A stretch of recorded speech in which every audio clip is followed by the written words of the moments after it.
Welcome back to Stationeers. This is episode 29 of my playthrough of Europa on stationary difficulty. Not that the difficulty matters anymore, because I've been in this for over 100 hours by now, so the station is pretty much well established, though I don't yet have all the safety mechanisms in play that I should have.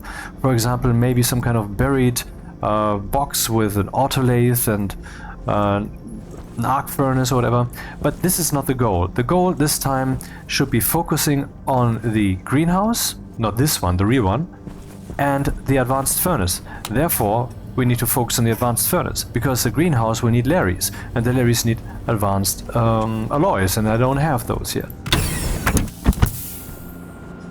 So let's see what we have on that front.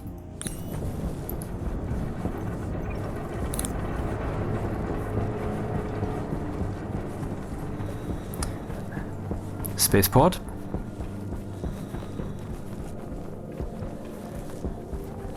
My little rocket. My fuel mixer. And this place had a portable tank in the previous episode. And where might that tank have gone? Oh, it didn't walk anywhere, I carried it, and I carried it to this place.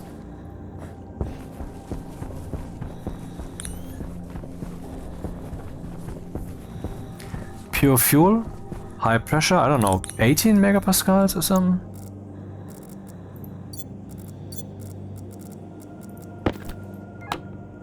Yep.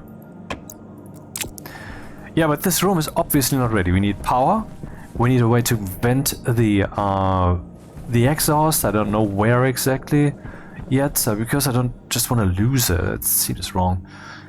And the airlock isn't yet functional. So all of that stuff needs to be built now, and that's what I'm gonna do now. Okay, so we need power here in the transformer.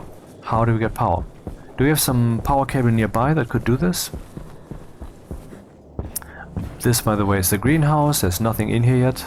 Just a naked building and some electricity prepared.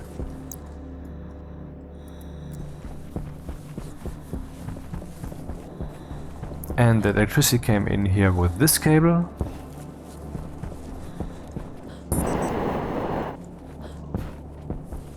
From this transformer, which is dedicated to the greenhouse.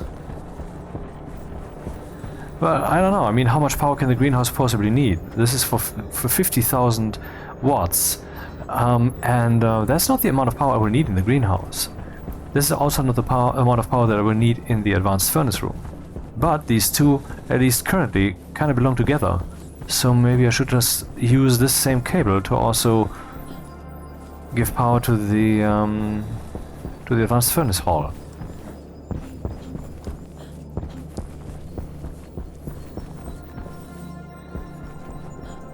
That's a lot of cables, though. Not sure if I have those. Okay, so the next goal is to get power here. I already have some gray cable, this one here, which in turn is coming from here, from another big transformer, which is set to 50,000 watts. And where does this guy get its power? From... we have two transformers here in a chain. I mean, how is that meaningful?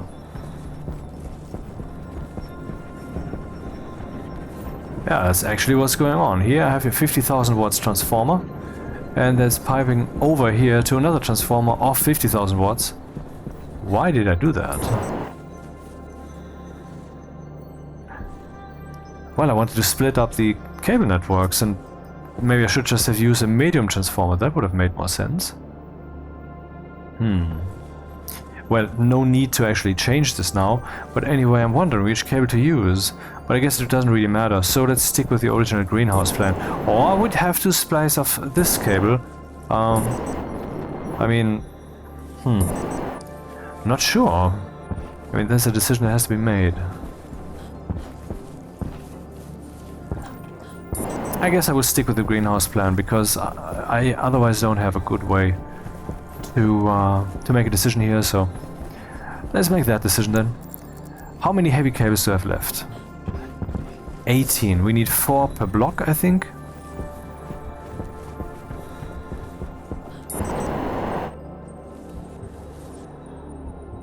it's deep night, because morning is over there.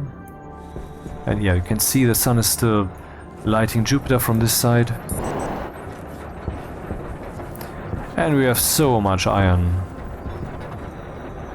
20 kilograms. And here we have a device where I've pumped all the waste gas from the furnace and it's cooling down. And once it's below 100 degrees, I will get a message on my tablet right here.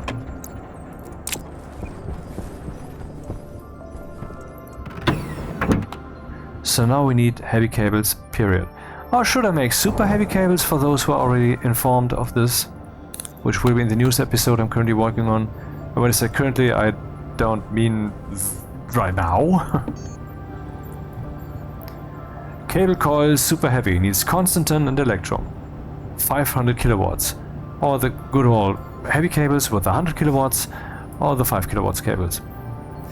I don't think we have fuses yet for 500 kilowatts, or if so, it passed me by. Let's see, fuse. Fuse, here we go. No, and I think it would be rather easy for the devs to add a 500 kilowatts fuse here if they didn't do this yet. I wonder if that's planned. I would go for a purple, I think. Green, yellow, orange, red. Yeah, that seems like a good transition. We need more gold and more copper. And that's the problem, because last time I went mining, in like 2 episodes ago, I think 27, I didn't bring much gold. I tried to, of course, but I couldn't. So this will give us 100 cables, and then I have 3 full stacks of gold left, and that's all. That's all the gold I have.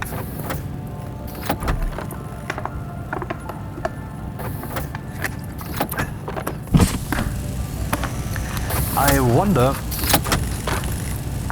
if I should send the rocket back up once it's ready and try to mine not for ice but for materials like gold, for example, if that is findable up there, because that might just solve the problem. I mean, I've heard that rocketry isn't really worth it, except when it definitely comes to gas mining or ice mining, which I did, and I got tons of volatiles. I will have over 16 megapascals of volatiles for my current small ish volatiles tank, so yeah, that's enough. Do I have some cables here maybe? Yeah, I do. Let's use up both of them. Is the score balanced here for printing, because we need copper and gold? Yeah, balanced enough. Save and go.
That was less painful than I thought.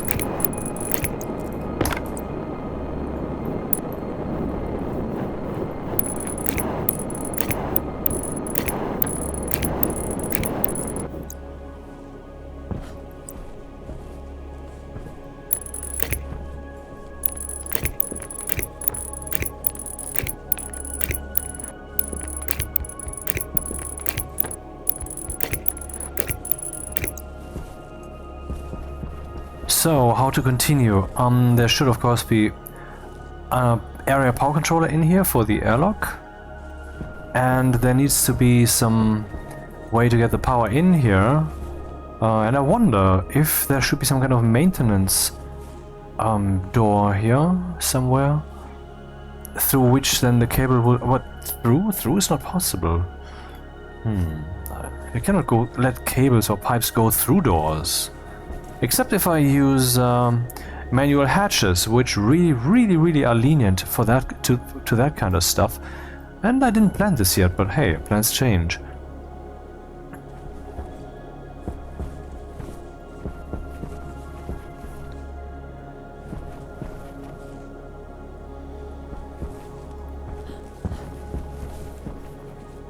Here maybe. Manual hatch, double door. And the pipes go kind of through it. That should work. Except, how much pressure? I believe it's 300 or is it 500 kilopascals? Manual hatch. I will guess 500. 500, yep. 500 kilopascals is relatively high.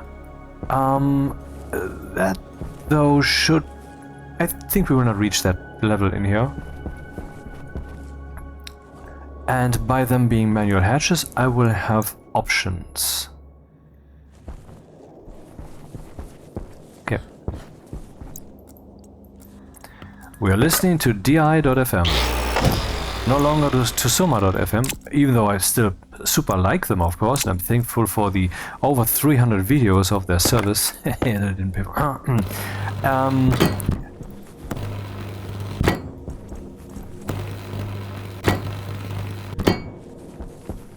But here we get the ability to skip a song, and here we get to see how long the track is, and where we are in it. And yeah, that's pretty cool. 45 bucks. I know I keep mentioning this, but I mention stuff that I think about and that I appreciate. That's how this happens. You're a liar. I'm a liar. See, you said it. See, if people are picky about which words they listen to and then accept and believe, versus the ones that, you know, that they don't, power critical, then it's not communication. And when they say, well, he said this and this, it's just, you know, as humans, I mean, there's no week goes by that I'm not at deep hatred against mankind, and no day goes by that I don't pity and also abhor humans for being the ugly monsters that they are. And with ugly, I'm talking about the inside. And when I say inside, I'm not talking body, obviously. Yeah, 2 doors, please. And an area power controller.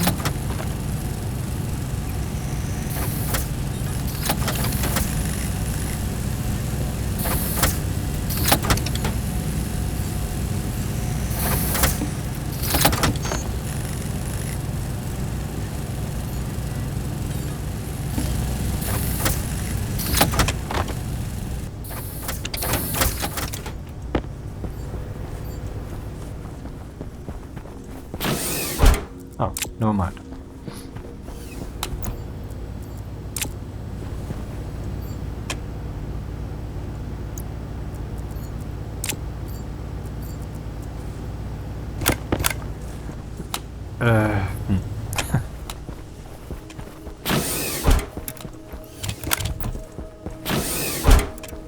Yeah, I wanted to bring 2... Was it 2? Yeah, 2 iron sheets.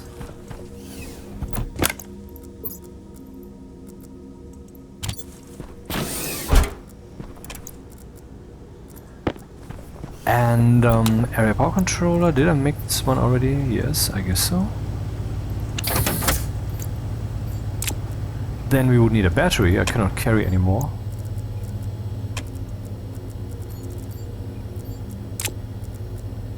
Okay. Change of channel. Space Dreams next. That was ambient now.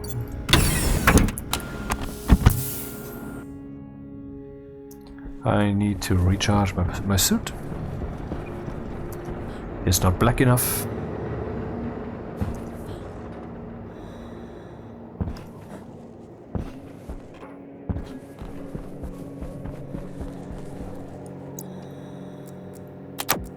Well, there are actually batteries here. I can take one of those. And I would have to bring a transformer at some point. Gobble, gobble, gobble. Well, this is for the charcoal, which will then be stacked here. Once this facility actually does stuff. Yeah, this one's still shredding space ice. And then when there's a temperature below 0 degrees here in that pipe, these guys will kick in and heat it up. And there's a lot to heat up here. Yep. And how much space ice is left? I would say 40 maybe, or 30. A lot still. From 100, which is 100,000. Cargo 30, yeah, here we go. And once that's empty, the rocket could be, I don't know, reconfigured, and then we could try to get some copper maybe from up there, or gold. Gold would be the goal. Maybe I should have brought a locker. Yeah, did you know already? Probably not. That on beta now the Hardsuit backpack no longer has 12 slots, but 20. That's neat, isn't it?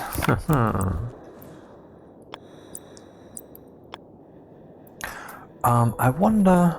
I would just do this from the inside. Yeah, as if I'm standing in here when placing the doors, so that I get some conviction. So the door slides to the right is how we can remember. To the right. Left to right, like we're reading. Most, I mean, Western people. Left to right.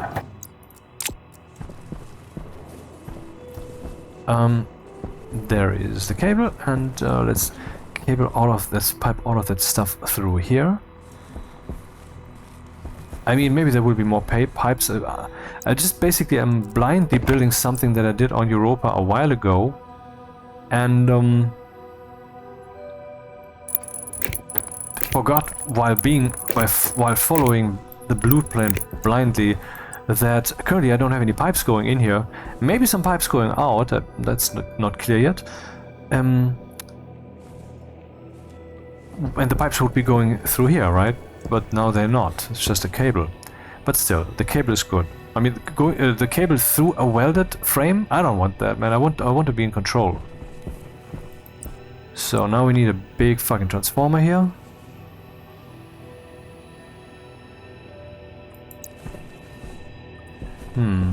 Should it be on the wall?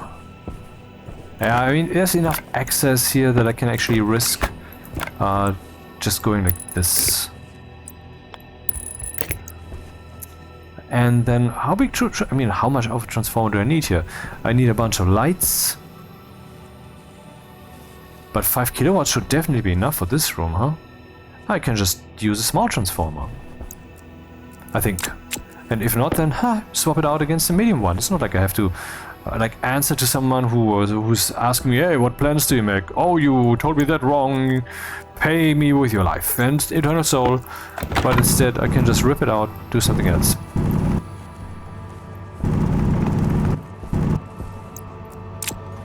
I pressed the right fucking mouse button, man. Okay, here we have the console, which is powered from below, I would assume. Yep, we can see that here. Power and data connection. What was that? I just had access to that. I didn't change location. Why is it now gone? Weird. Weird. Power. At the bottom or where?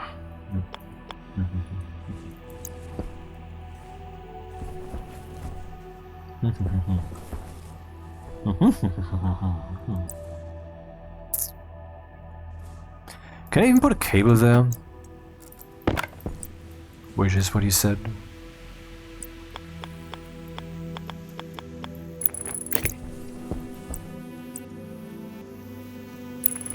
Apparently.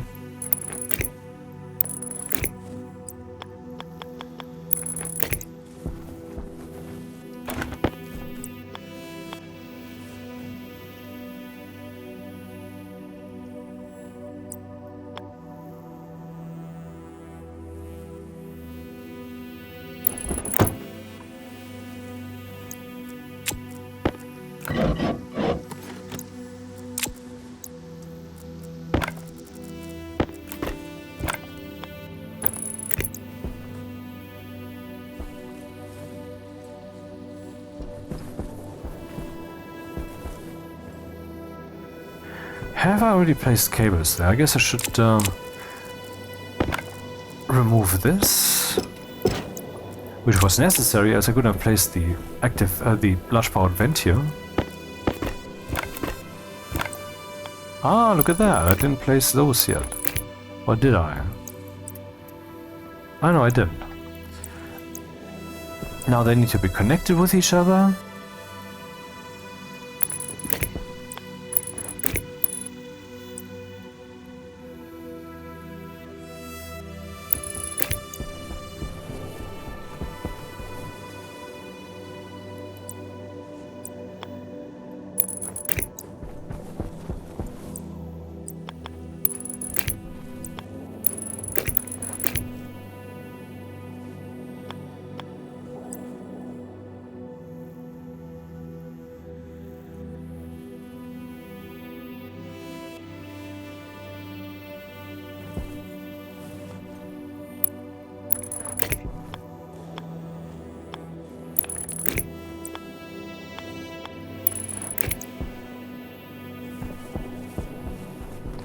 Okay, they are powered, almost.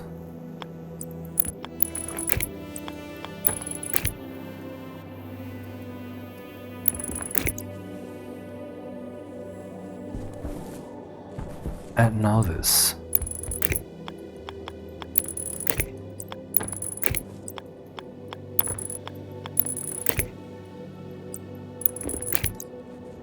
Huh. Okay, now for a small transformer, which I believe I have nearby. Need some more cables.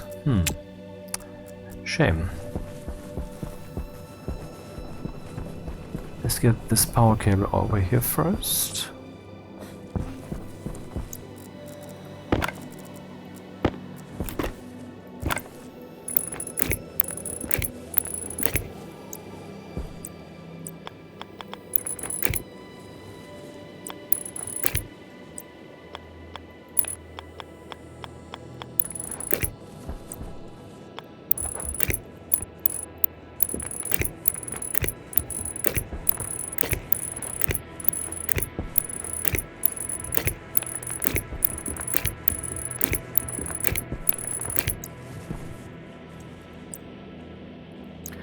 Yeah, it's a bit stupid that the door is going through the cable, so I'm gonna change this.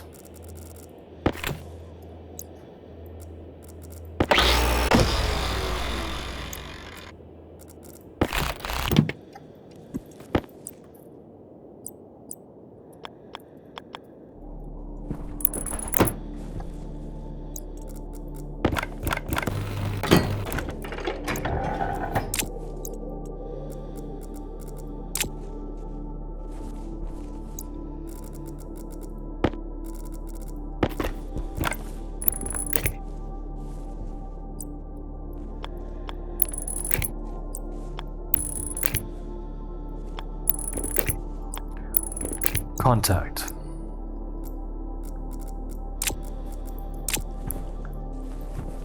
Transformer, please. I don't think I have some here. Just some pumps, maybe. Not a transformer. Could use this one, but then I don't have a transformer here. Decisions.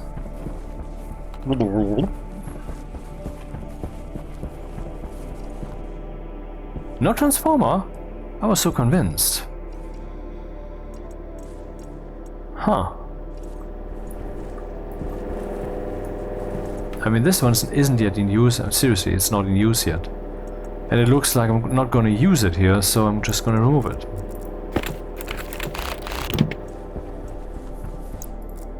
And a battery.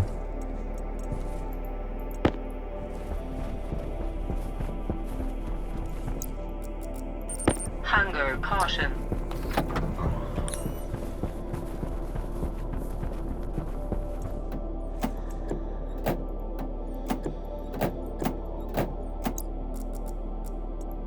Power critical. Oh, that was not wise. Temperature low. I saw a battery on screen and you used it. What's your problem?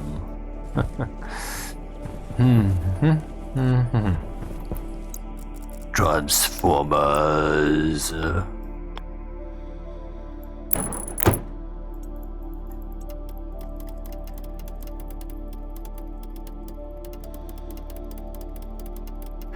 Yeah, I started with the news episode today and recorded a lot of voiceover and so forth.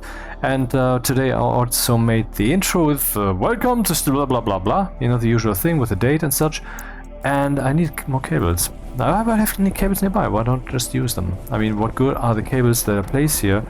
Hey, I always want a cable reserve here, so you never touch it so that you have a reserve. That sounds like a strategy. Let's touch it. Ooh, from behind, or whatever.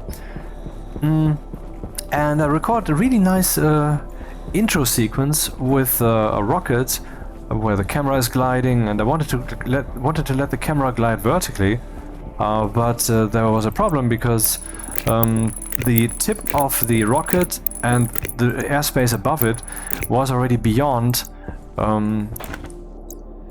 high I can fly. I mean, I can fly that high, but it's not like I can make a smooth camera motion downwards or upwards, for that matter, when that kind of stair step is involved. So then I just looked for the world definition and set the gravity from -3.7, which I believe it was on Mars, to -0.1, and loaded and rebooted the game. And yeah, Shazam, there we were. And then I could record that. And then I used some nice shine effects and some chromatic aberration stuff and so forth that has a really good kinematic feel. But it only lasts for like 15 seconds, and so yeah, I'm kind of addicted to that kind of look now. What will I do? Okay, this airlock is not yet airtight.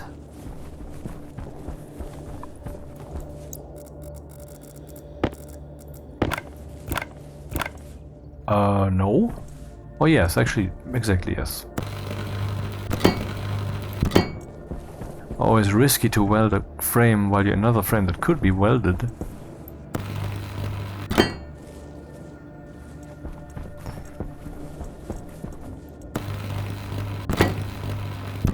Waste tank caution.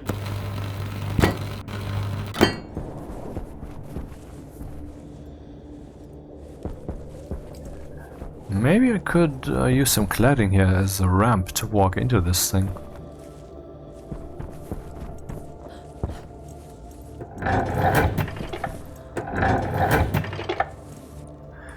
Definitely need some lights in here. The airlock is powered, not yet configured. We would need a locker in here, a full locker, and some rack kind of locker in here. Here. And the disc, of course. Yeah, something's wrong here. I have to pipe these guys up still. Oh shit.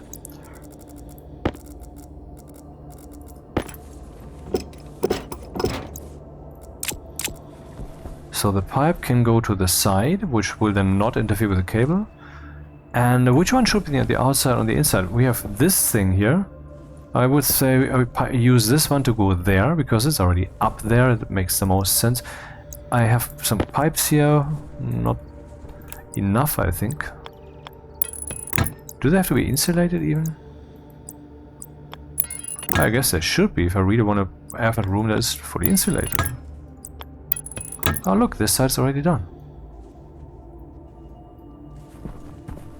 And then here though, that would be more tricky.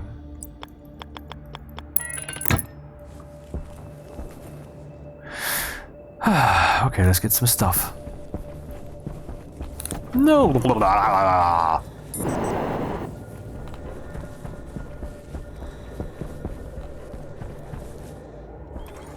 That is the... oh, wait, that is, I believe, the fullness of the cargo thing, and that's the fullness of the batteries. I'm not completely sure, but I think so. Huh, can just look from here. Yeah, it was even acoustically there. If you didn't spot it, rewind here again. Buy expensive headphones. Listen at full volume. Get deaf over the attempt to do so. It's worth it. And when I say get, I mean become. Get it?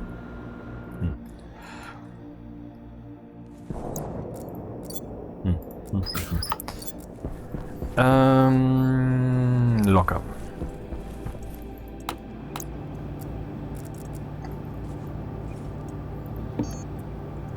Locker. Let's see what the plants have to say. Okay. I don't speak plants, so fuck you.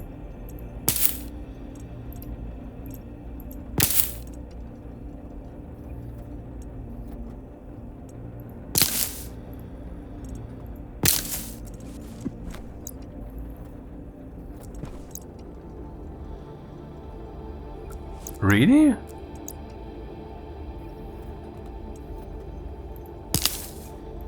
Oh, I'm too early. That's what they said. I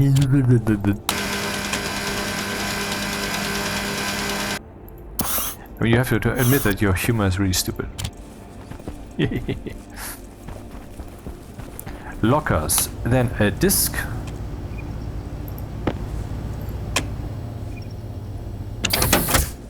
Of course, there had to be another one.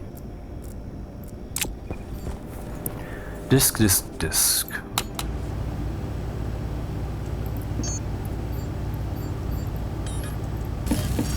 Insulated pipes.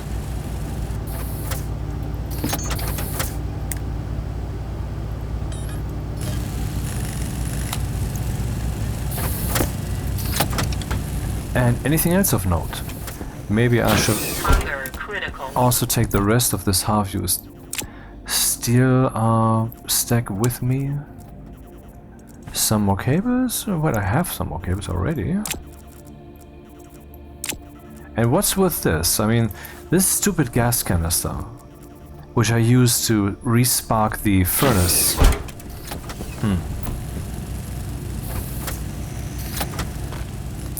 Which froze basically while I was smelting some stuff, because I just had overburdened it. So I had to put in some fuel gas from a pipe.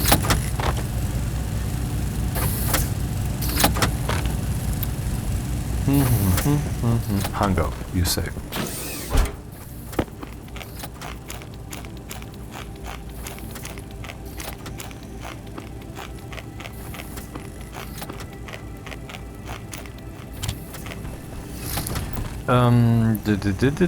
Liters, that's what I wanted to check. Over 100, good. Good.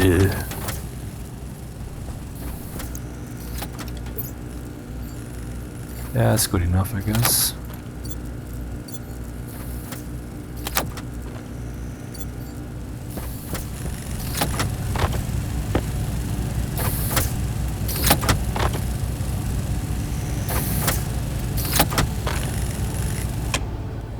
And, well, a passive vent or an insulated passive vent wouldn't be the dumbest thing to bring.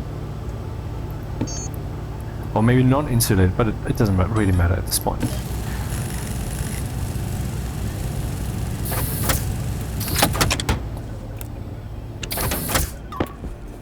This guy right here, the battery charger, is now more expensive on beta.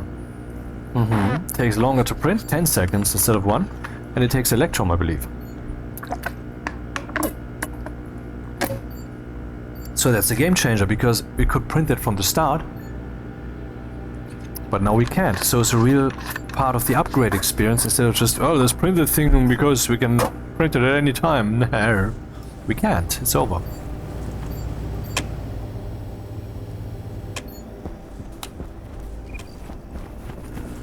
Save. Oh. Low pressure. So 11 views, 0 comments, 1 like, thank you. 15 views, 0 comments, 1 like. That was episode 28, published about, I don't know, an hour ago, almost.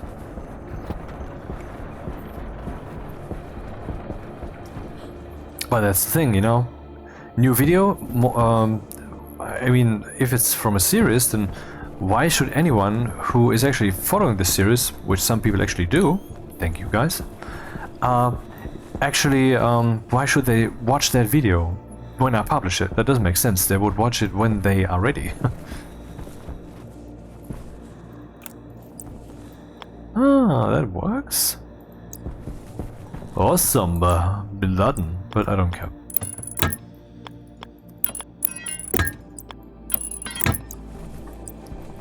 Crap.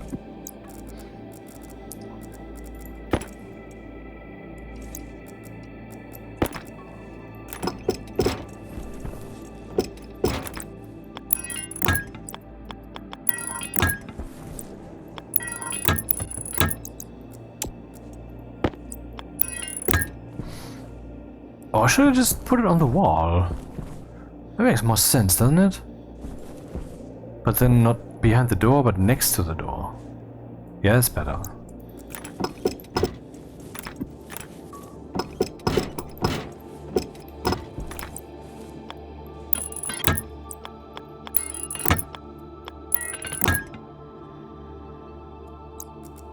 For a second there I was panicking.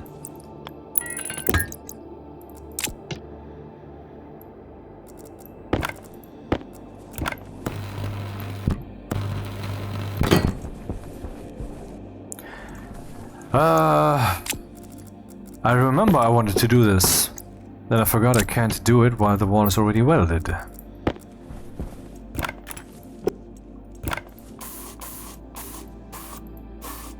Not that anyone cares, but still. This is already all black. Oh, this door isn't yet connected. This can be a bit disorienting, huh? All the fleshy stuff.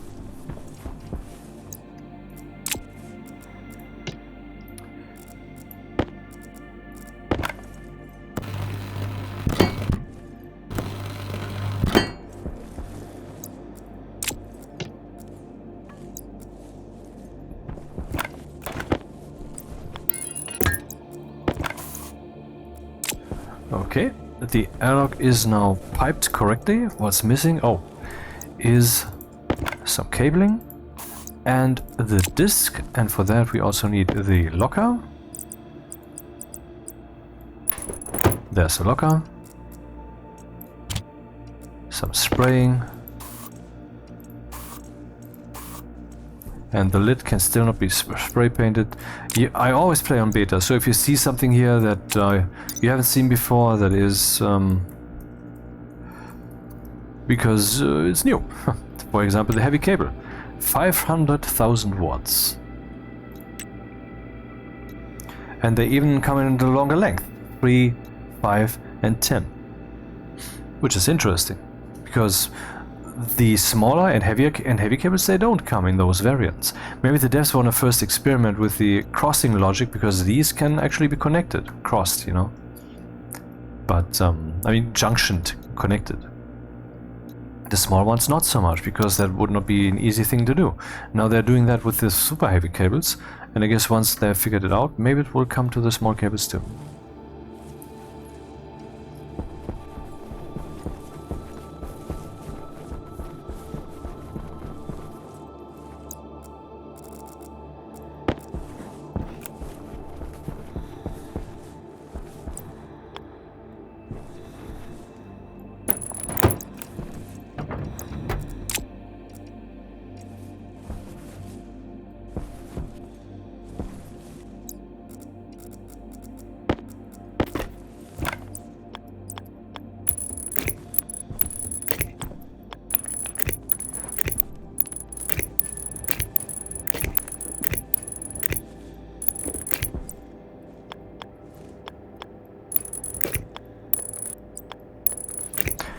And this is really a trap that the devs should take out. By default, this pump is already set to a value of non-zero. That's a bit annoying. You turn it on and then you get your big explosion at some point.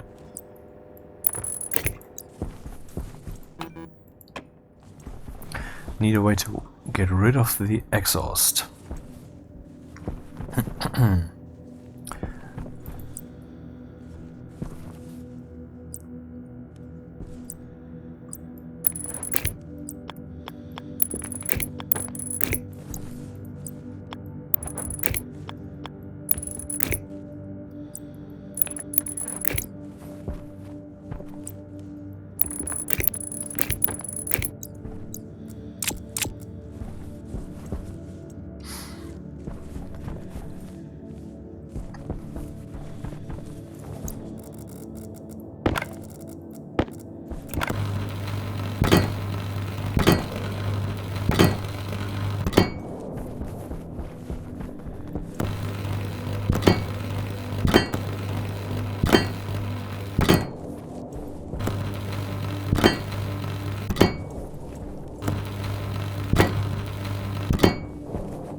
Yeah, looking good so far. I think we basically have everything except for a decision. What do I do with the exhaust?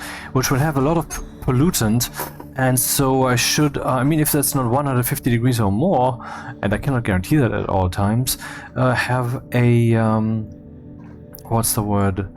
A liquid tank here. But liquid tank can't take that much pressure. I mean, the liquid tank can take infinite pressure. The tanks, I think they can't rupture, I'm not sure.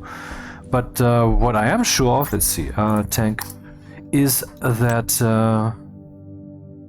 oh, indeed, 60, oh yeah, okay. That the pipes can take maximum 6,000 versus 60,000 megapascals. Liquid tank big, insulated, for example, 6,000. Aha, okay, so if I would go for a gas tank, I can keep much more of that stuff around, and I would use a non-insulated one, because I wanted to equalize with the room. And if the room is super hot, then, well, guess what? Or should I use an insulated one, because then it will always be hot enough to never liquefy? Good question. That's actually a very good question.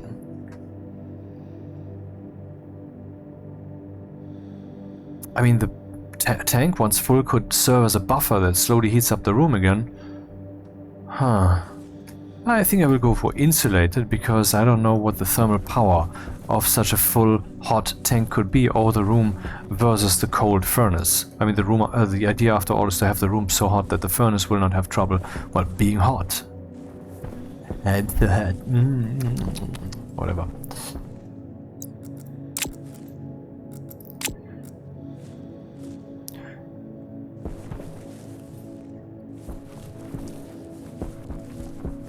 But that's not... I didn't place everything ideally, did I?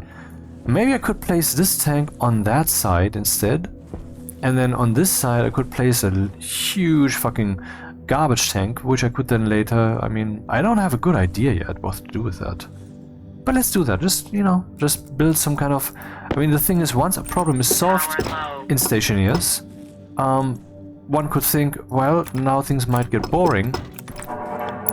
Yeah, shut up. But how about we create a new problem in Stride?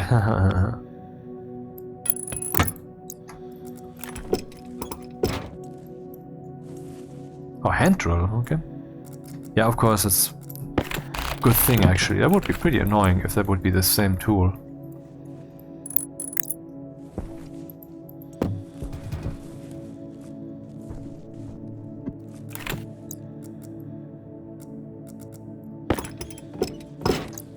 Guess we're gonna get some advanced furnacing done here in this episode, because I have lots of nickel, so that should be not a problem. I mean, nickel always plays a role there. Yeah, it would be cool if we wouldn't just have this basic overview here, but if also there would be some kind of central overview, so that we can plan ingots and all that stuff. But no, that doesn't exist. Also pretty bad that this data here isn't exportable. It's not like this is based on some kind of file that we can read and interpret to put it automatically always updated on a website and then derive some data from it and so forth. That would be cool, but no. That's not possible. I think the devs mentioned it, and I'm not sure if I'm hallucinating this memory, but I believe the devs said at some point that an export like that would at some point be possible. But anyway. Okay, now a big fucking tank that goes... I don't even know if there's enough space for that. But let's get one. A gas tank. Do I have enough pipes? 14. Yeah, that should be enough. Anything else that I need? Lights, yes. Lots of lights.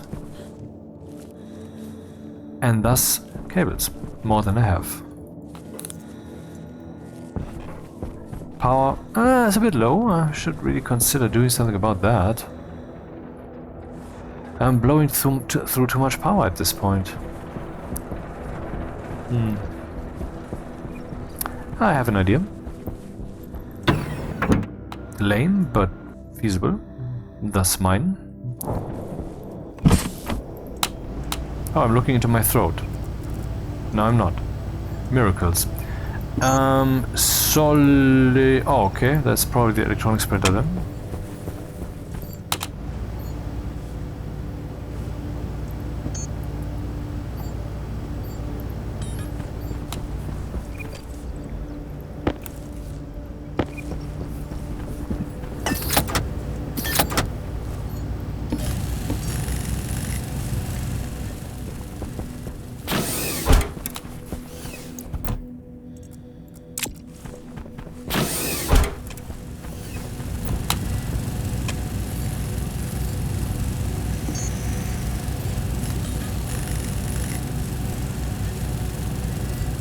Oh well.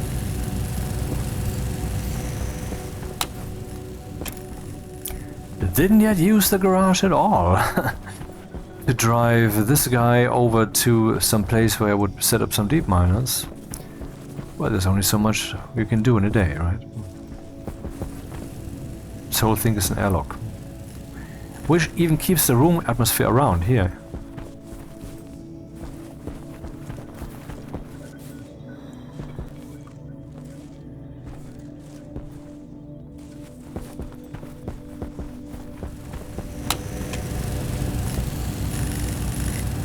Wow.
I think it's the ideal place to put some kind of good old solid fuel generator.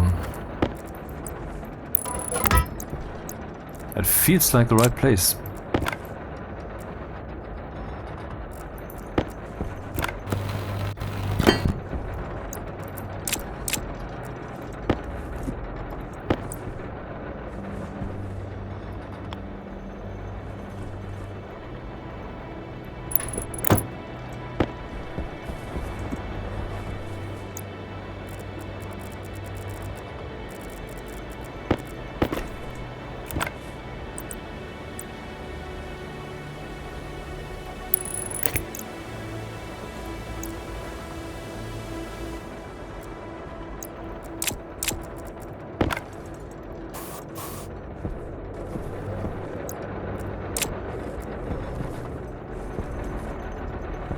Yeah, give me some power then.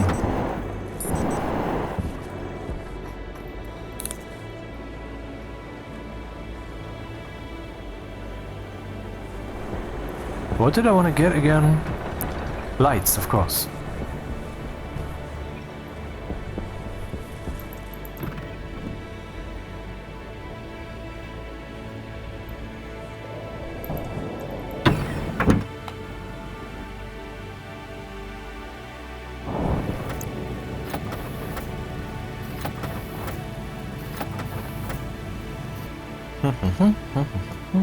I wonder if anyone will notice the break that I just took. Cables and cables.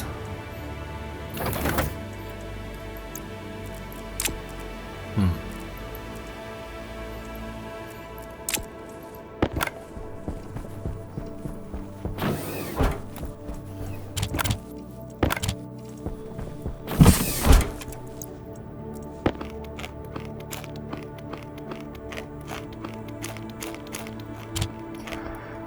%.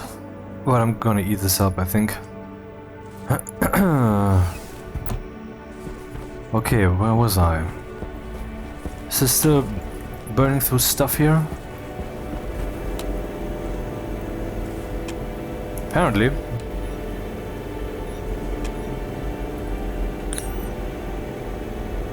I mean, something is happening out there gas-wise, and also the lid is closed. And how full is the power? Oh, it's higher now. And is there another storm coming? No, of course not. I would have heard that because there's an alert here that insists on being heard.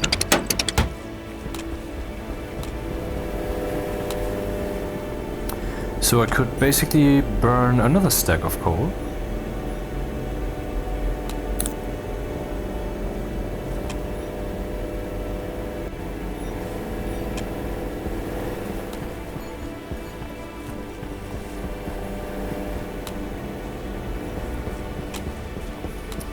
Lights, of course. I knew there was something wrong when I turned this thing off.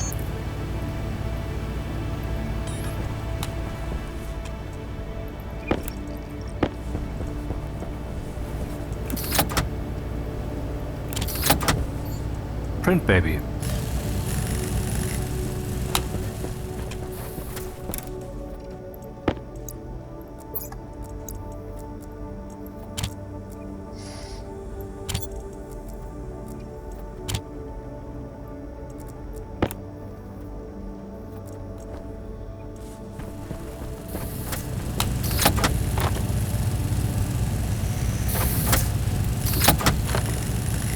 Don't know how many I want. I mean, 10 should be enough, I think. And the room, yeah, a tank, of course, a tank. And there is some lights here? No, so I should print some on reserve. Tank insulated.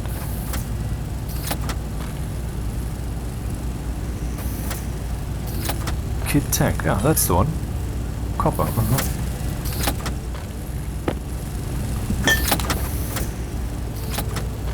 And I don't know, how many do we need?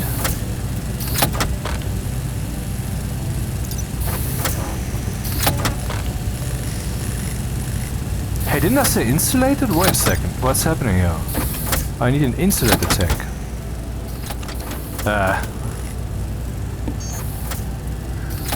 Insulated tank. Which needs 5... okay.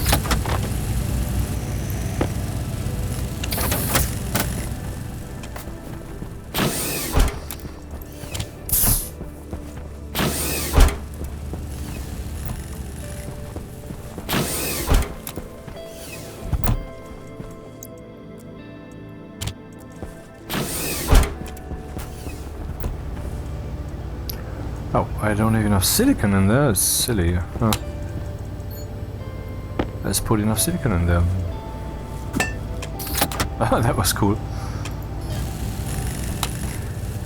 500, 500, 500. 1.5 kilograms of silicon.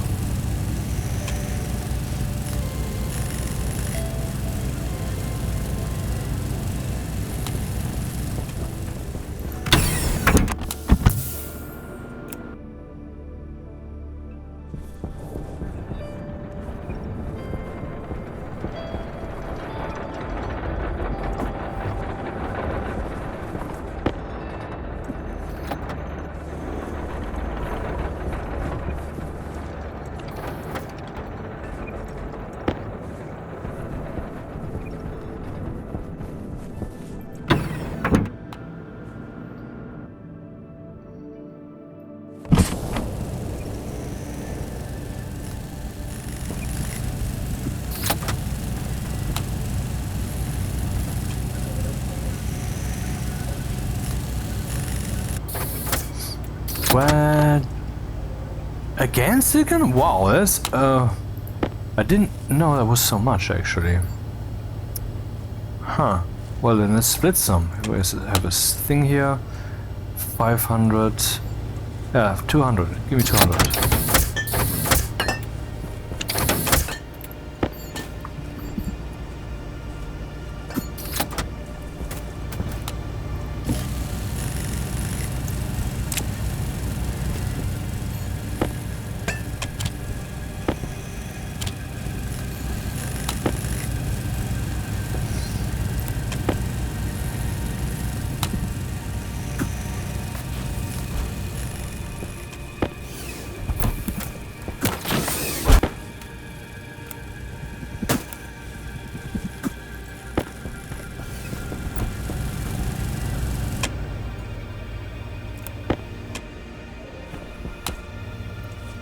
Okay, I think we're done here.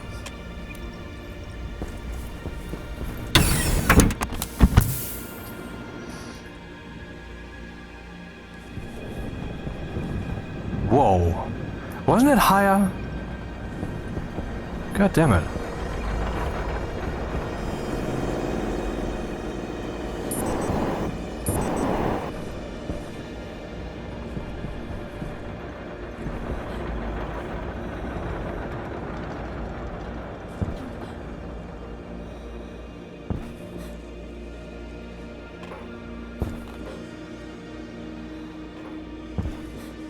It's a maze of twisted little passages, all alike.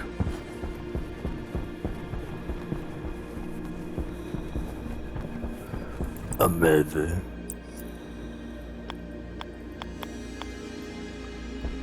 Cannot place it. Oh, I can place it in the wall. Not that I want to, because it's stupid.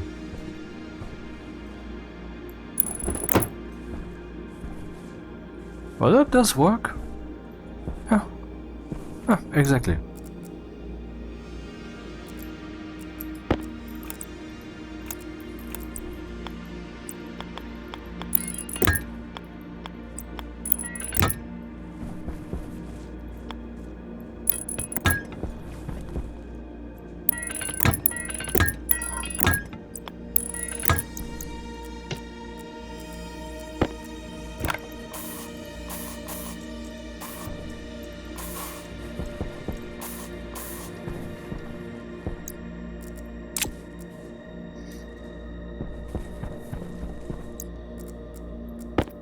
Okay, let there be light. Where shall they be? I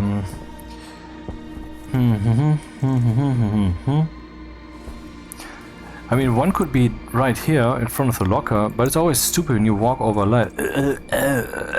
Yes, I don't like that. But where else would I put them? On the ceiling? Lights on the ceiling? Outrageous. Let's try that.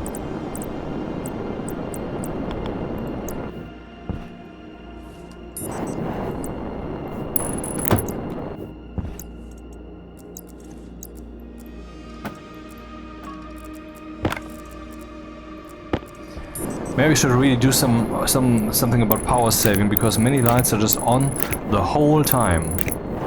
Unnecessarily.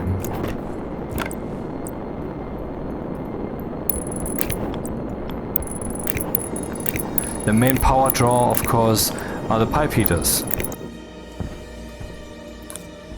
Ah, it's a bit fugly, but it works. What if we add another one?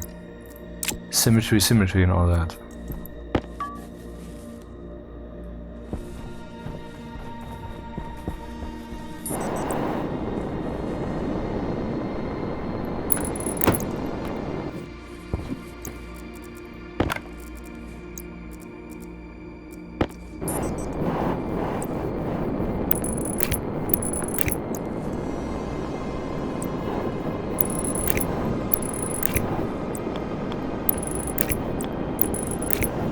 It would be cool if the lights would have two connectors, so you can just, you know, cable the power through them.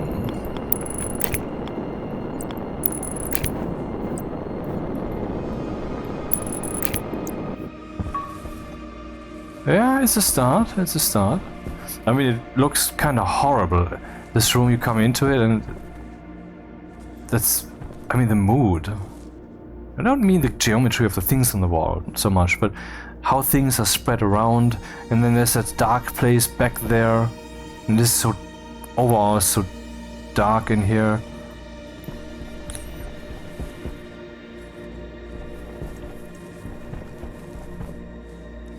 Yeah, how about some backbone light then?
way better, but still crappy.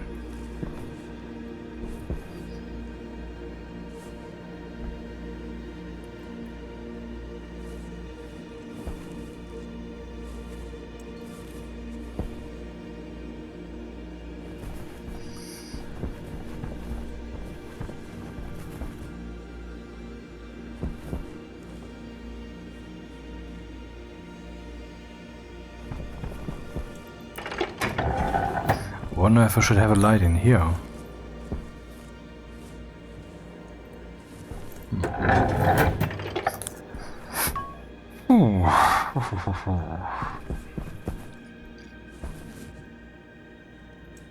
I mean, all of this looks like I should definitely do some programming around this hall. Automatic light, maybe an alarm if that tank is becoming critical.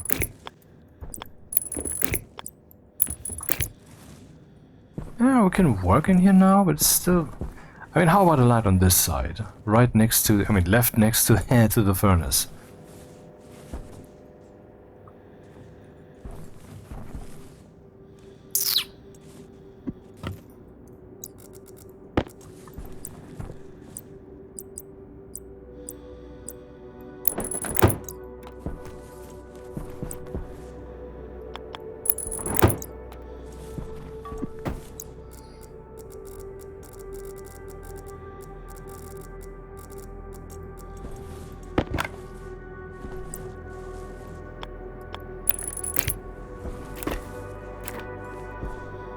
What? That was the last cable? Oh! Okay. This is an affront?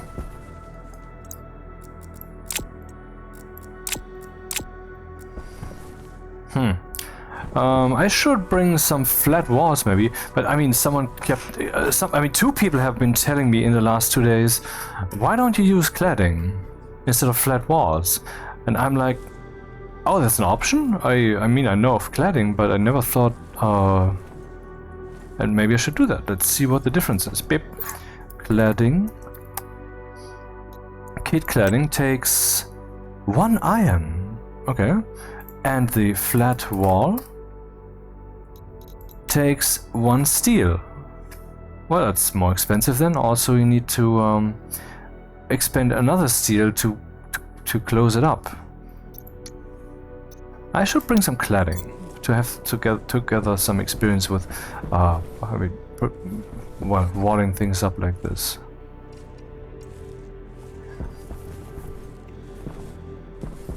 Hey, wait a second. Yeah, I don't have cables. What am I supposed to do? Save. Should also be some lights in front here. Well, hey, my legs are being eaten by a machine that has teeth.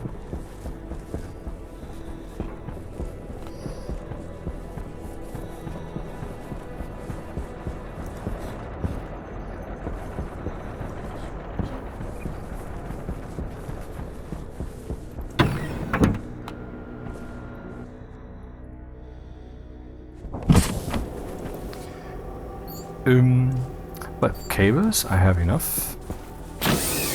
He said he has enough cables. What a fool, what a noob. And that's not a cladding. Yeah, sure, cladding. Here, I would presume.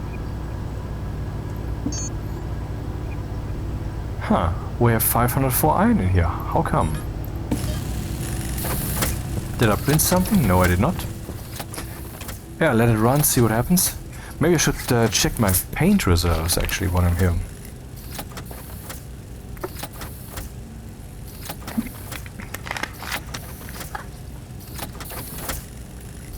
Something's telling me that the reminder of the battery room cooling is kind of, yeah, no longer needed.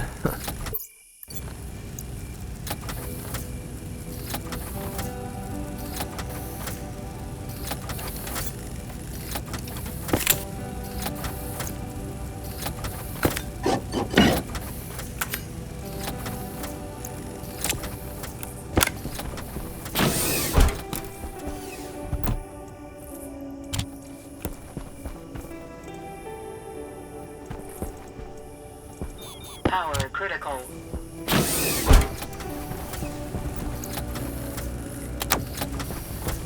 Yeah, that's enough for a little experiment. What the fuck? Yeah, stop printing! Blah.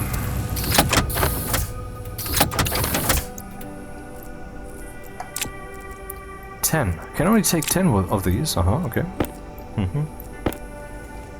Oh.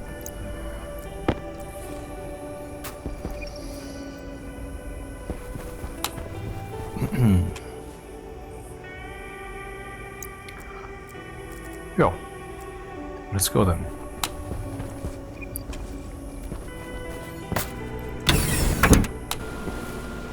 Low pressure. Oxygen critical. Pressure critical.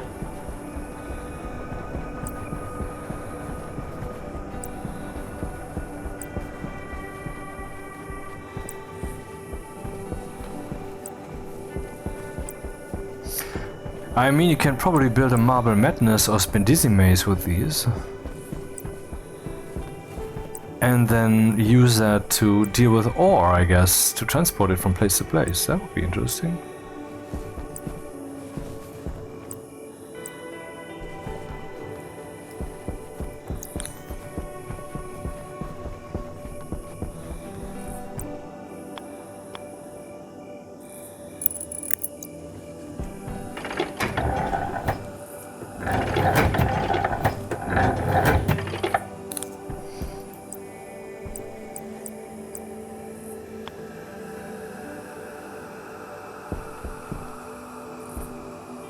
Let's see what that does.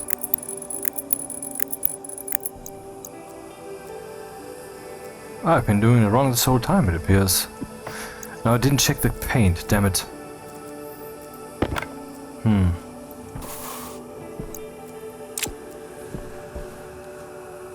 That works very well.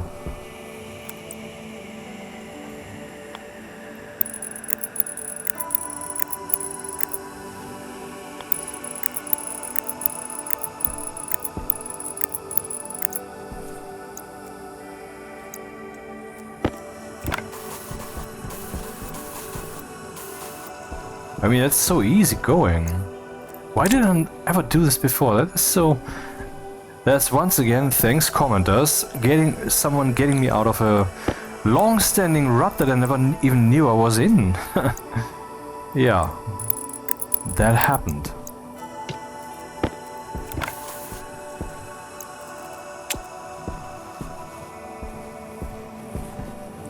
Anyway, let's cable something up.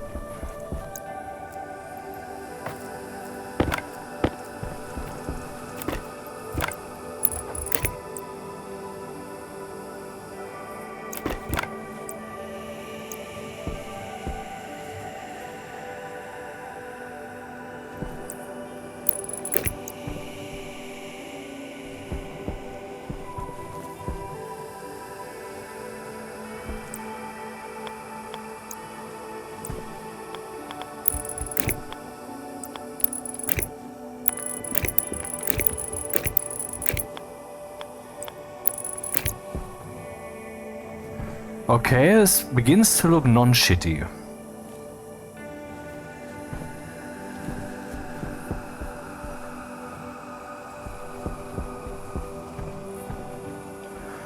I guess I have to remove the tank for a moment.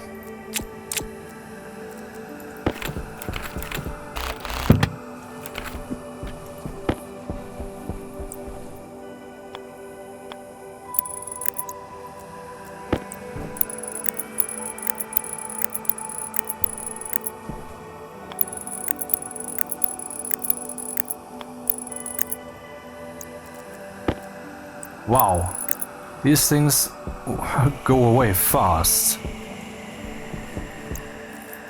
Okay, it's nice, but it's a bit annoying. Let's skip to the next one.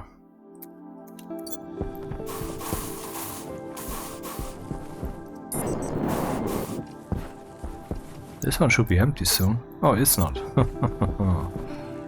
And the floor? What about the floor? Ah, shit. More cladding is required. Maybe also a battery charger. Once again. and a sensor and a chip housing thingy thing, or two even. I'm not gonna automate this guy for now. One of the reasons being I never did so, and so I don't really know how. I mean, it's not like I couldn't, I guess, but I haven't ever done this, so it would be a premiere. Would be a first.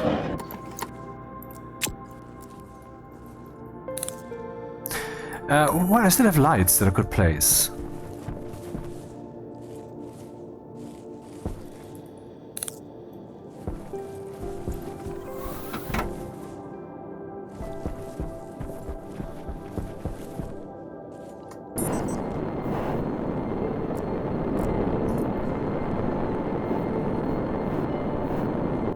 Yeah, these lights actually have some light casting going on.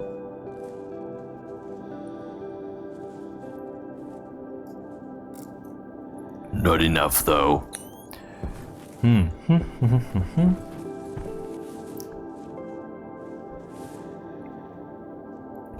How would I do this? Where would those cables go? Indoors? Would they be on all the time?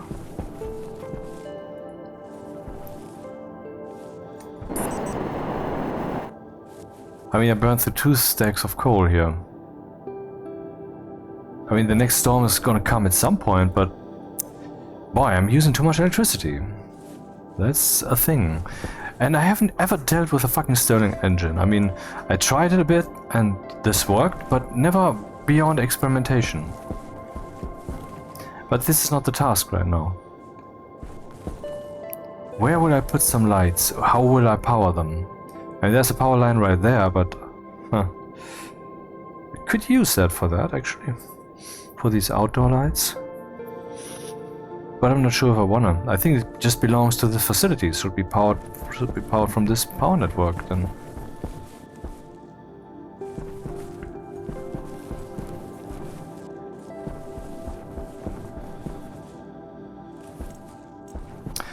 Oh well.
Not sure I like this light choice.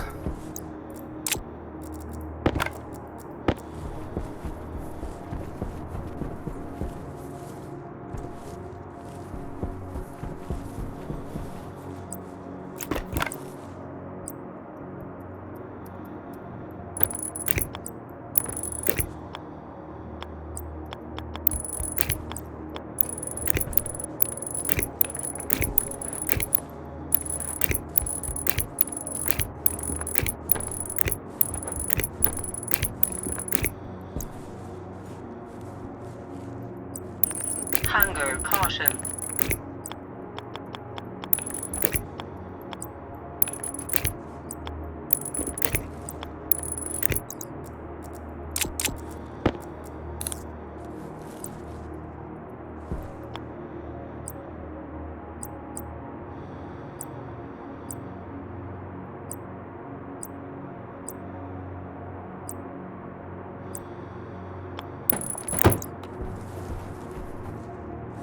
No. I mean, this one's okay-ish. This one looks like ass here.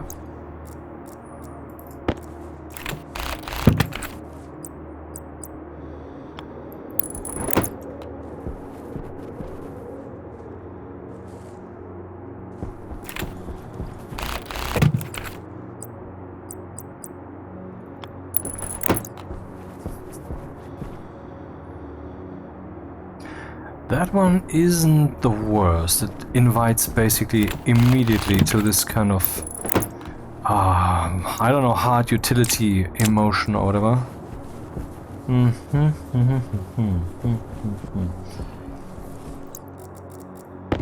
Weldy, weldy. No, weldy, not bory. This is building. This is welding. This is Sparta.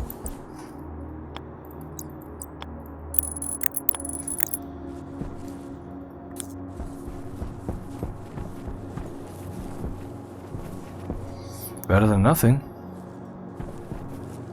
Oh right, I've been using these lights here anyway. Huh. That makes sense then. This airlock would be lit. Because, I mean, this is not yet an airlock, but will be. And maybe I will just go with the usual. I don't know where the cable will be coming from yet. But let's just assume that it will be this light. So here is the power source. And big fat cables actually. Huh.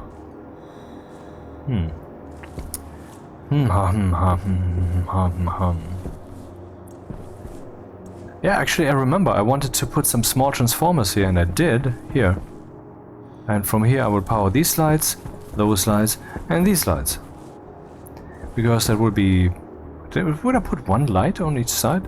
1, 2, 3, 4, 5, 6, 7, 8, 9, 10, 11, 12, 13, 14, 15, 16, 17, okay, 20, 20, 40, 60. So 20 is, I think it was 70 watts.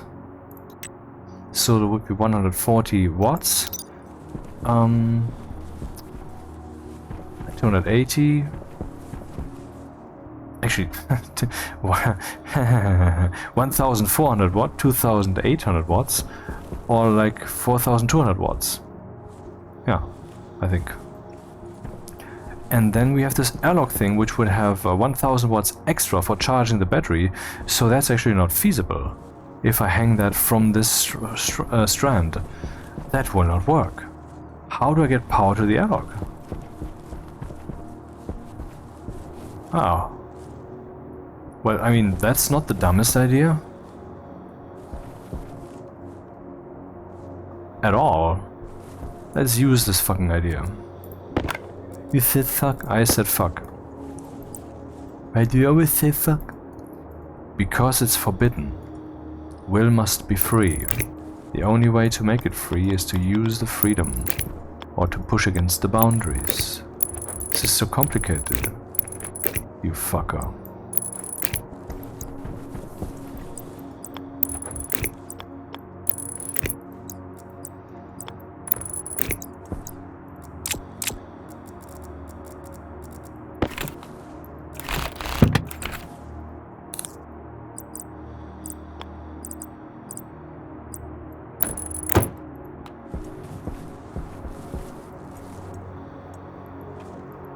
Alright, this gives a lot of light.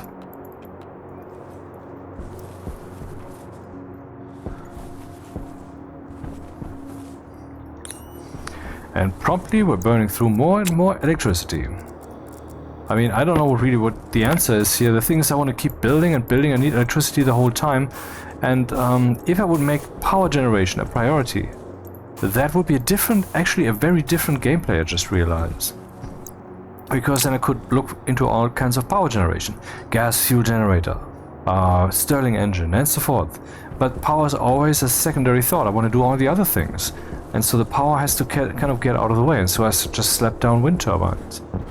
I should really at some point make a playthrough where I focus on power before I need it.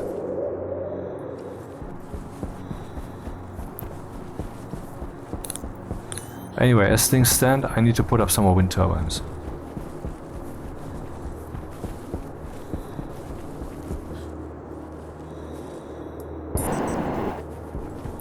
So how many do we have? 1, 2, 3, 4, 5, 6, 7? Wait. Oh, okay, wait. I have to count those. 1, 2, 3, 4, 5, 6, 7, 8. Oh, but there's still some missing. I prepared this, but I never put them up because I don't have the wind turbine. Interesting. So let's say 7. 1, 2, 3. 3 times 7 is 21. Obviously. 1 of the 7, 3, 21. And that during a storm is 42. 420,000 watts. 420,000 watts. God damn it. But I mean, it's no use. These transformers are set to 40, I don't know, 9,000 watts, I think, or what? 45,000, so 90,000 is what we get from here during a storm. It's enough, the batteries will be full. I have seen this one time. Before I had so many more batteries. Yeah, okay, fine, but still. And now they're producing, I don't know what they're producing. Why would you ask such a thing when I don't have the information ready for you?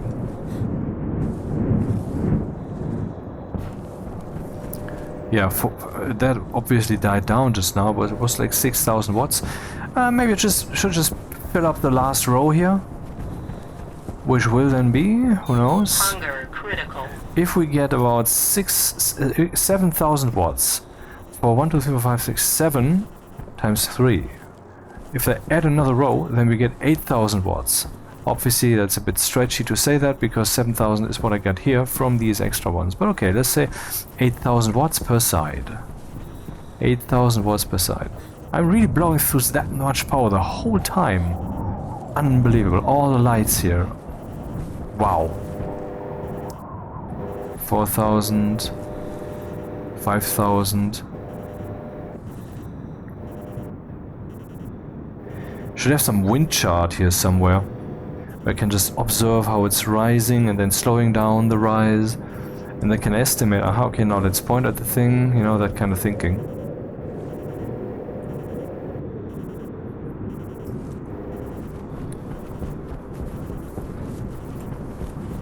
It's not quite 7,000, is Power it? low.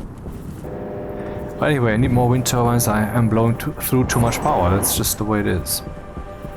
And it's lame to solve it like that. Interesting. It just produced more power than we needed. But it's just too rare. So, yeah. Wind turbines. How many do we need? 4 for now. And cladding also. Thank you very much.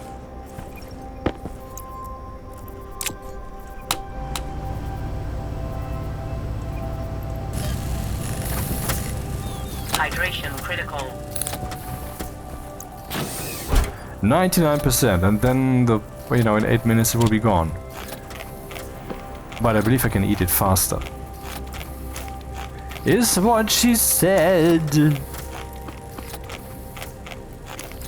God damn it, what the fuck? I'm not hungry enough. What is the best approach? Yeah, print wind turbines. Do I possibly still have some wind turbines lying around somewhere? No, obviously not. I would have put those up. Turbines. Wind turbine needs copper, electrum. Do I have electrum still? No, actually not. So that's another concern soon enough. I can make 4. I need 4. Oh, that's not bad.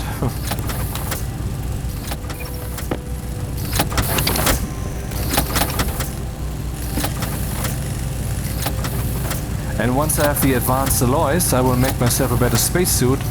And yeah, I wonder, should I use the 20-slot backpack thing or just the jetpack?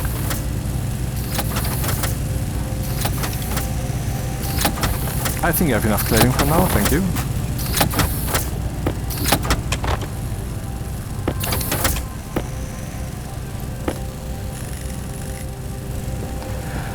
Let's see. Hard Jetpack. Here we can see this thing has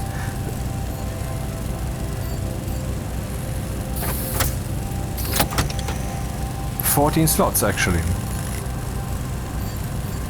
And the hard backpack. Oh. Hell. Hard backpack. 20 slots.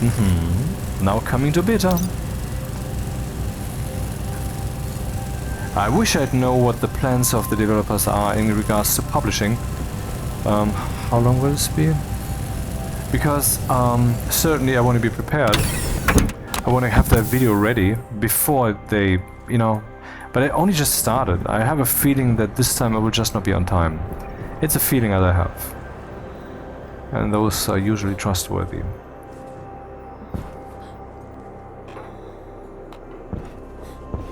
When it comes to timing.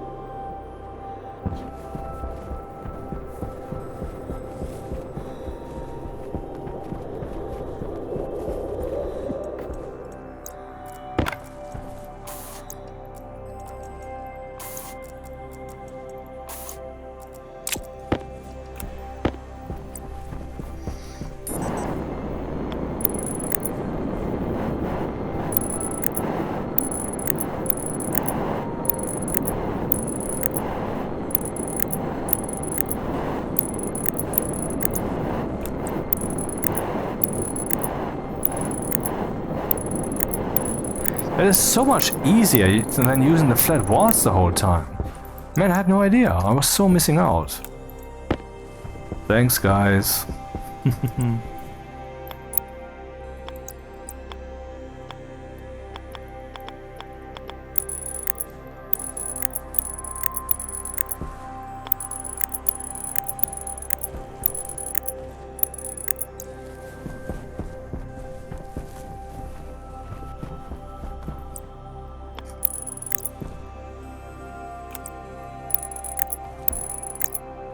Seriously?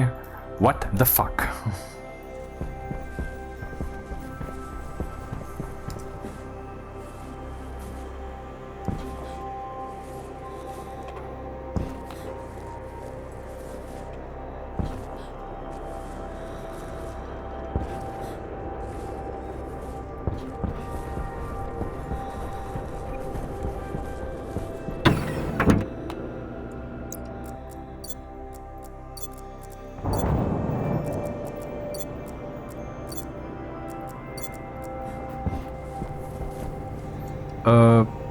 What? No, what? That's exactly it. Did I need electronic parts for these? I don't remember. Wind turbine, welding torch, cable coil, screwdriver. Cable coil, I don't have enough. I need more steel sheets, maybe? Yeah, probably.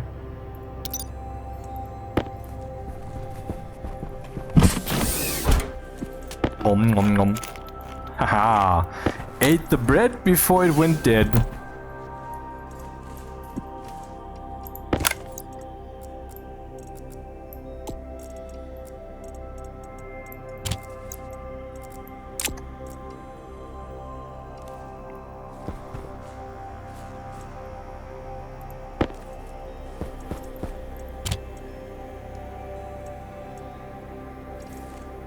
Oh, I could bring a few of these.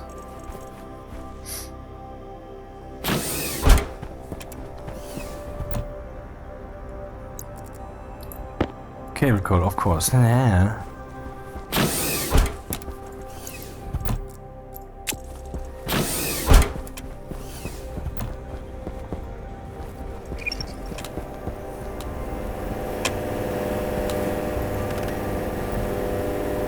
Oh, that looks good. How much are we producing right now? Maybe it's also just the morning, I mean the sun being almost up, that accelerates them a bit. Oh, okay, what am I saying? Very, very low.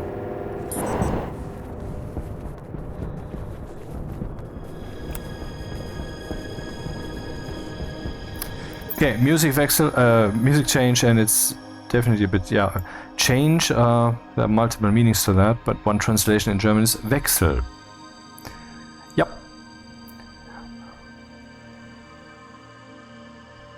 Dum dum dum.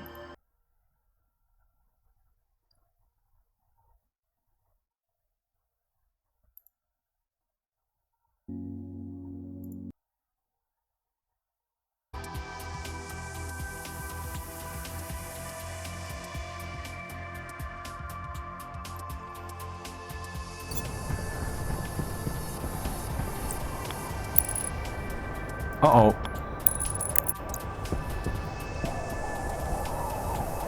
Almost would have constructed it wrong.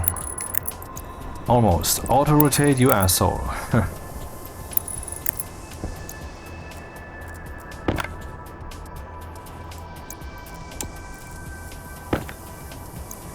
Five steel sheets.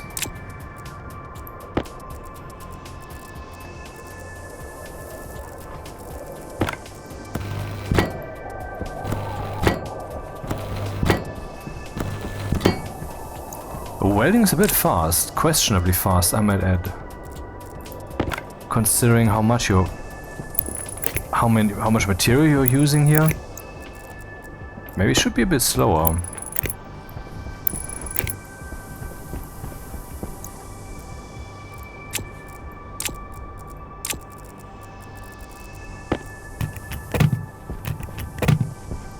Okay, we have more power.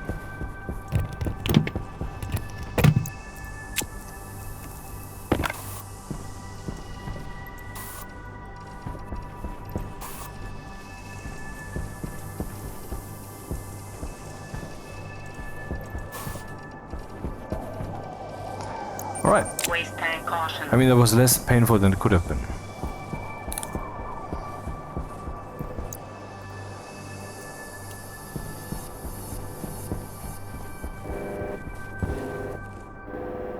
One kilowatt.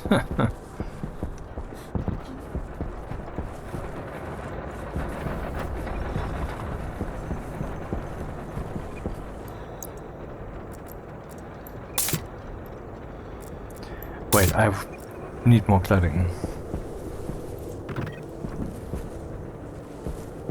Good thing they're already in the airlock. It was all planned, yes, it's part of a grand plan. Yes.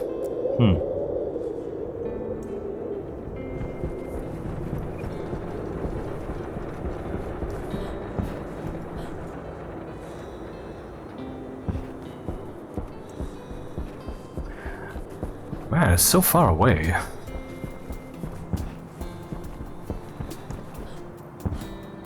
Nah, I don't like this style.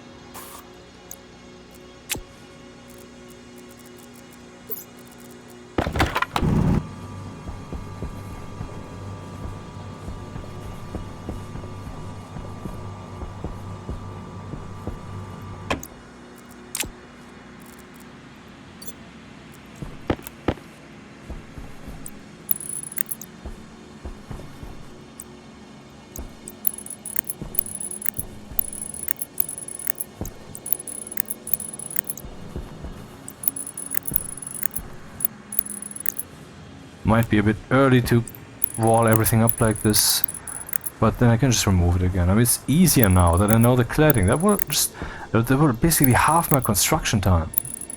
Wow. What a relief, really.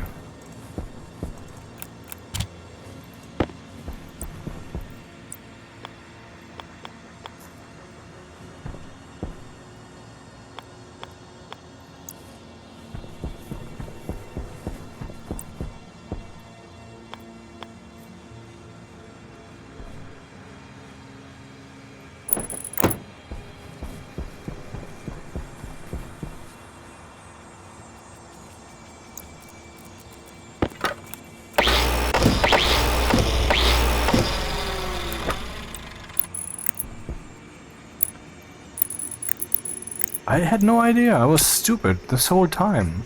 For like 200 hours or 300 of playthroughs. Always used, or 500 maybe, used always the flat walls. And I was struggling with the cables because and so forth and so forth. God damn it, and I taught this to people like this. What the fuck? Hey, this is how you do it. The shame, the shame.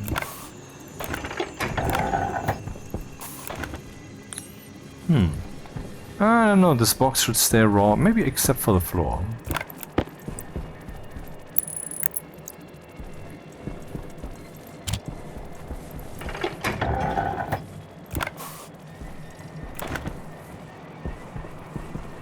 Yeah, looking good. So what I set out to do has been accomplished. Now we should be able to use the advanced furnace. Alright, I wanted to add some sensors and shit. That should happen still. Oh, more cladding is required, actually.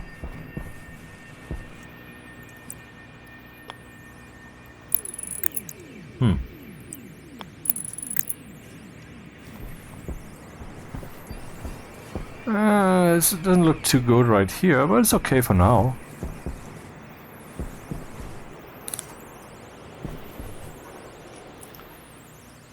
Wow. It doesn't look bad.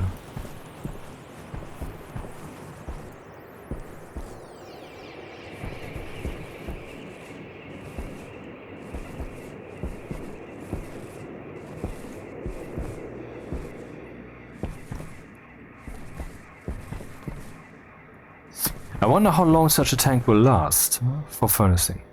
I believe it blows through fuel gas rather quickly. But I don't know. Time will tell. Okay.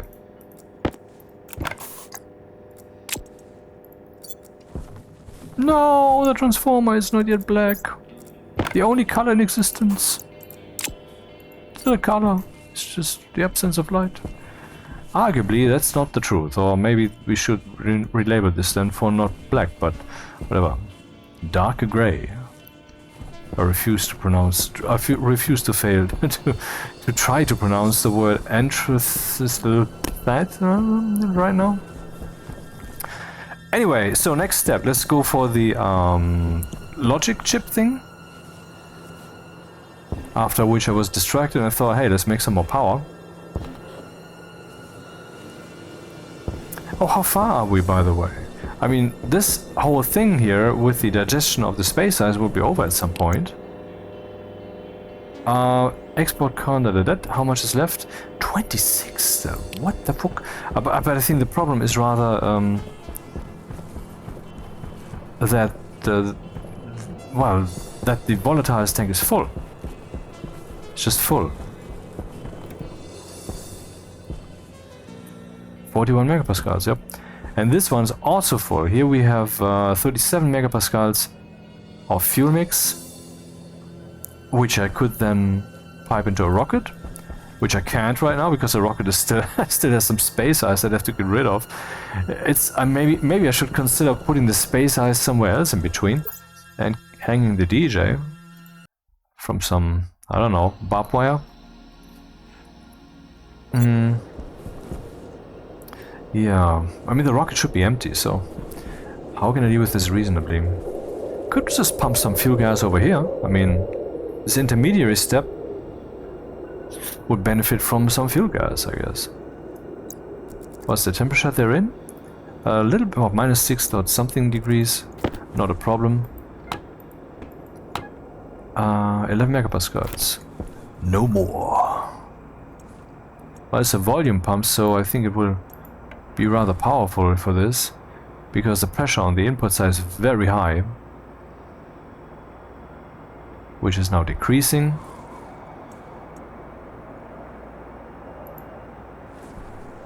Yeah, looking good. So let's make some more fuel. And I must say, I must repeat, my fuel mixer, it was good at some point, but currently it's shit. The high pressure here, for whatever reason, fucks with my logic. Maybe the step size here is too coarse, I don't know. But, Anyway, what's the pressure we have? Oh, it's still 32 megapascals? Oh, I expected that to be very much lower now. Huh. I expected wrong. In other words, I cannot get rid of all the fuel gas right now. It's such a ridiculous problem. But hey, look at this buffer tank. Look at it. Now look at it again. Now look at it. A buffer tank. As if I had planned this. Well, then let's pump some of that stuff over there then.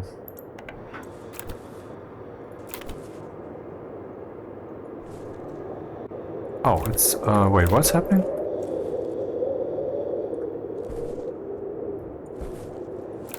Oh, right, okay, what happened is that it was going in here, and there was streaming over here, and, yeah. 14, okay, let's pump up more of it. It's a nice thing to do.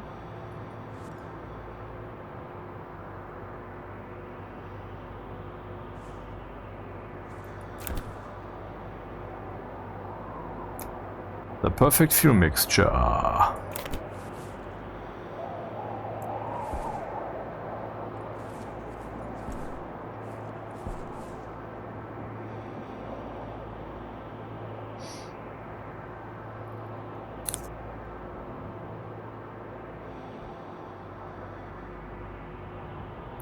I could put some logic somewhere here that whenever one of these pumps is on, some kind of flashing light thing is on. That wouldn't be the dumbest thing.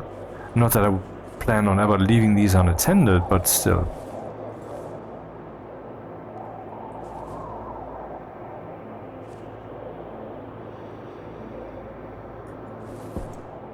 It seems like I can actually leave them unattended. Pressure here is decreasing, the pressure here is decreasing, the pressure here is increasing, but well, I can just leave them on. Do I have more flashing lights here maybe?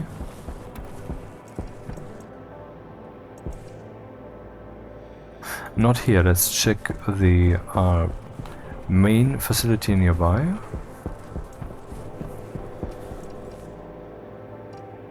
I do not.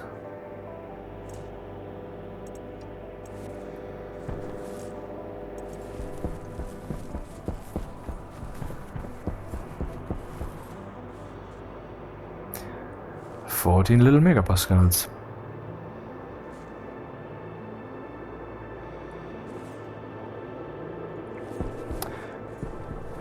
Phew, I'm not sure what to think. So let's see what the power is doing. Not much, it looks like. 1000 watts from all of these 3 times 8, 24 wind turbines. So currently we have 48 wind turbines powering this thing, but it's basically nothing coming out. Of course the wind is being an asshole.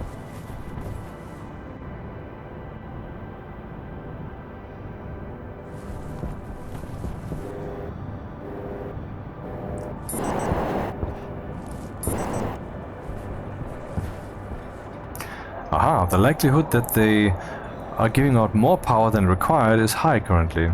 Not bad. And that's because the 3000 or 2000 watts of heating that gas over there from the space ice is no longer needed right now.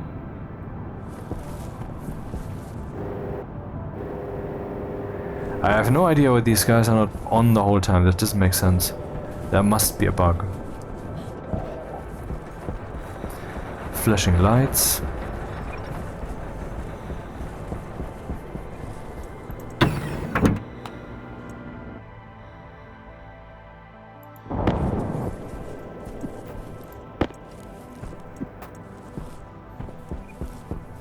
Do I have some here maybe?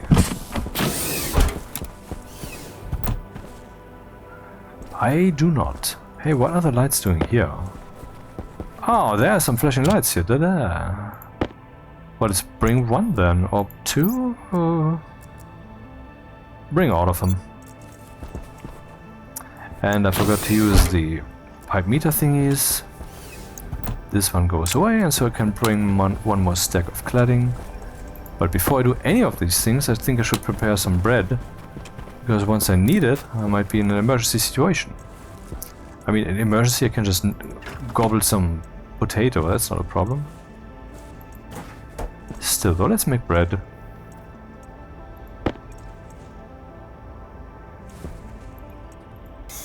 Mm, 200 grams. 1, 2, 3, 4, 5. Bread, thank you very much.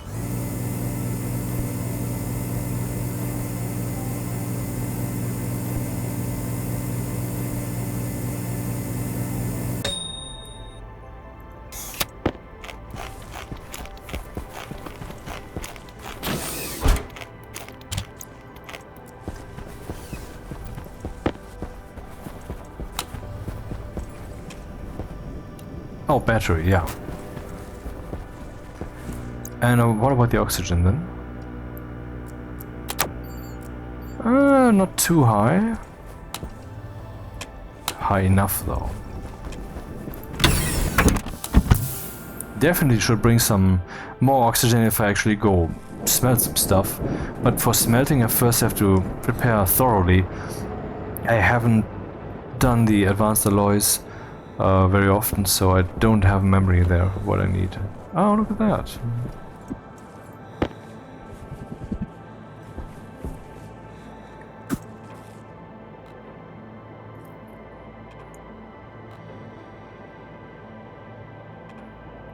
Well placed.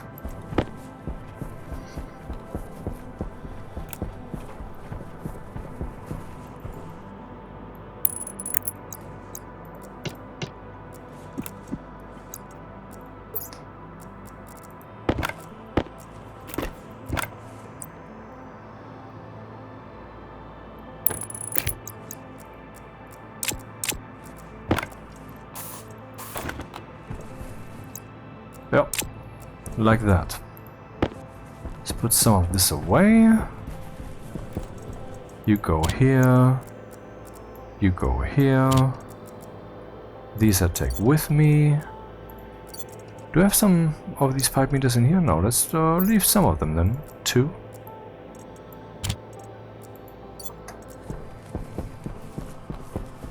And I think we're done here, aren't we? Pressure on this side, 11 megapascals. This one's all but empty and this one's all but empty. So let's turn off all the pumps. Starting with this one. And this one. And that's all of them. And this means we can turn off here. And then let's make some fuel and see what this does.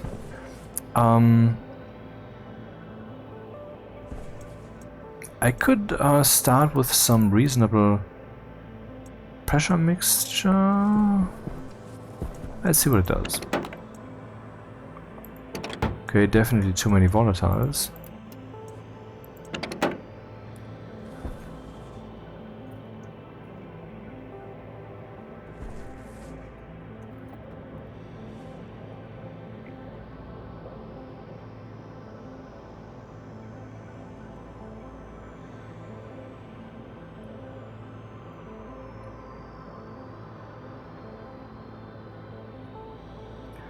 I think they should change the head-up display visibility thing. For example, one thing could be if I press this button that closes all of them, if I press it again, maybe all of them should show up again.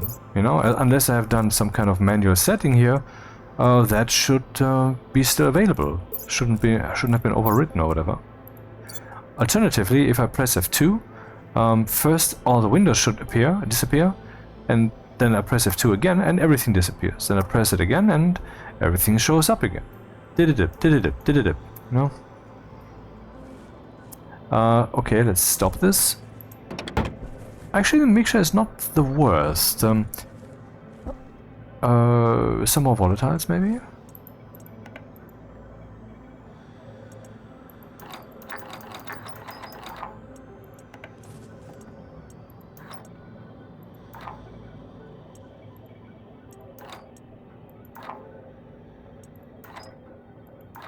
Oh, it's not perfect. Anyway, that's a good fuel mixture, because these are the volatiles. Huh.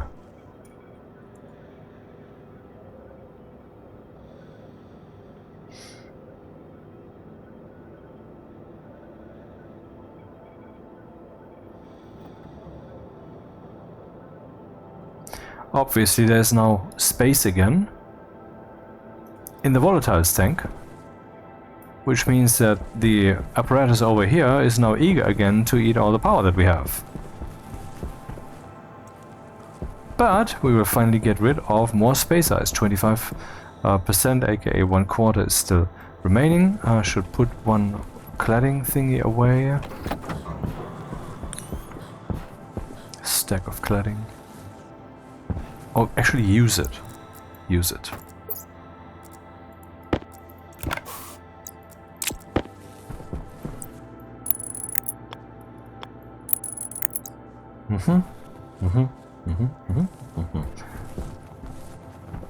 I could use it on the outside too. At least here. Because it does make a nice difference.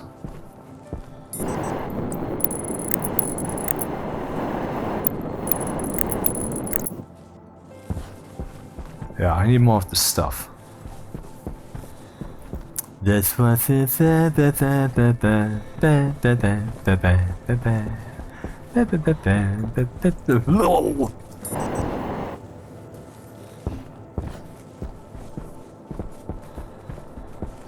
Yeah, next step is what? Well,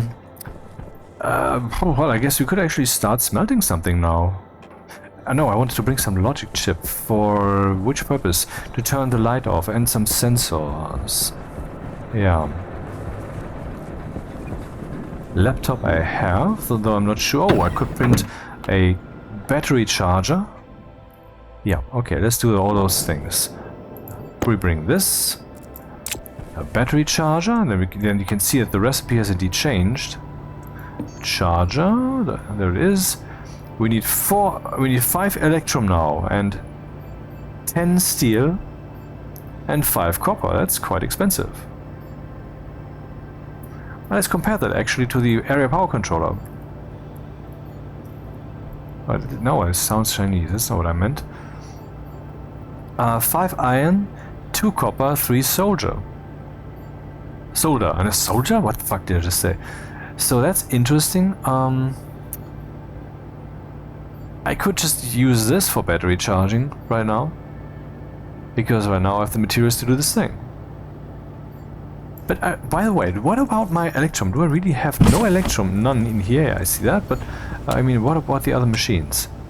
87 grams, so that's a lot. This display, for whatever reason, still doesn't work. Or the others should stop working, I don't know. No electrum here, and here we have 91 grams of electrum. Okay, I don't think that electrum is so very much needed in here right now.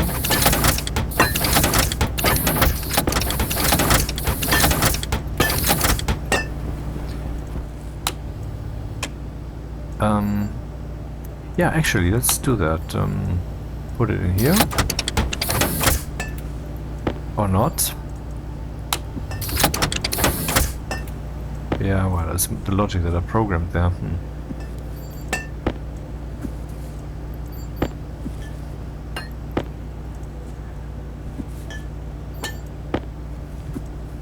Uh-huh. I've been doing this for a while now. I should really find a better solution to this.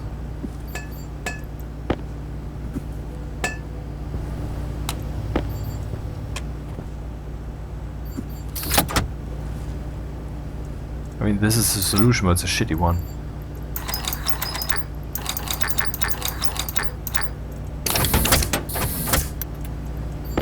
That goes here. That goes here. And then we make the charger. Do we have some extra batteries here? No. Battery. Small, large, large. Need gold and copper, man. I'm always running out of those, and well, I don't have any more. Oh, there is some gold here? Yeah. because it was actually needed. That's why that's there. Now I don't have it there. But instead I have it here.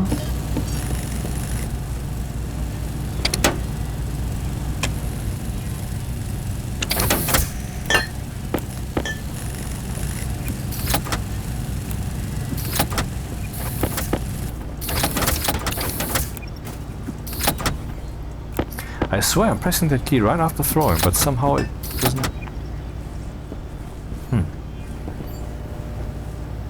See, that took a while. Actually, what am I saying? The last thing I printed was a battery. Do I have cables? 42. Heavy cables, not too many actually. Can we make more heavy cables here? Yeah, but then all the resources are gone. I don't want that at all. I want to make a chip also. Maybe we can at least make that. And I have to get rid of my stuff. IC10, which is the slow one of the printings here. Yeah. I mean, the housing, I believe, is faster. That's what I mean. My word processor failed me and failed you, and it failed the world. It's failure.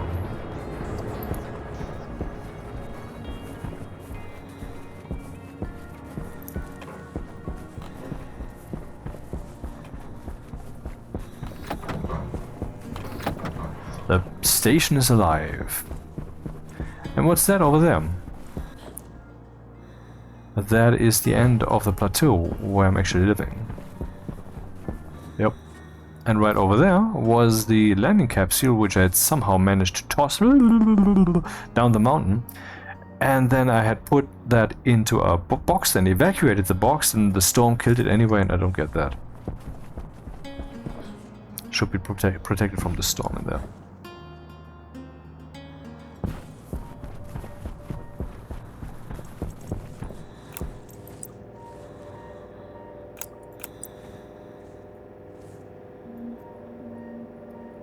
The what now?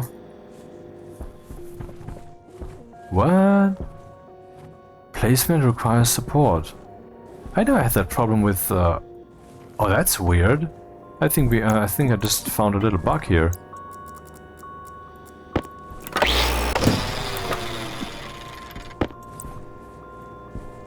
Okay, it doesn't fly. Where would I place this then? Here?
Hello, son.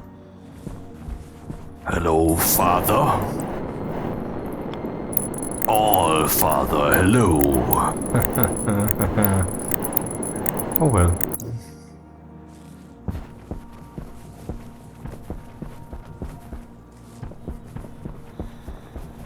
Wonder if I should go mining actually. I decide yes.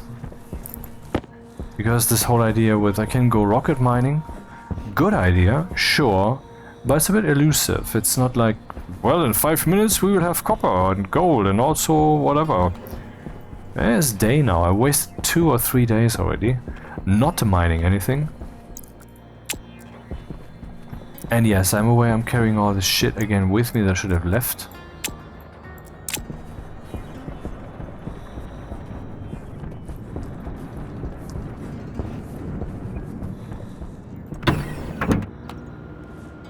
Ah shit, I wanted to do something else.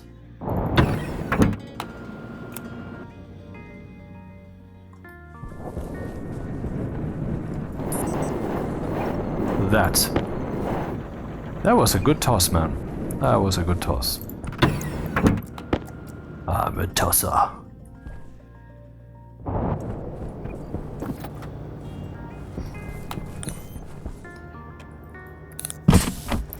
Okay, let's use the daylight.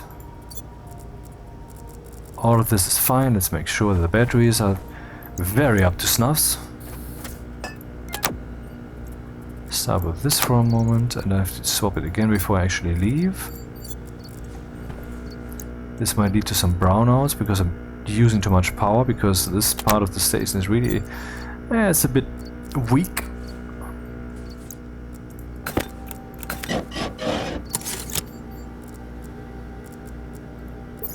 So that one's done.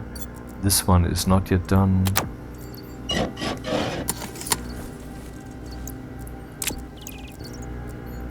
I want to bring all the batteries.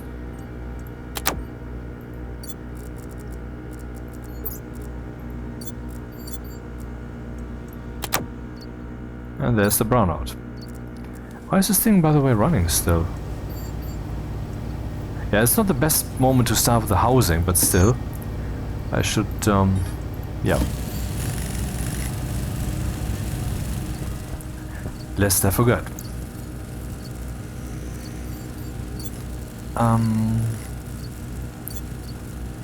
Something's missing. What? Something's missing. Ah, right here, sure.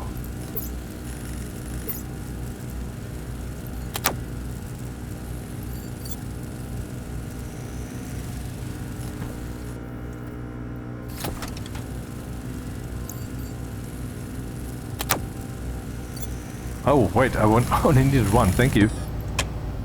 For now. Okay, looking good. Let's leave everything that we don't need. I mean, it's 4 megapascals, what's supposed to happen?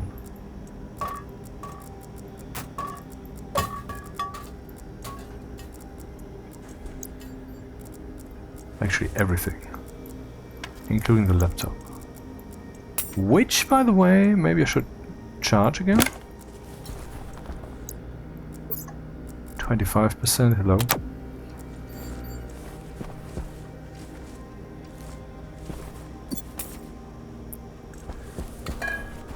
Ah yeah, of course, I need to make sure that I have enough reserves. Jetpack critical.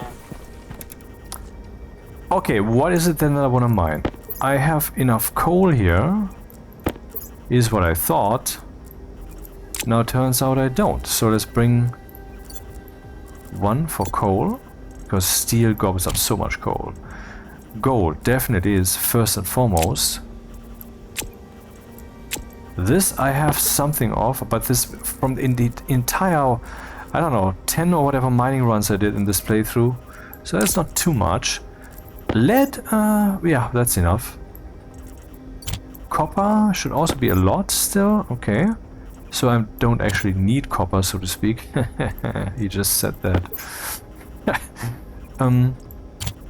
But definitely gold. I should really hunt for gold, that's basically the main thing here. And yeah, that's what I should do.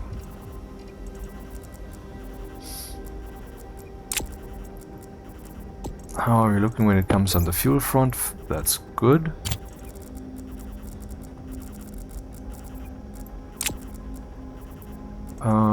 No.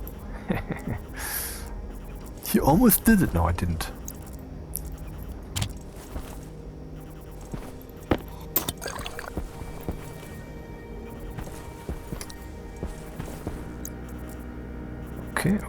Okay. So what's missing? Other than me going mining. I want to be sure. Tracker. Home sweet home is still there. And working. Then we will have this. And those. And I need more oxygen. Definitely.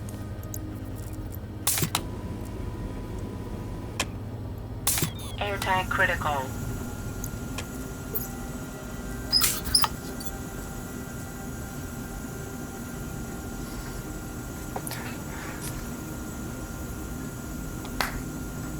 And then I will take a short break and then we go mining.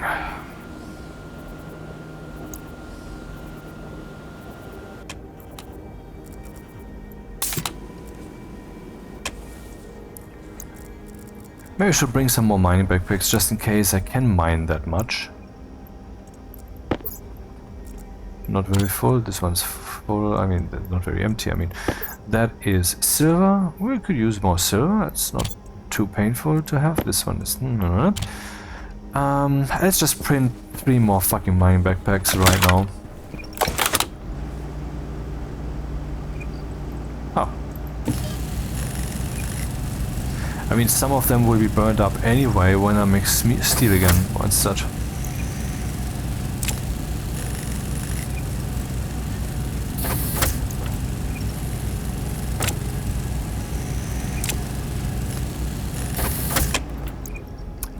Oh, god damn it.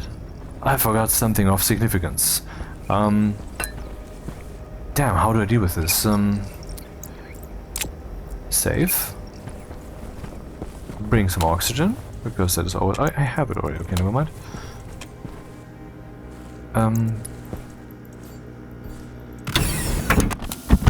Because for the longest time something has actually been going on that I didn't deal with because I have this new alarm system. But guess what? Now I go mining and then I'm 300 meters away and the alarm will go off and I'm like, shit, I have to be at the station right now. But then I can't be. What do we have here? How was the temperature? 200... Well, actually, that might actually hold. I mean, it has been holding for this long. And I didn't put up any radiators, which I forgot, I just realized. And this can be off, by the way. Yeah, so I guess we're fine. Look, iron boxes. I still have some of those. For nostalgia reasons. So did I think of everything? Maybe I want to eat once more.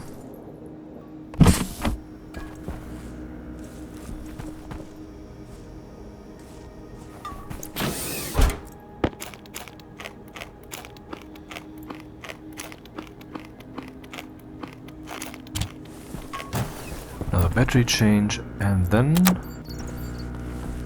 saving. Pausing. Alrighty, let's go mining then.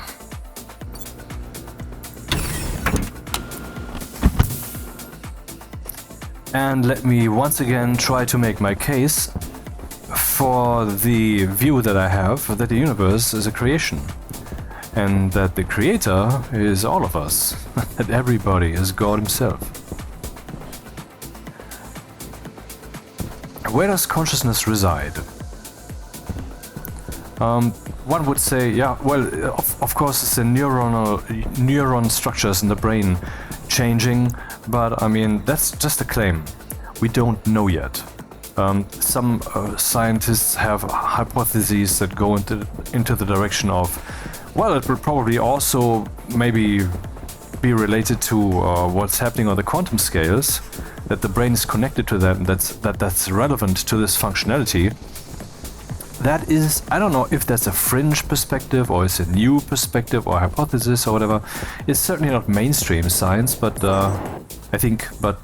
anyway, that's what I would also definitely say. Because, I mean, interesting enough, if you look at the smaller and smaller scales, what you observe is that space becomes conceptual. And that's a pretty profound realization, I think. What do I mean by conceptual? I mean, the smallest objects that exist, the subatomic particles, they don't have an extent. They are point-like.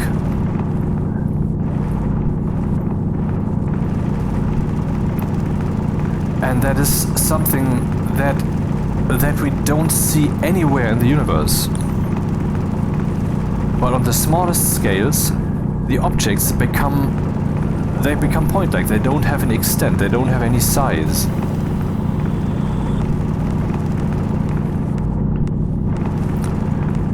But not only that, we cannot measure the the momentum and the location of an object on those scales to arbitrary precision. That's the quantum uncertainty, and that's not a measurement problem, it's a logical problem due to how quantum mechanics works.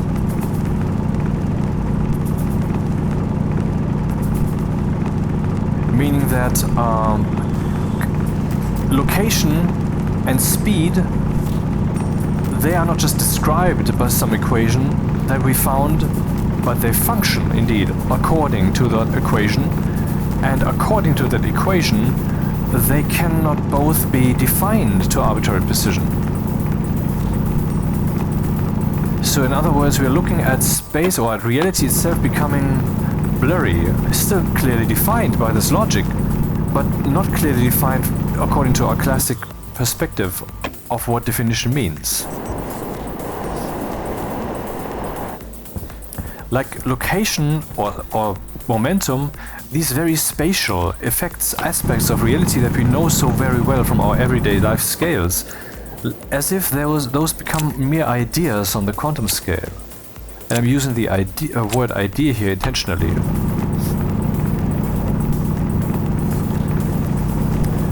But there's more. When we are looking at particles that are entangled in some quantum superstate, or whatever the correct terminology is, you know, when you can bring one of these connected particles far away from the other, and then you can influence these particles. One would say you can measure them, but many people misunderstand what that means. It means to like interact with them, because when you measure something with whatever apparatus you use, no matter how careful you do that, the consequence will be that you affect the particle. It will be touched by you, and so it is hence exposed to the cause and effect flow around it. And in the case of the quantum uncertainty, quantum entanglement, this means that something that wasn't defined until that very moment will have to choose a definition, and that is indeed what is happening there. We are forcing reality to make a choice.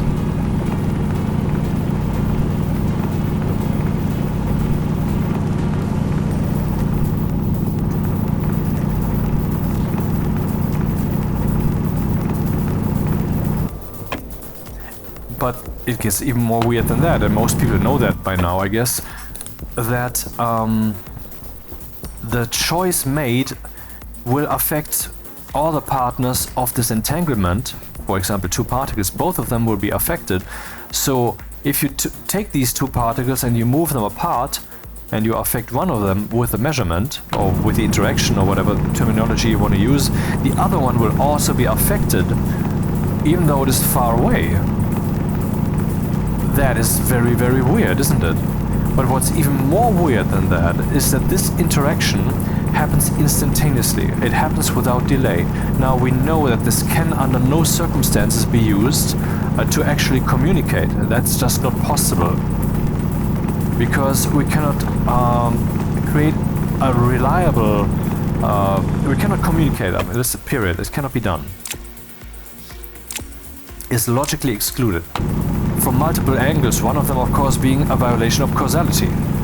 If communication happens faster than light, then logic itself is happening faster than light over distances, and that clashes with the rest of reality as far as we know it.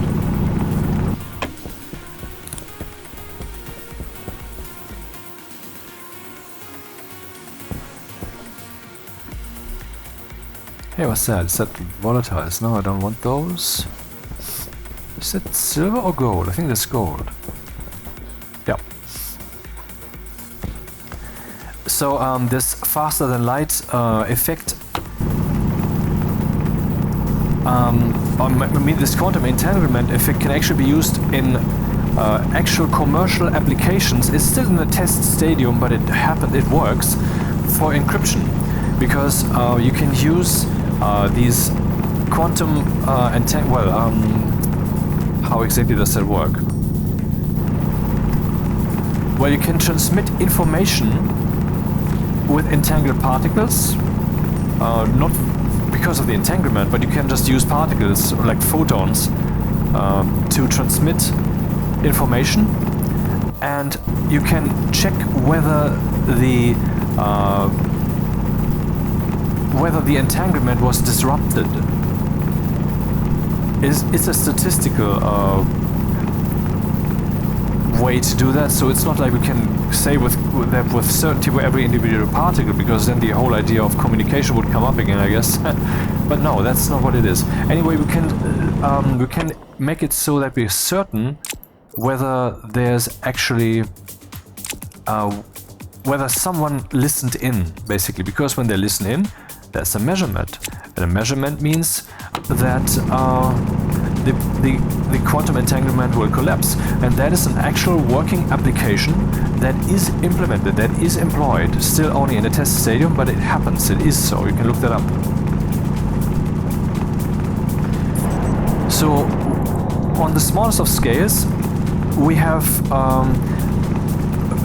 a behavior of space-time that is different from all the things that we know on all other scales, where position and location become a combined thing, where you have to choose which one do you want to know, because only one of them is defined, depending on how you look at it. And also where space, where physical objects can be in a state that is undefined unless you interact with them, then they will choose a definition according to what the overall situation is. And that means that basically parts of the universe, small parts, can be irrelevant, they can be detached from the cause and effect flow. I mean, it feels a bit as if we're in some kind of clockwork here, the universe, like everything is touching everything else, and this has to fly this way and that has to fly that way, because all of that is logical. But if you really think about it deeply, and even on the most macroscopic of scales, not microscopic, but the large scales, everything is uncertain. Because this quantum uncertainty, I mean, how large really does it become? I mean, we cannot observe it so much. I mean, if there's, like, for example, an asteroid that is very far from Earth, and is basically, the universe is choosing for it to fly towards Earth, where's that choice happening? Has that choice been made a billion years ago? Or is the choice being made when that asteroid is detaching itself from a bigger asteroid by some kind of collision? Is that the moment when the choice is made? I know the word choice in this situation is a bit weird and I don't want to use it really, but I mean, when the consequences have been set loose, how much wiggle room is there still? How large scale can this overall uncertainty become? Or, I mean, are we living in a deterministic cosmos? Would it play out exactly like it does, like it did, if we would re-roll the whole thing from the start?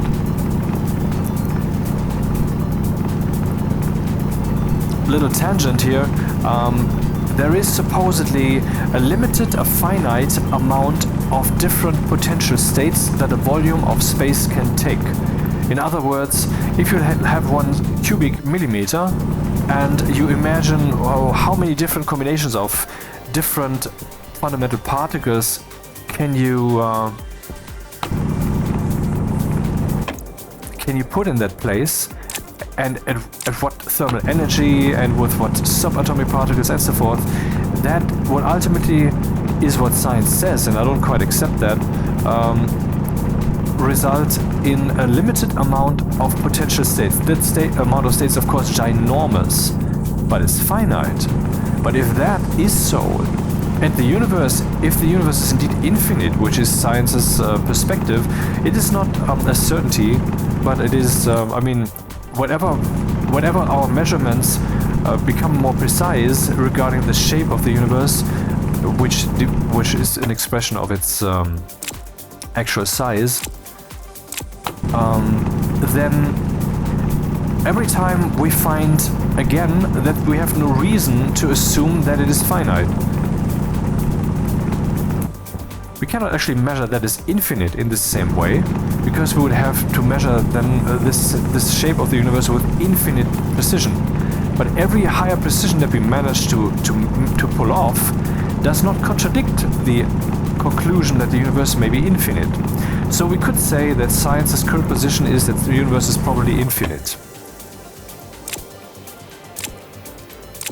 But if the universe is infinite, and if the amount of potential different states that can exist in a certain volume of space, in a limited volume of space, is finite, doesn't this mean that the universe is full of repetitions?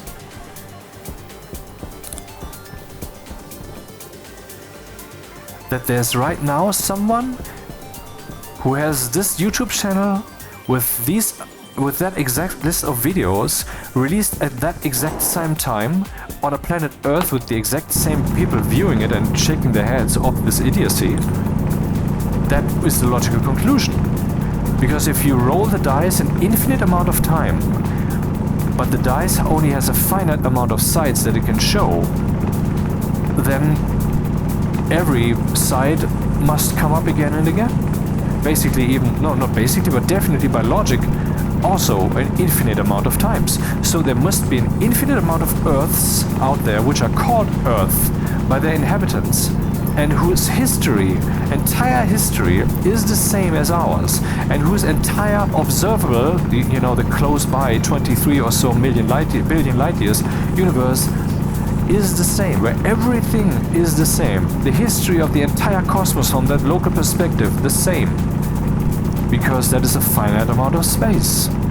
And a finite amount of space has a finite amount of potential states. And in an infinite cosmos, this must mean that even the observable universe that we're experiencing here must have occurred an infinite amount of time. It must be out there an infinite amount of times. And if you think about that, people say the universe is under no obligation to make sense to you. And yeah, that may be true, even though I disagree, because if it is a product of us, then yeah, it must make sense to us. But okay, that's a tangent. And that's interesting, because, does not everything in your head scream now, no, that's definitely not what the universe is like? Yes, right? But this would insinuate that the amount of potential configurations in a finite amount of volume of space must be infinite.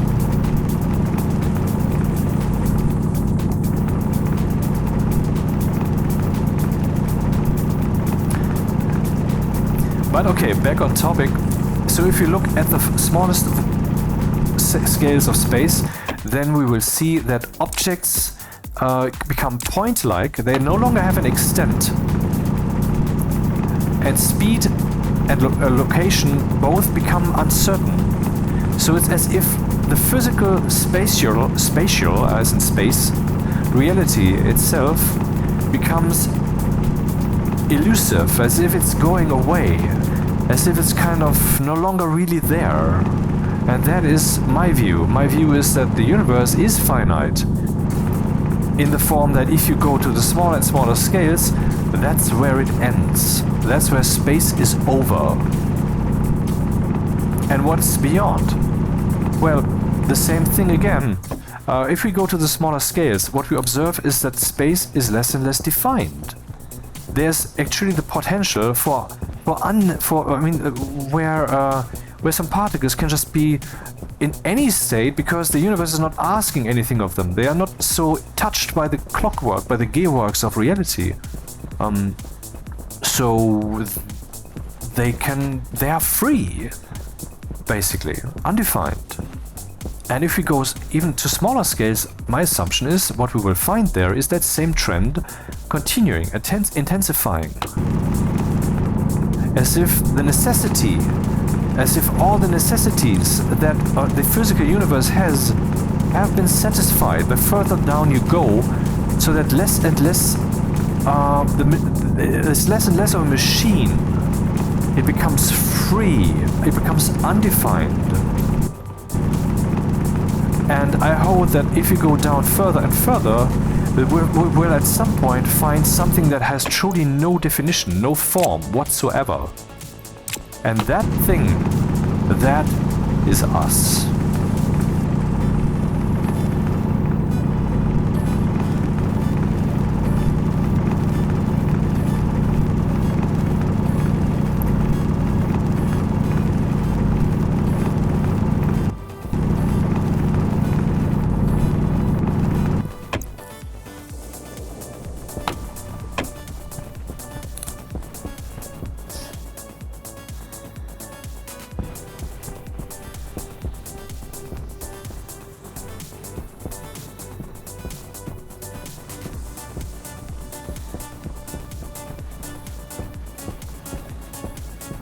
Wasn't there some... Oh, there it is.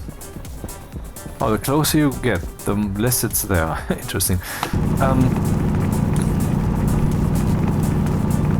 I mean, if you ask anyone, and in a context that is not scientific, but everyday stuff, you know, do you think that you have free will?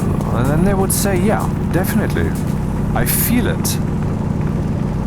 Now, of course, when we're talking about this hard stuff here, science and such, then we would have to say, well, that doesn't have to be the case. What if we're not free at all? What if everything is just a clockwork and it's an illusion that we might think that it's free? Or maybe we are free, but only to a certain level of the universe, and then at some point it just becomes a clockwork again. What does true freedom even mean? I mean, what does free will mean? How is that defined? I mean, free will would mean that you can make a decision, but you could also make a different decision instead. I mean, maybe you're forced to make a certain decision because of the circumstances, but ignoring that, like for example when you approach a traffic light that is about to turn red, but you're just at the right distance so that you can just keep going, because the alternative that you stop now would be unreasonable because of your speed versus and distance. That could be a free choice. I mean, I just said, well, you're too close for that to be reasonable to stop, so that's still not a free choice. But what if you're slightly further away? Just the sweet spot, you know? That would be an example of a free decision, or an example of a situation where if we have free will, that will could make a free decision.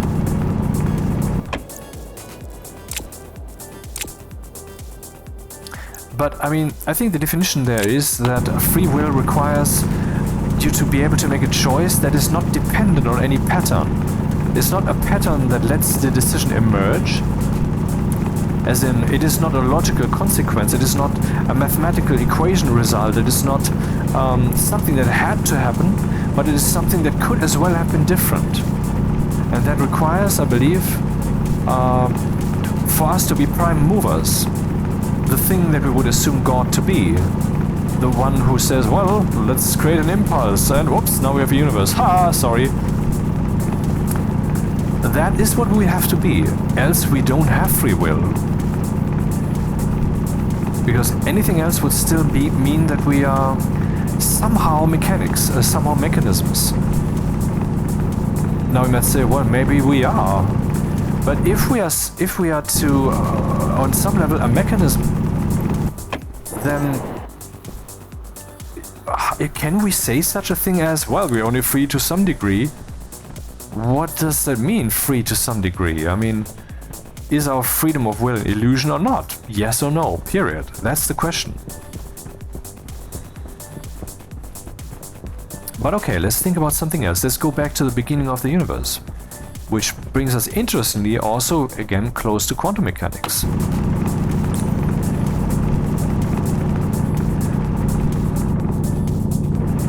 We are in a waterfall of heat, basically. We are using all the heat that we find, and we are juxtaposing different thermal situations with each other to produce work. In other words, we're lighting a fire, which heats a kettle, which expands the water therein, which drives the steam engine, and so forth. All of that would not work if everything would already have the same temperature. There needs to be a difference, a gradient. And that is also why the prevalent perspective of the universe these days is that it will eventually die heat death. It doesn't mean it will get hotter, but it means that all the potential temperature thermal differences, they will equalize. There will no longer be difference. It will just be a warm soup and no more work can be done. It will just become boring, dead, heat death.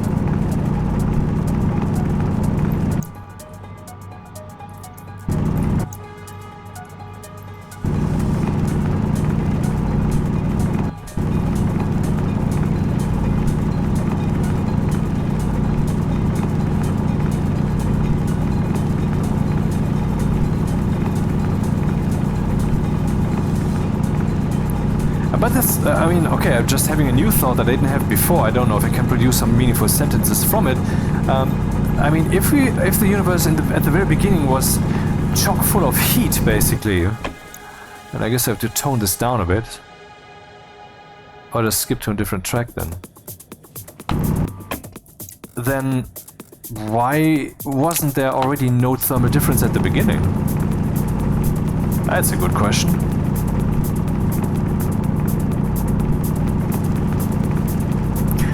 Anyway, the universe expanded, and so this maximum total heat that was there at the beginning had some place to go. It cooled down, and not identically in every place, but like swirling and a little bit colder here, a little bit hotter there. Differences emerged, where at the beginning it was presumably just hot everywhere. But I find the concept of heat interesting here, because what is heat even? Heat is, well, what is thermal energy? That is when particles are moving in a chaotic fashion.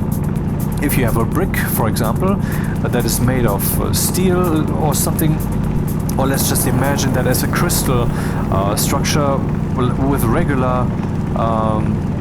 regular grid, like completely imaginary as a concept to better think about it. And then you tap that with your finger, and this creates some impulse, which will get some of these particles to swing in their force cage, in that place where they are, in that overall grid. And that would change the energetic gravity or low point of that grid. I mean, there is there's a particle in a place and is in that place because the weak and strong nuclear force hold it in that place. And so they are forming this grid, this imaginary material that we're talking about. And if you give an impulse with your fingertip or something else maybe, then you're giving an impulse to the entire material. But unless the entire material is moving, which is momentum, so everything is moving at the same time as a connected thing, then you're moving only like one particle, for example, which will then move around in its force cage. And I'm calling it force cage because it maybe needs a name, that's all.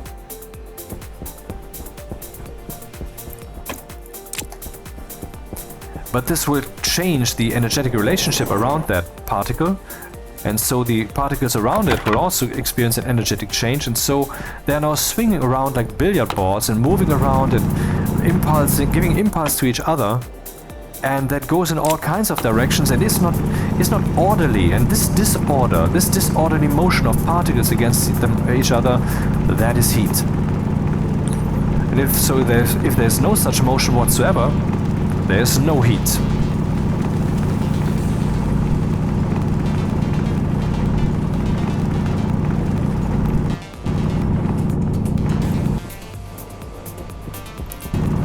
But at the very beginning of the universe, the heat was so intense that molecules would be torn apart if they already exist. Even atoms would be ripped apart, even fundamental particles would be ripped apart. So what really is heat under these circumstances?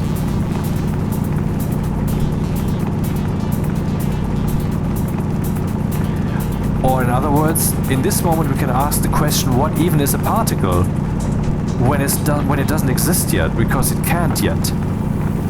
What is this proto-material? What is the form of form? So the closer we get to this beginning, the less defined things are, just like when we're getting to smaller and smaller scales. The less defined things are.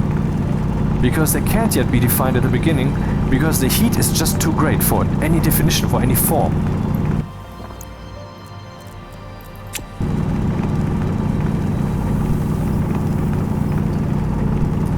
So what happens if we go further and further back?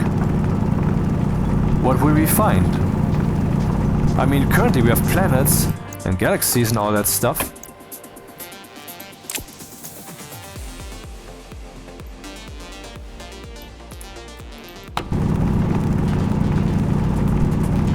And at some point we didn't even have atoms, we only have fundamental particles.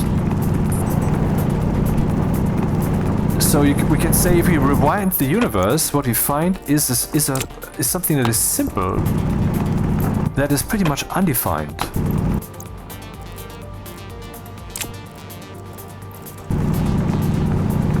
So if you rewind that to the total beginning of it, if that were possible, would we define total indefinition?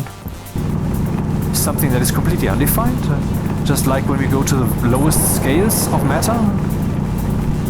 As if we could find the beginning of the universe if you go to the very smallest scales of the universe. But we can tie this whole package together even more interestingly if we're asking ourselves, was there even space at the beginning of the universe? I mean, the assumption that space was... okay, let's first talk about the Big Bang. People mention that as a singularity, but that's not helpful because then people think, okay, it was just a point. But that's of course bullshit. Because if the universe is indeed infinite in space, and we had a finite time for that infinite space that we have today to emerge, and the process was non-discrete, so it wasn't magically, whoop, now it's infinite, then it was never infinite. So it's infinite now, then it was always infinite, even at the very beginning. Only there was possibly no space between whatever was inside the universe at the beginning. And then it expanded in every place, like it's still doing, the metric expansion of space, which has been measured by everything moving away from everything else, which we can tell from the redshift of materials in space. Everything is moving away from everything else, is what it seems. The metric expansion. The universe is growing bigger in every place. Not outwards, because there is no outward, it's infinite. There is no space beyond the universe. There's just space. But the question is, was it always space-like? At the very beginning, when it was infinite, but not yet expanded. What was it before that? And what is heat when there is no matter yet? All of this to me points to a situation that is undefined even when it comes to the question of space itself. Like space itself was not yet a defined thing. There was not yet an extent. There was not yet something like the concept of location or the concept of extent. And if you look at the quantum scales, where we have the spooky action at the distance, like which I described earlier, that is as if the universe is not caring about extent there, about space. And also speed and momentum are not so much defined there. And well, the universe at the very beginning seems to be very much like the quantum world of today. So what do we find if we go below the lowest quantum scales? What do we find if we go beyond the earliest beginning of the universe? What I believe we find is something that is not space. I believe at the beginning we did not have space. It was already somehow a universe, the thing emerging, yes, fine. But it wasn't yet space. And I believe if we go to the smaller and smaller scales, where we can already see that the universe is kind of losing its space-like properties the smaller we go, what we will find is also not space.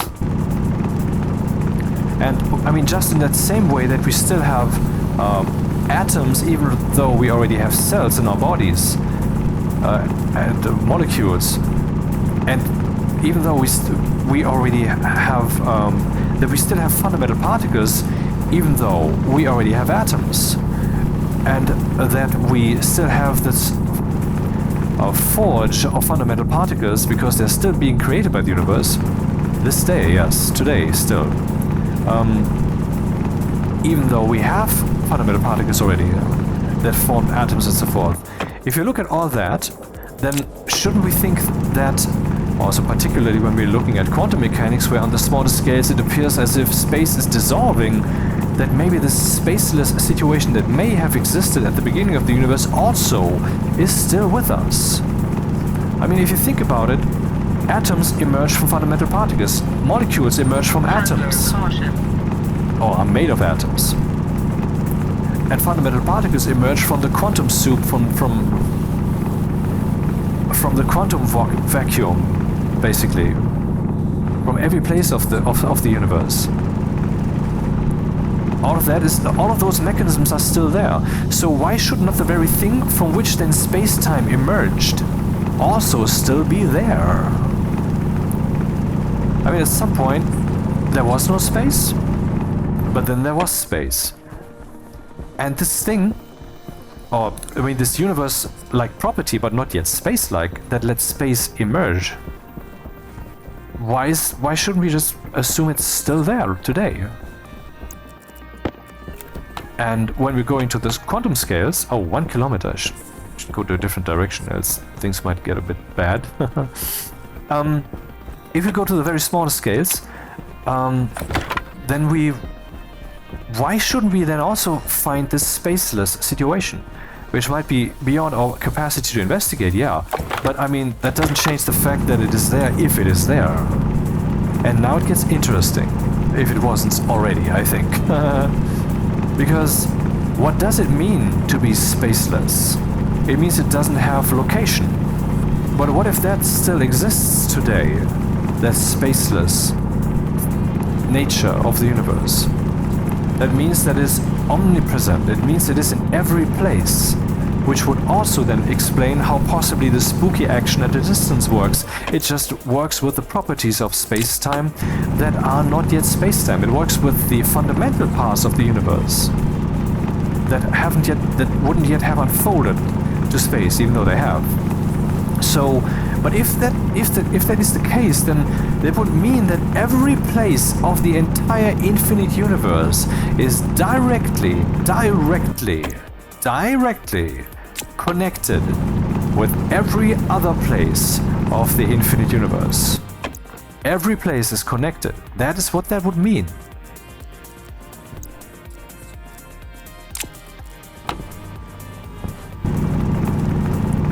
And if you think about the universe being so mechanical, being so very logical, making sure that everything is balanced right wherever the necessity arises,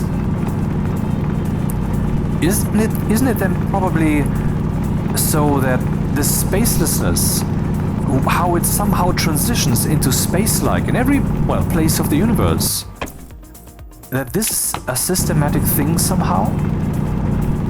That it would follow some kind of logic instead of just being tossing dice or being random? And if so, then it would mean that the entire infinite universe is following one orchestra, is following one orchestration. I know this is a very stretchy the way I'm expressing this, but I think it is also, let's just say if we would find out one day, then we would not be baffled, because it seems pretty straightforward, I think.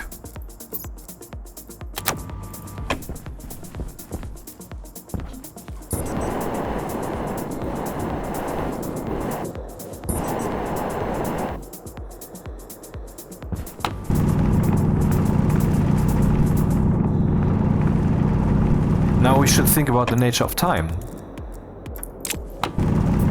Can there be infinite past? No, of course not. If you look at space as an example for infinity, then you can just, let's just look at not 3 dimensions of space. Since we're talking about time, we want to talk about only 1 dimension, makes it easier. So let's make the universe flat, so we only have some plane.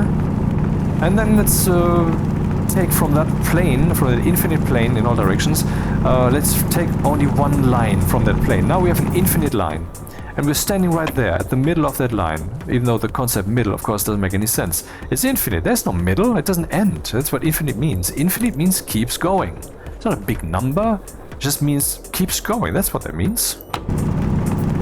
Infinite.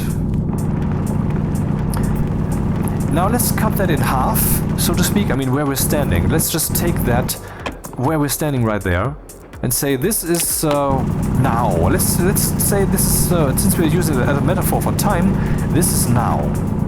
And then let's go at a finite pace in one direction of this infinite line. Will we ever reach the end? No. So what does that mean when it comes to the moment that we have achieved right now, where we are right now? It means that this moment cannot have an infinite past, because an infinite past means that would take an infinitely long time, aka would never be completed, to get here. The now would never be reached if the past was infinite.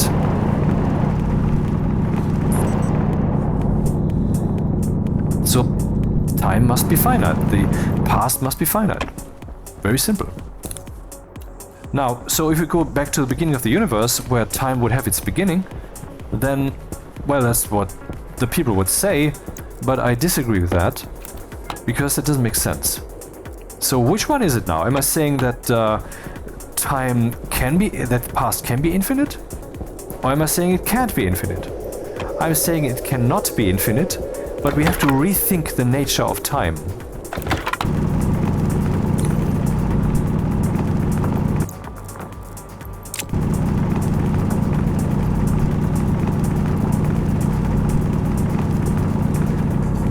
This idea that at some point time began to happen is, of course, idiotic. If you're talking about the universe as some kind of mechanism, machine, or whatever it is, and then it just... no, I'm not going that whole, well, someone must have given the impulse, must be God. Do you deem me that stupid after all the things I told you? Do you think that I'm really that simple, that low? Come on. No, what I'm going for is the idea of time beginning doesn't make sense, because time, to me, is the thing that allows change, or the system, or the pattern, or the mechanism, or the space, or whatever you want to look at it. It allows change. But time not going on, and then time going on, that's a difference. That's a change. So that change needs time. However little time that may be, it needs time. If there is no time, it cannot happen. So time cannot begin. Time cannot begin.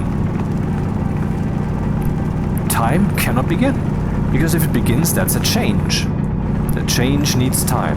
However short that may be, even if the universe is on some level digital or instant or whatever, which I don't think, but whatever, then that would need time. It would need the phenomenon of time to exist. So time, to me, it cannot begin. Time must always be there. So what is it now? Do we have an infinite past or not? We do not have an infinite past, but time is eternal. So what the fuck am I saying? Well, let's rethink time then. It's easy. What's beginning at the beginning of the universe is not time. It's form. Form is beginning.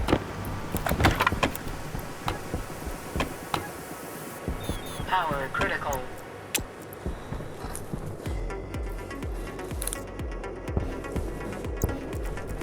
Are we intrigued yet?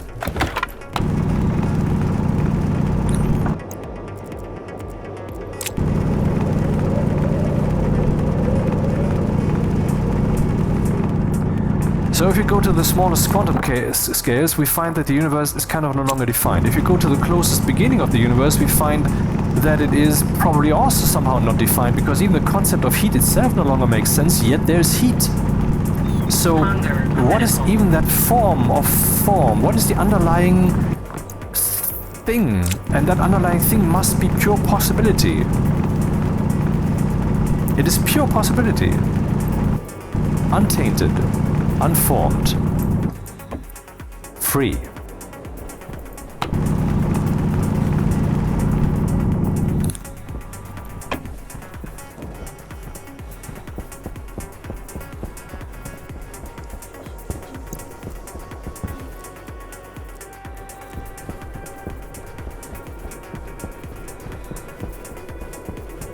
And free will?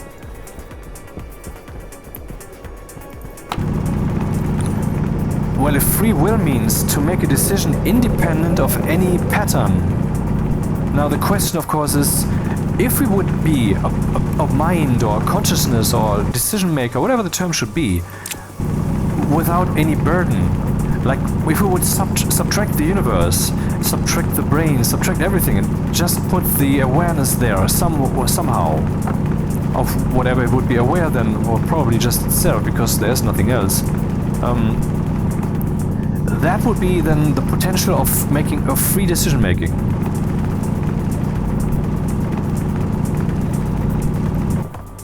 Truly formless. Not already tainted by some kind of definition, but truly formless.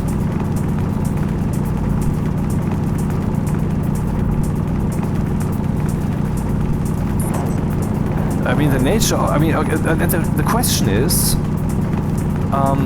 what decisions would such a consciousness make? I mean, if it's saying there is no underlying pattern, does it not mean then that this decision maker is a random generator? Is a soul ultimately just a pattern evasion machine? No. Even though many people would, Hydration critical. particularly when they're younger, try to define themselves or act in a way that is trying to evade all the patterns around them, understandably, because all the patterns around them, there's so many laws, so many rules, so many things that you have to do or must avoid doing, that you find yourself in a system that doesn't seem to have any stepping stone left that you can choose yourself. Everything will feel like it is someone else's decision. So people would try to evade patterns. And that's a good thing, but then at some point you must mature enough to realize that the particular evasion of patterns itself is a pattern. And then you find your freedom. And then you find that, neither decision is truly free. And then you stop caring about trying to strive for a free decision, because no longer the concept exists for what does it mean to make a free or unfree decision. You will just decide.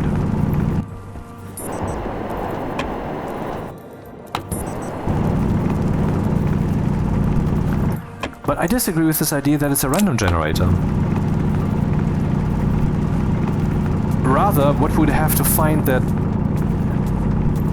will is holy. That there's something that is an atom, basically, the indivisible. That's what atom means, is Greek. It cannot be divided further. It is fundamental. Now, we can think up all kinds of definitions of something fundamental, like a quantum vacuum from which then the universe emerges or whatever. Maybe, whatever. But this brings with it the problem of an infinite past, because there is already a form.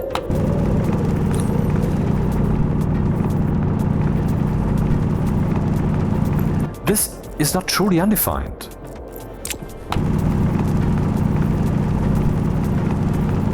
It's a very specific structure that has a very specific consequence. It is not truly undefined. But this assumption that the trend that we see when we're going closer to the beginning of the universe or going to the smaller scales, the assumption that this trend, that things become less and less defined, just stops at some point, doesn't have a foundation. It is just, well, it's a violation of Occam's razor. The simplest assumption is, well, it just keeps going like this until there's no definition. I have to go back. It's still very far from home. Let's go straight there, because it's safe, and go there as quickly as possible. If I would have the Hardsuit jetpack now, I could fly faster, but I don't have that. And if there's now a storm that blows me away from home, then I will probably die. Oh man, this is annoying. There's gold. I cannot take it.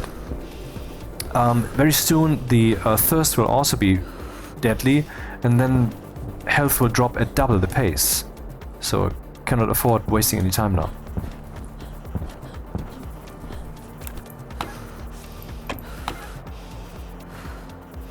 You can already see the station, by the way, from here. Look there. There's a light right there.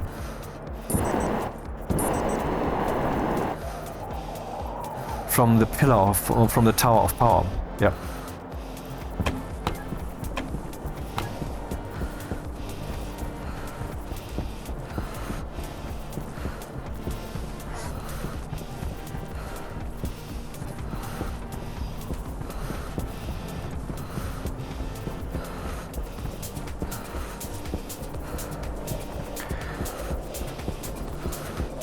But why would I then go so far as to say that, well, everybody is God? Because that's the only thing that exists. Well, first of all, that's the only thing that exists, and therefore everything is God. Now you might say, well, you're just fucking around with terminology and calling it God. No, I mean literally God. And when I say that everybody is God, I mean literally everybody is the God. The Eternal One. And, well, I was talking about the nature of time. What's time like when the situation is entirely formless? Well, time is without effect. Because there's no flow of things happening. There's no dream, no liquid hallucination, no total trip of total freedom of the mind. Man, more gold. Shit, this is annoying. There's just nothing. And every dream that you dream is the first. Because there's no past, there's no memory, there's no aspiration, no thought, nothing. Complete and true undefinedness. Just I am. Just existence that can be whatever it wants to be. And then what decisions does it make? That cannot be known. It's beyond. It is not knowable. It is holy. It makes decision based upon the whole of things. I mean, maybe we can approximate this a bit by thinking about it. I mean, let's think. Let's see. When you're coming home from work, and then you might feel inclined to maybe eat something and relax a bit and watch a film or whatever, to like decompress and do something you couldn't do at work. But this is still kind of defined by having been at work, because you explicitly try to seek things that you cannot do there, as some kind of to balance it out, you know. But what if you have a weekend? Then you are more free to decide and might do some things like, let's start writing a new program, or record some session here of Stationeers or whatever. But what if you have a vacation? Then you're even more free. And what if you zoom out further and further? What decision do you make when you have absolute freedom? Any decision is the right one, but are you a random generator? I mean, I think the problem even is that if we would say, well, you're a random generator because your decision would evade all patterns, well, there are no patterns yet. You cannot even evade any pattern. You cannot even make a decision that is... I mean, whatever follows from those decisions is so new that is really literally the first thing that happens and establishes whatever systems would then in consequence... Wait, where's the entrance? I mean, the systems that will have the consequence of the next choices maybe, or where your dream will flow, those systems don't exist yet. All of that is caused by the first decision.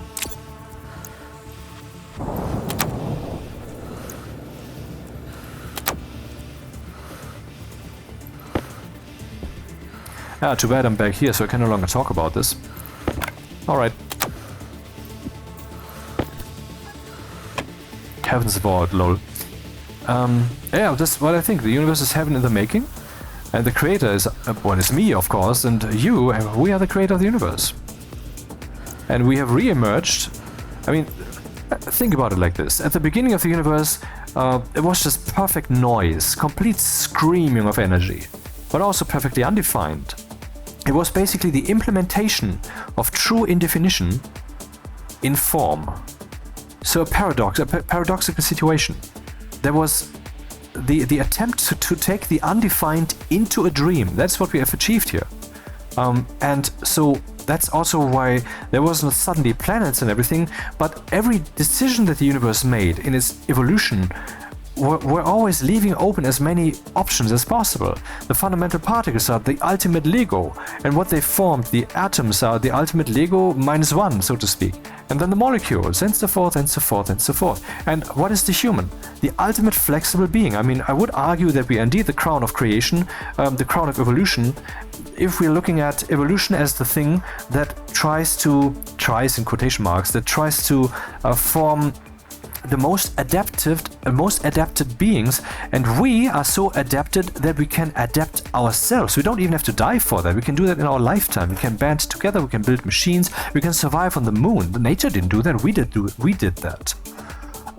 So we are kind of the embodiment of this pure possibility. The pure possibility has found a vessel, has found a manifestation within the dream.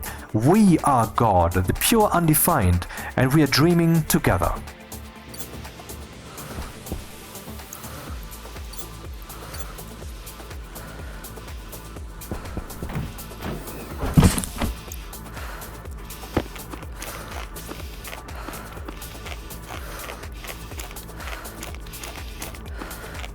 If that doesn't give you hope, you're not sane, man. I mean, you can also look at the development of the world. You might think, well, everything is gonna explode in a glorious nuclear war, and the sun will also die, and so forth and so forth. Dude, if we are indeed implemented ultimately as close to the pure... Well, if we are basically the pure possibility at the bottom of the universe, then we, all of us, are connected to the omnipresent properties. In other words, the fact that Earth hasn't yet been destroyed by an asteroid might well be down to the fact that we're not feeling like doing that.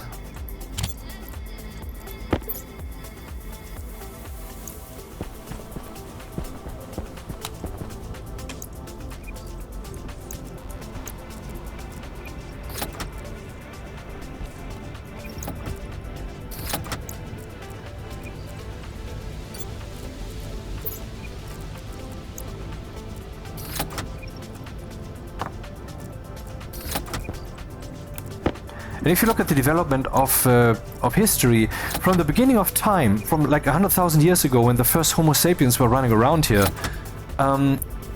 we were trying to escape the pain. We were trying to not suffer reality. So we were trying basically to find the middle of the flow through reality, where we are not running into its abrasive clockwork, gearwork, like hardcore necessity thing, but we're trying to find the middle ground, which is also what you did as a baby. You were trying to I don't want to be outside, mother, it was so nice and warm and soft in there, and now I'm in this cold, harsh and so forth. But you are in that situation now. You're trying to deal with it. You're submitting to reality. That's what you're doing there. That's what's happening there. Submission to reality. And then you grow up, and every step of the way that you're becoming more and more successful as the pure possibility embodied. Every step that you take is you submitting to the universe. And you can make that a system, a pattern. You should actually. I mean, and that's something I did and realized, well, that's the recipe for success, man.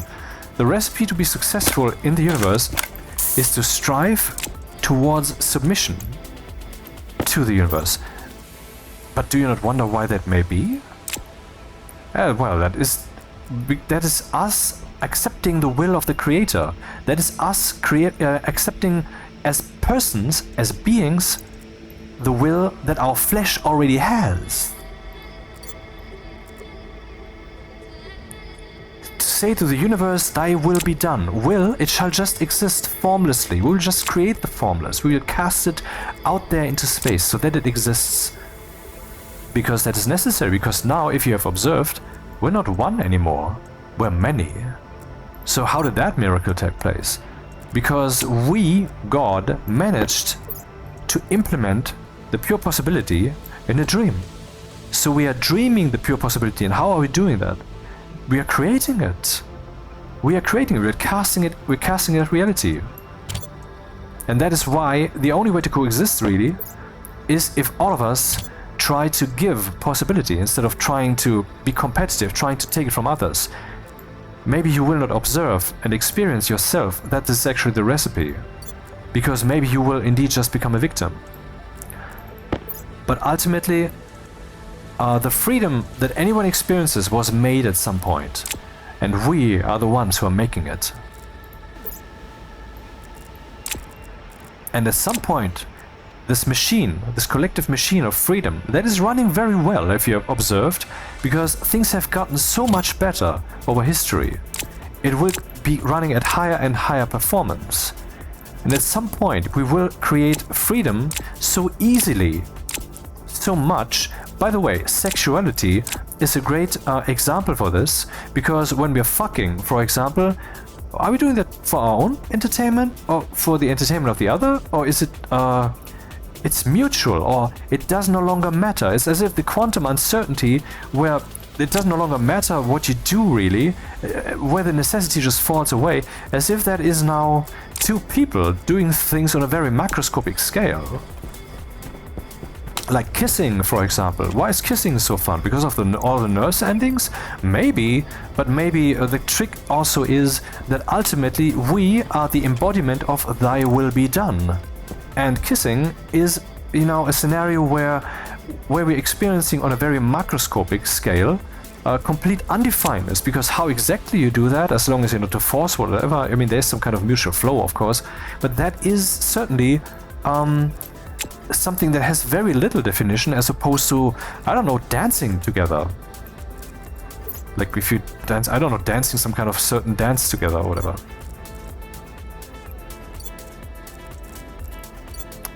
Where is this mining backpack? Is it this one? No. So this is copper. Let's put some more copper in there then. So at some point, this collective creation of more and more possibility, which we are doing, it will increase. And guess what? To create possibility, we first need what? We need possibility. That's a paradoxical situation. And that is indeed where the power of the creator, that all of us are, comes in. That is when we're doing something that is impossible. But, well, what does impossible mean? Isn't impossible a matter of environment?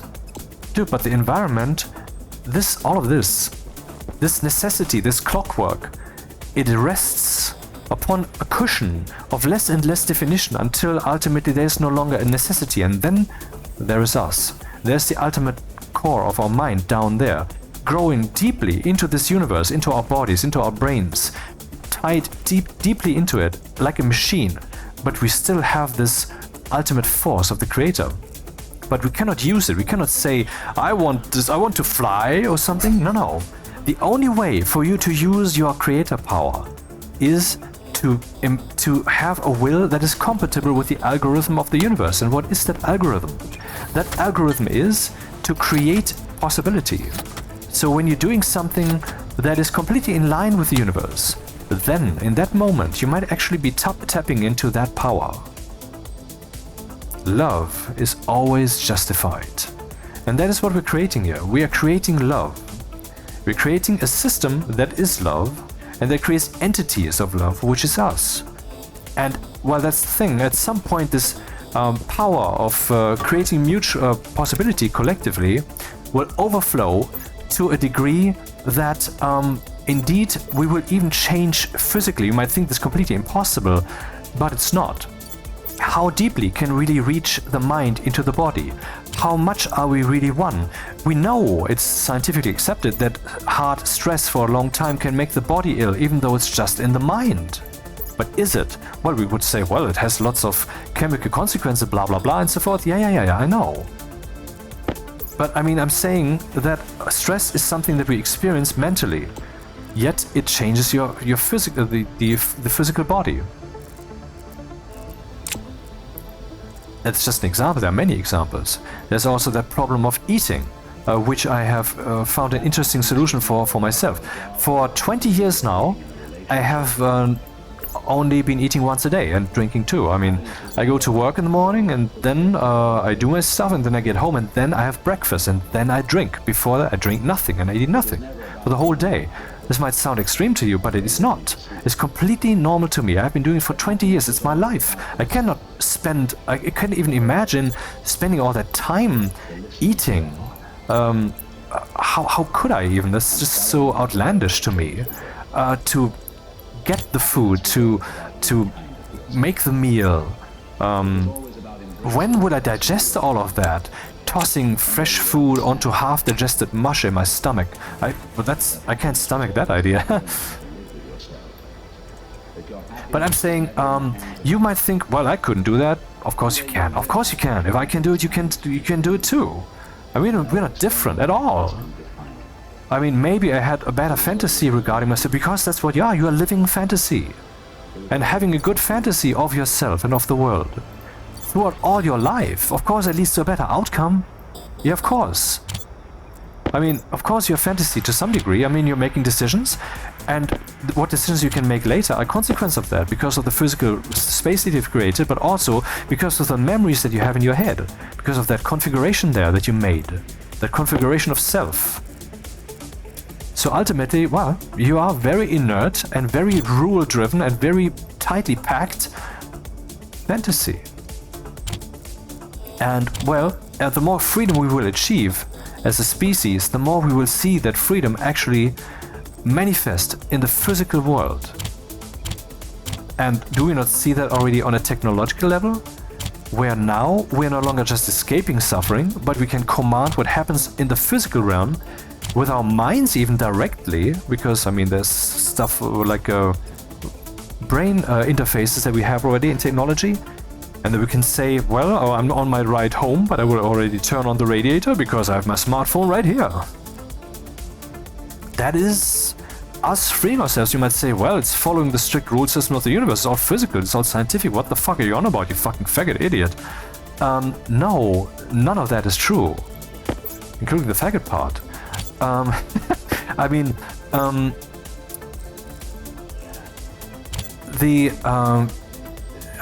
this will still follow this physical universe rule later.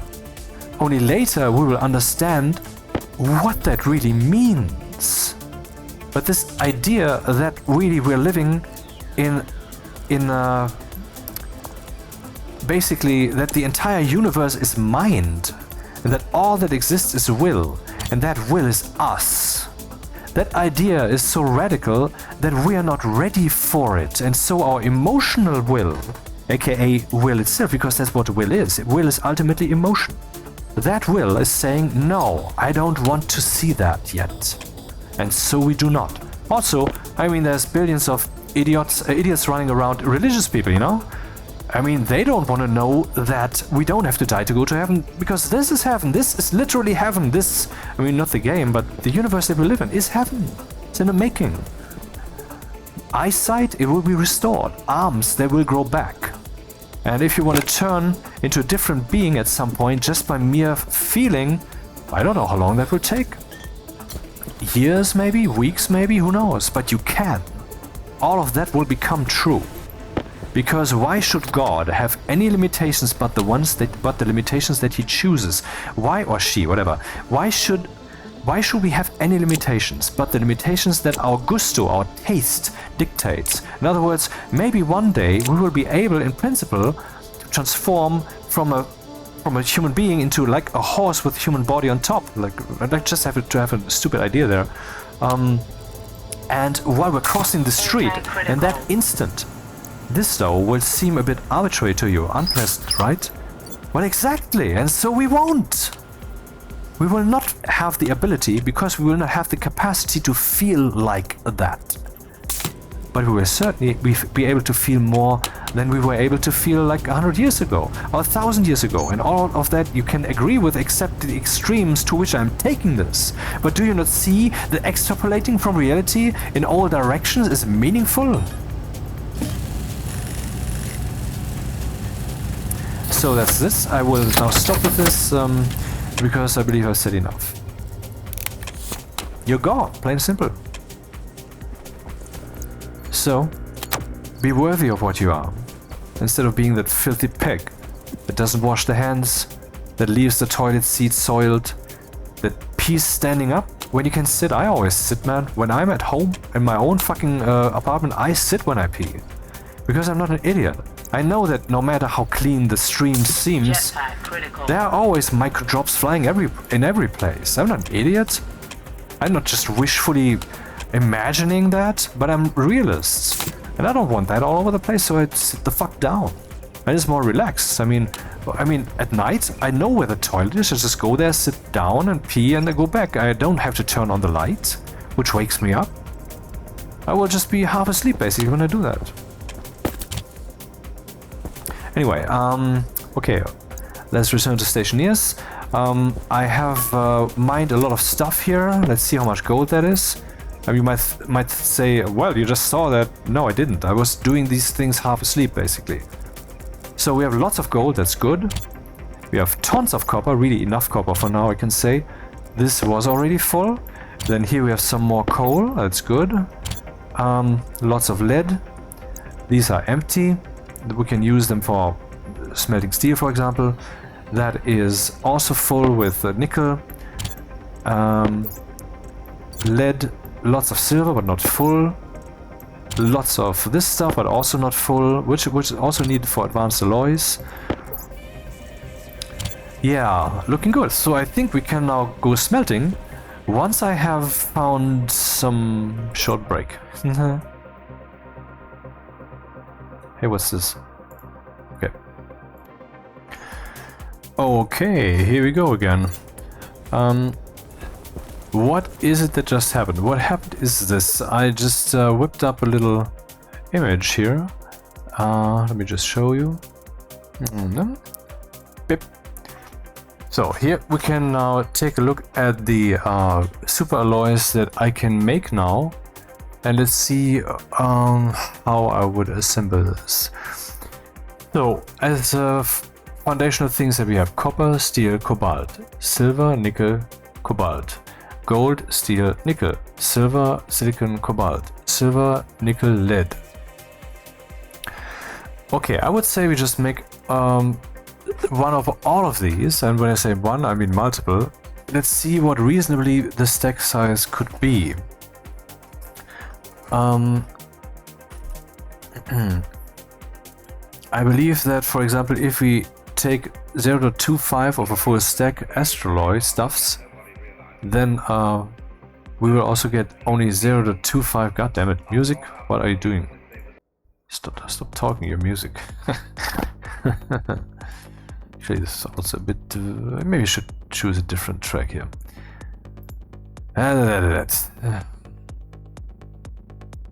Space Dreams.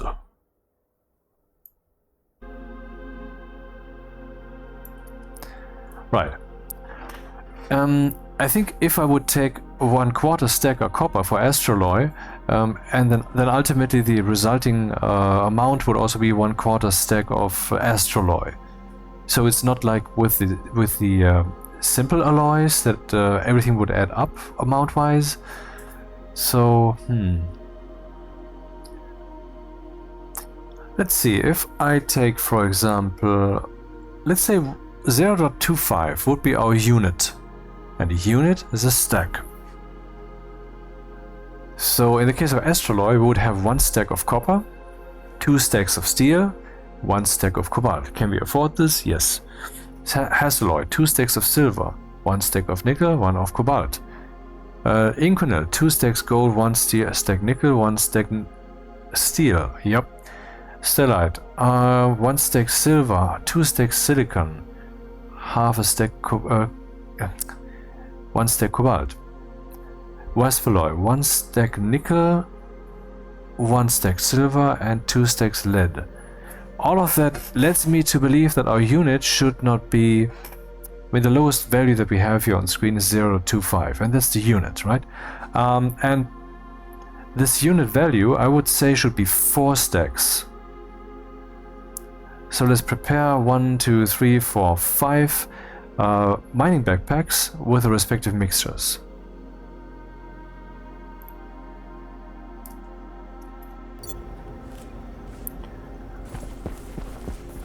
One, 2. Now we need 3 more of these.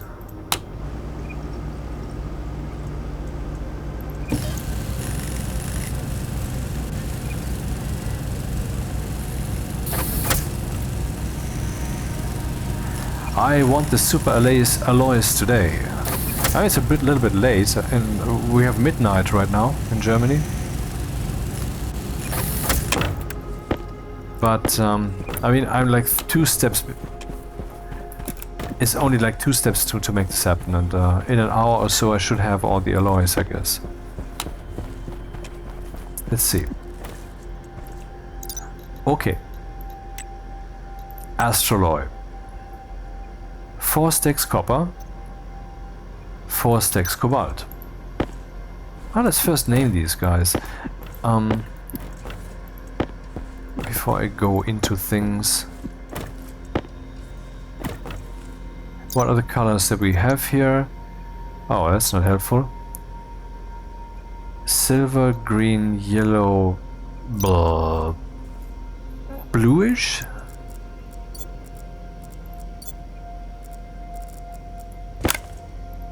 Silver, green, yellow, bluish, silver, green, yellow, bluish, and then, well, let's call that gray then. And talking about calling, this would be astraloy, hexaloy,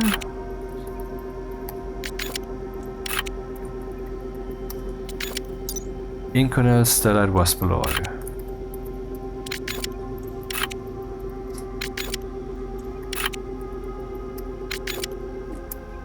Okay, that's a good start. Safe. Astraloy. 4 stacks copper.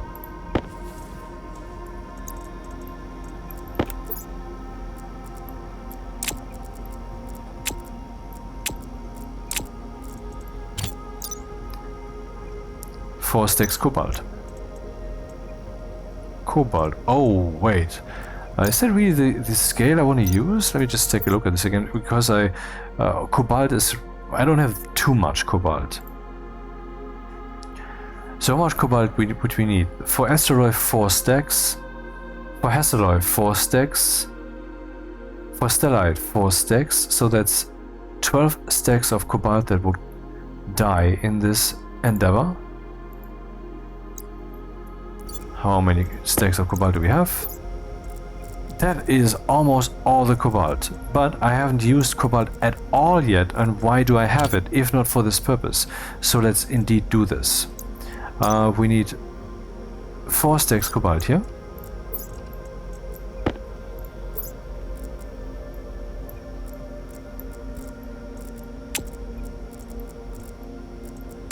What's with the sounds of this game that they sometimes just don't work?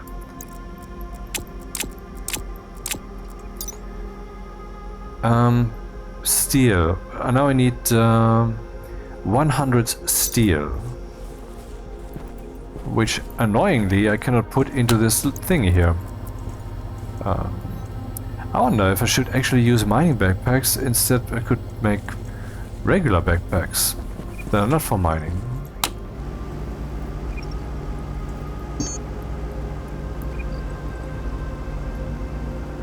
Huh. These are the only backpacks that exist. That is stupid. Hard mining backpack. Okay, should I make jetpacks for this? It seems so wrong. Lead, gold, steel. That's a bit expensive.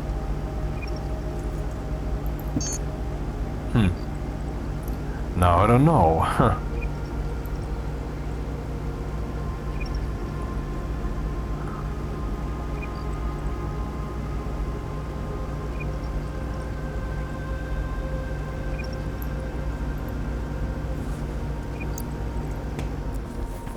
Anyway, we need 100 steel. 100, that's what we get this way.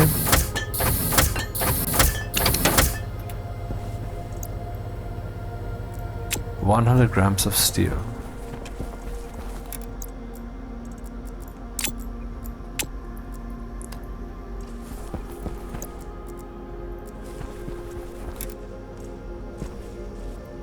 Again, so that's for astraloy.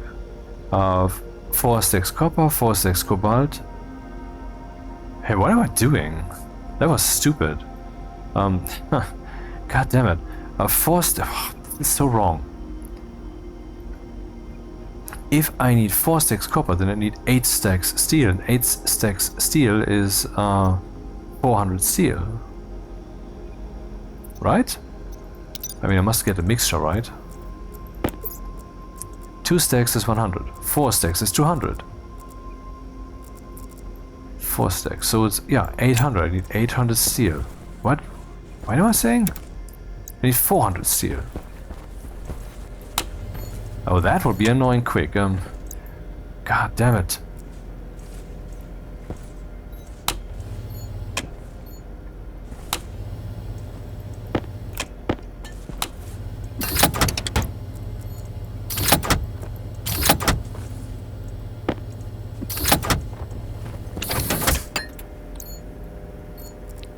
400 steel. 400 steel. If one stack is 50, then 400 is 4 stacks. No, it's 8 stacks. 8 stacks of steel. 4 stacks of copper. 4 stacks of cobalt. Is that what I have? Yeah, well, let's leave that gap here so that when I put it in, I will think, oh crap, something was missing. But I'm gonna check it anyway. So that was that. Now let's go on to the next alloy, which has 8 stacks of silver,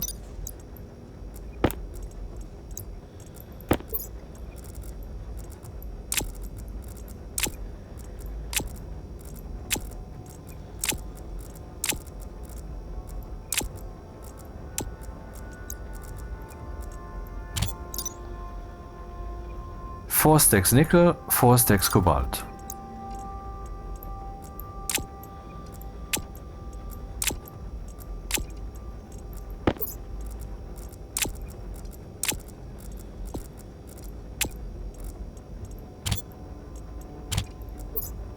So 8 stacks of silver, 4 stacks nickel, 4 stacks cobalt. 8 stacks silver, 4 stacks nickel, 4 stacks cobalt. Okay. Next. Incl. What do you want, incl? 8 stacks gold. Huh, that's funny. I mean, it's not funny, it's sad and despicable, and I will sue someone, but I just brought all this gold. Now I'm putting it away.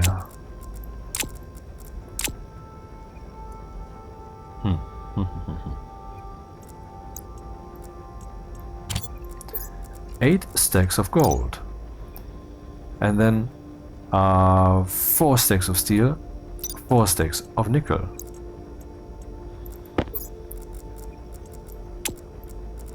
That's actually very useful, that steel always comes in the middle. 4 stacks of nickel, 4 stacks of steel, which is 100 steel. No, it's 200 steel. It's 200 steel. 200, you say? Well, like this then.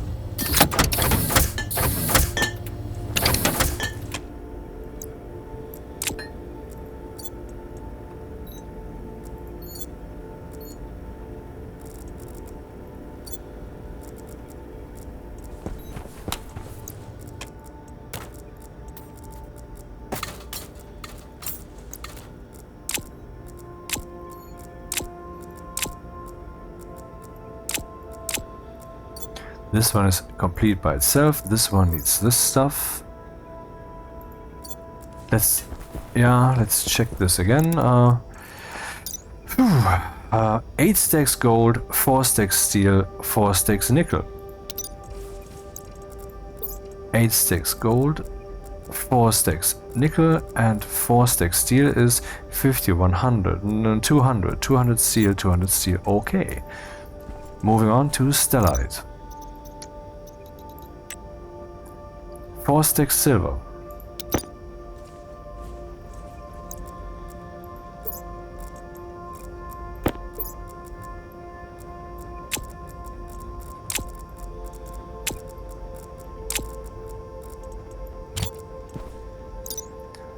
Eight stacks silicon. Whoa.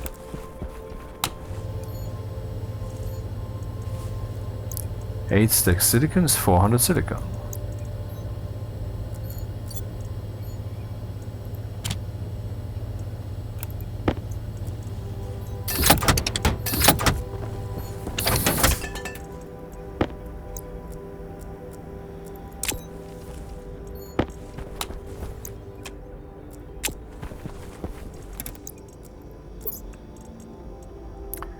Four stacks silver, 8 stacks silicon, which means 400 silicon. 400 silicon, and then we have 4 stacks cobalt.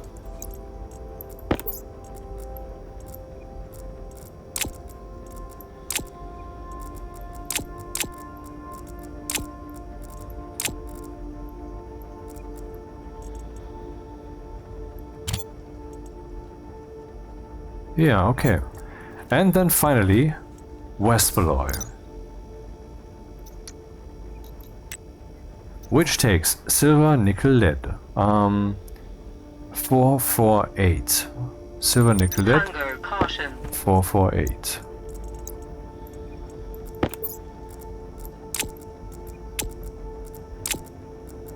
Didn't realize that we have so little silver.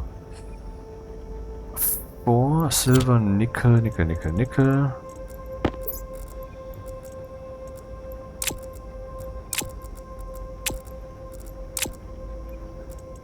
And now lead, 8 lead.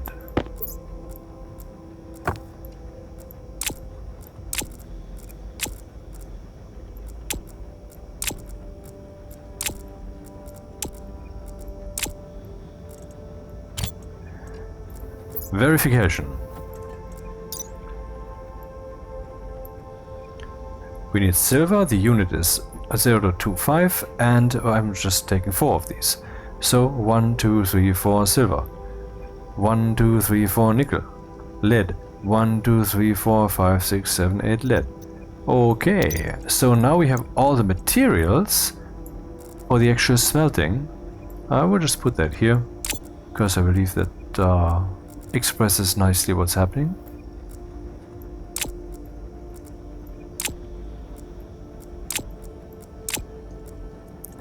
And then we need a way to smelt that. Well, the fuel is already over there. I don't know if it's enough fuel, I don't know that. And maybe I should actually degas all of this stuff, but I don't wanna. Alright. Well, then the next question would be, what should the strategy be? What is... I mean, with Inva and Constantine, what I do is, of course, I smelt the most extreme stuff first, that is hardest to do. That is not necessarily the right approach here, because the hardest one, let's see, would be, I mean, in Westpalloy you need a pressure of 50 megapascals, which is fucking hot. At the same time, fucking high. At the same time, it needs to be rather cool. So we need to achieve a lot of pressure there. And I wonder if I should bring some... Actually, I should bring my fuel gas backpack too, I guess. With... Hey, wait a second.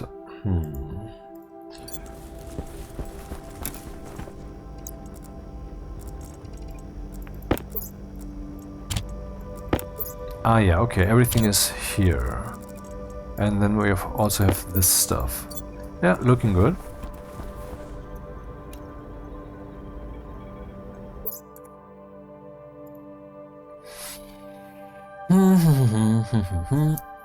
Okay, Astroloy needs 30 to 40 megapascals, which is very high, and 1000 Kelvin. So that's basically the steel of the super alloy. So like, it's super easy to make, just need high pressure. Then, okay, let's see where are the restrictions. Here we have only pressure. Then with Hassaloy we have temperature and pressure. Hassaloy is indeed a hassle to make, that's why it's called that, I guess. Then we have, with incl we have temperature, only pressure is relevant here. Yeah, only pressure is relevant here, and it's very, very strict even. Stellite, we have only pressure to contend with. I mean, rather high temperature, so that's a point, arguably. And then Westpalloy, which... I wonder if I should just... if I toss everything through there for degassing, that will just jumble everything also. Then again, I mean, if what comes out there is just brown goo, that's fine. That brown goo will be degassed. Then I empty the furnace and ready everything. So the strategy now is actually to fuck up the mixture so that the mixture can be pure, or the mixture is easy to make. I mean, that would be one way to degas it, right? I mean, if I... well, you know...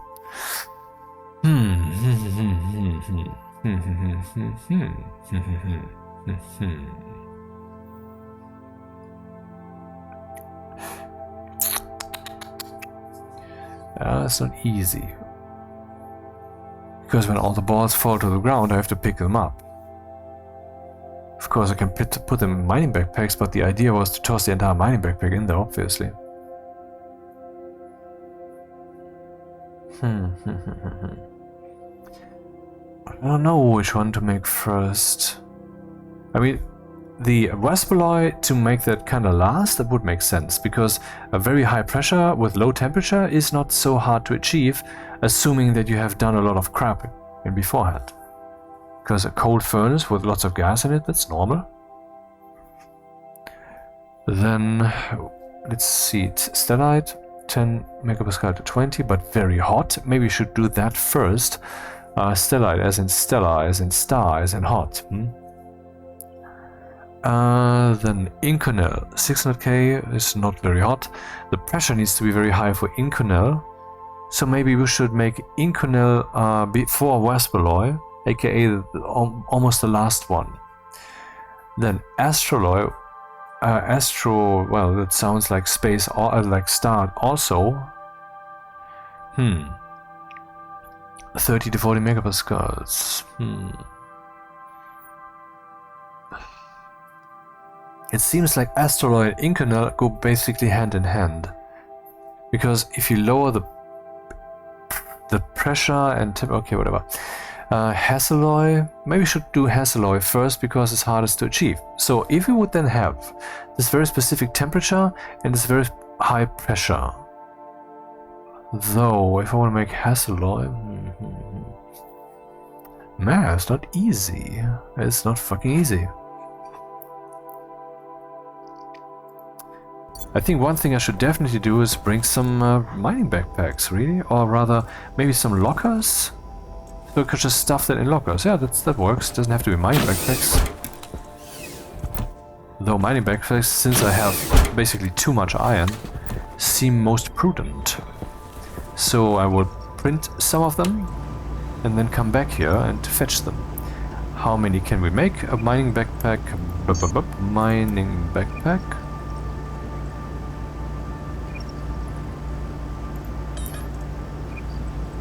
Takes 6 iron. And 3 times 6 is 18. So I can make 30 backpacks with this current amount of iron that I have in here, and I'm not sure I wanna. It seems a bit extreme.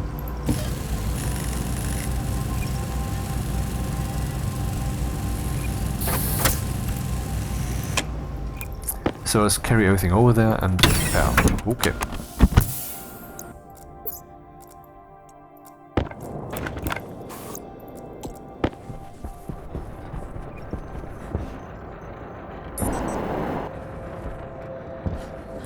What's the power doing? Oh, that's alright. I guess the additional wind turbines are really helping.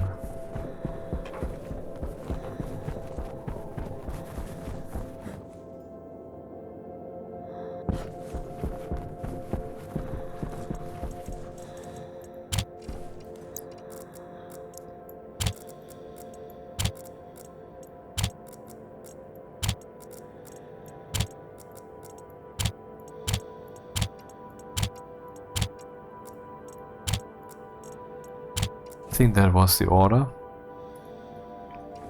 Yeah, more mining backpacks. Wait, this one could also go here. And then can I actually use this thing now? I mean, is everything... Maybe I should first instate the airlock, because then I might find out, oops, we're not ready. Huh.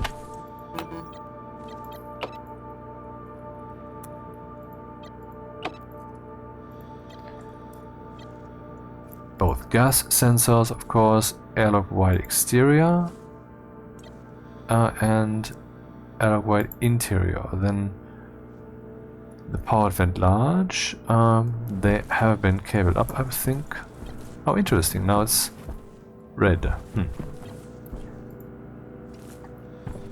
This one is currently locked, and it is exterior, as I recall, so this is completely correct.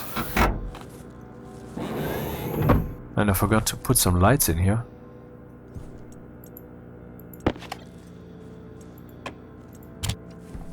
Do I have lights here? No. Do I have lights with me? No. Shit. Okay.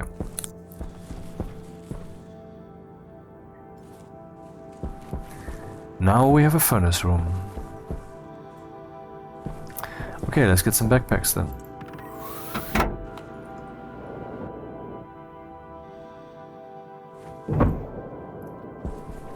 The making of an airlock. Routine for an experienced stationeer. Oh, I'm pretty sure there was one slot higher just before. This would mean that we're right on the threshold. Or I am misremembering. But we can verify this, I think. No, we can't. Because in that short time it wouldn't have... you know, you can see here, it's stable basically. So I was mistaken. It wasn't as full as I thought it is.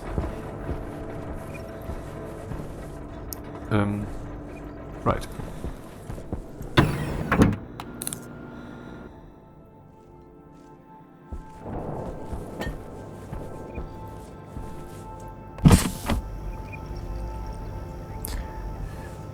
I'm not sure. Maybe I should bring actually another smart canister with oxygen. Well, this one not so much, that's a fuel canister. Because maybe I will actually run out of oxygen in there, because the suit I'm wearing isn't ideal, is it? Which begs the question, what is that I should... Maybe I can make the spacesuit first. Ah, let's look at that from that angle. Smart canister.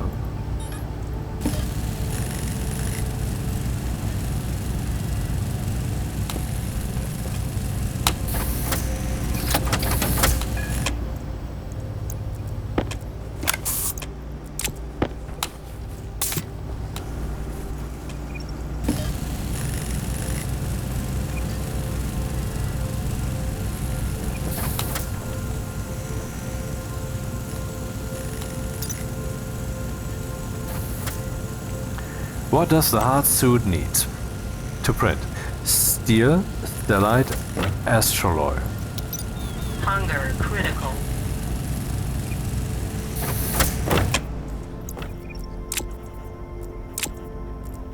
Steel, stellite, astroloy. Consulting. Oh, god damn it! I forgot to remove that from screen. That is stupid. Why does this always happen? God damn it. Anyway, I'm seeing it now because I want to put it up again. Steel, stellite, astroloy. Steel, stellite, astroloy. Astroloy is the easy one. Stellite needs to be very hot. One of the first things to make anyway, because it needs such heat. Yeah. And then we could basically move on to astroloy right away. Stellite, astroloy. What about the helmet? Let's remove this now. Hardsuit helmet. It needs stellite, astroloy. It also needs the same thing. Alright. So when it comes to breathing, we need stellite and astroloy. And we need energy. Where is that here? No, forget it.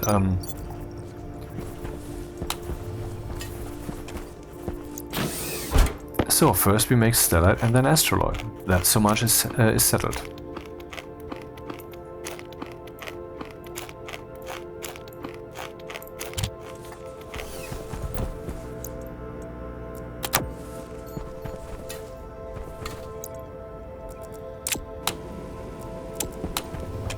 Okay, let's go.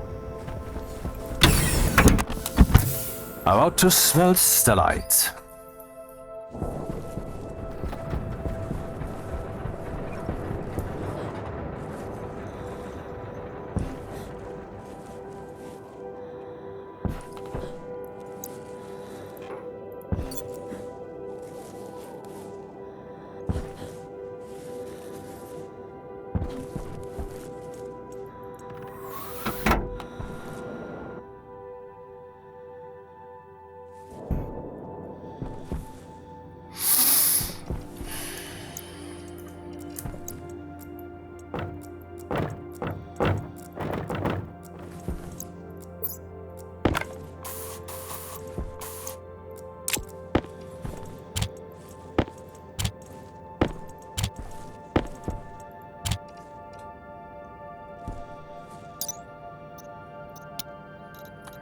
Starting with stellite, I will need Silver, silicon, cobalt.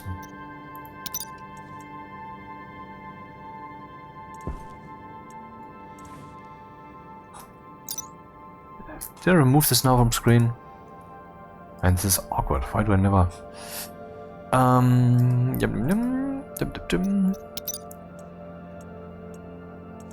Stellite. Silver, silicon, cobalt.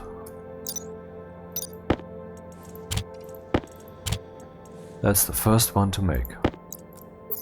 We have 1, 2, 3, 4. 1 unit silver, 1, 2, 3, 4, 1 unit cobalt. And we have 1, 2, 3, 4, 5, 6, 7, 8 silicon. So 2 units. 1, 2, 1. Okay, silver, silicon, cobalt. Ah, let's fire this baby up. Let's go.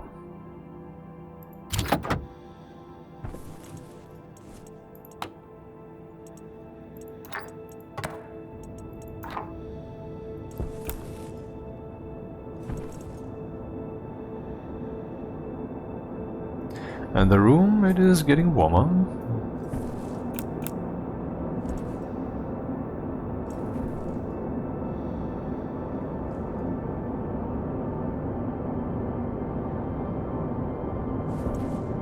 Wow.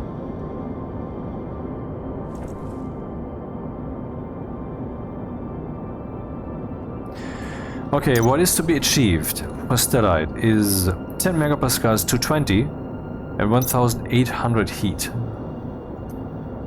10 to 20 megapascals, 1800 heat.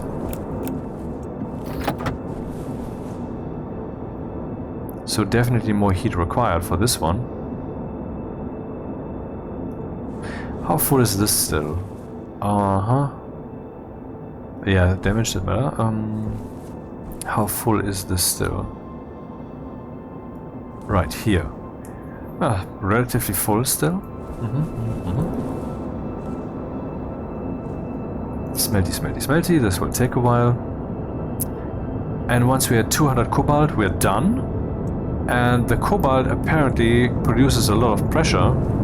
I feel inclined to work on that front.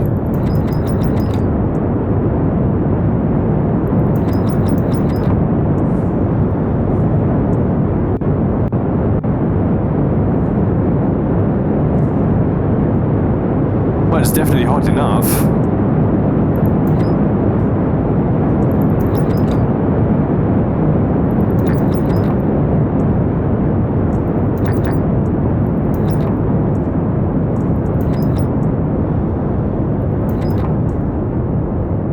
And here we go.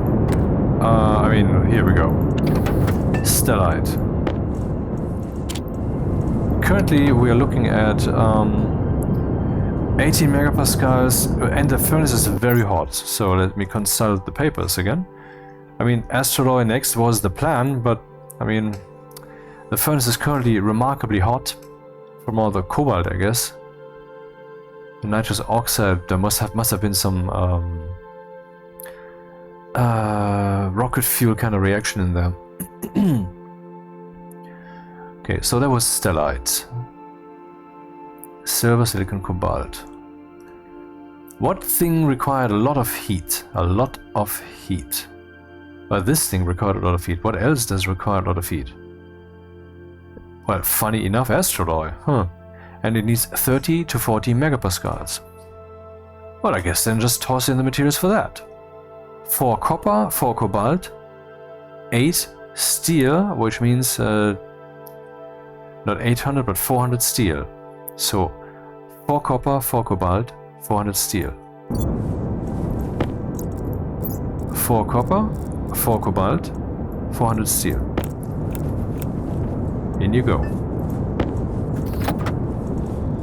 Lever is closed.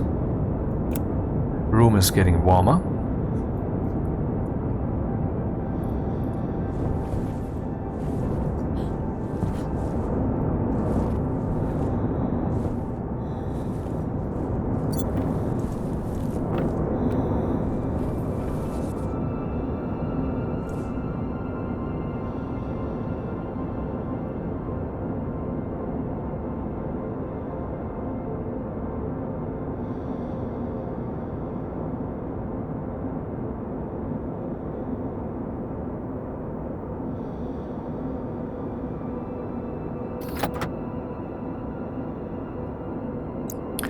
curious, how much pressure do we have here on this Mr. Tank thing? Half a megapascal, that's actually quite a lot from just one smelt.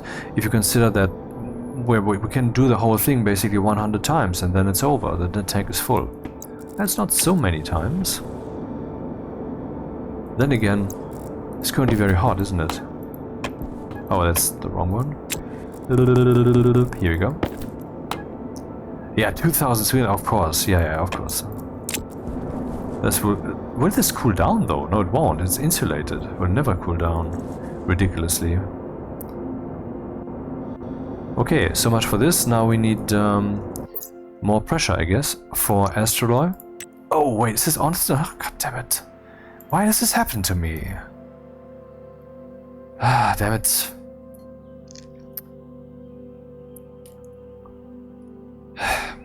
Yeah, well, it's not tragical, but it fucking sucks. I mean, whenever it happens, that indicates that it can still happen. And, you know, what if I leave this on for the entire rest of the video? Should I roll back the game and say, okay, this part we play again? What the fuck, man? Okay, all the materials are in there. Now we need relatively hot and 30 to 40 megapascals. What pressure do we have in here? We have a pressure of 17 megapascals, which is insufficient, as we know. That was maybe more pressure than I should have put in there.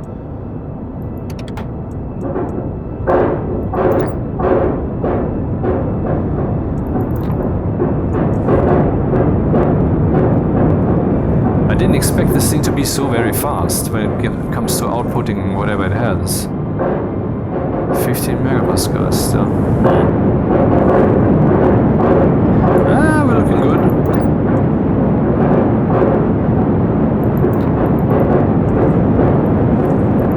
Astroloy. So the big question is, there was this other material which also takes a lot of pressure. Now I will make it a point not to leave this screen. I'm currently looking at the Ops Studio thing without deactivating the thing here. So the thing that takes super high pressure, Waspaloy, aka the thing that we would need for the Hardsuit Jetpack, I'm pretty sure, needs very cold temperature and very high pressure. I think the temperature currently in the furnace is actually very high still, not sure. That is the point that I want to make. Let's see, temperature is... yeah, okay, so going for Waspaloy right now doesn't seem prudent, even though the pressure is currently 48 megapascals, but it's way too hot. And when it gets colder, it will have less volume. And I want a different sound. I clicked here, I remember doing that.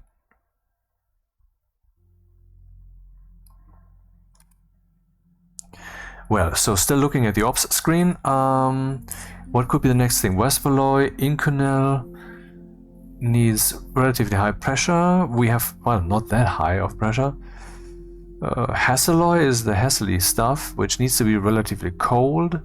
Maybe we could actually just wait and then we get Hasseloy, who knows? Or I go for Waspaloy and let it cool down to that degree, but I don't have... well, I would have to run back to the station then and set up the chip here and program something that we get an indicator or an alert or something. Maybe I should actually bring a logic, what's its face?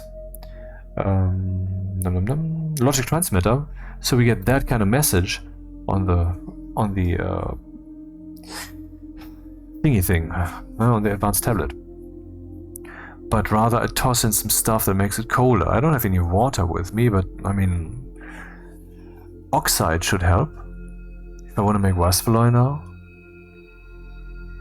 I'm not sure. Which one next? I mean, maybe just pick one and do the fucker, you know? So we have asteroid, stellite. Hasseloy is a hard one to make, and it needs less pressure and less heat also. Let's go for Hasseloy. I mean, maybe that's not the best choice, but fuck it, let's make any choice. Or should I go for Waspaloy? Should I do Waspaloy now? I'll do Waspaloy. Okay, turn off the thing. Okay, it is now no longer turned on. Waspaloy. Waspaloy was what? Here. We need 4 nickel, 4 silver, 4 nickel, 8 lead.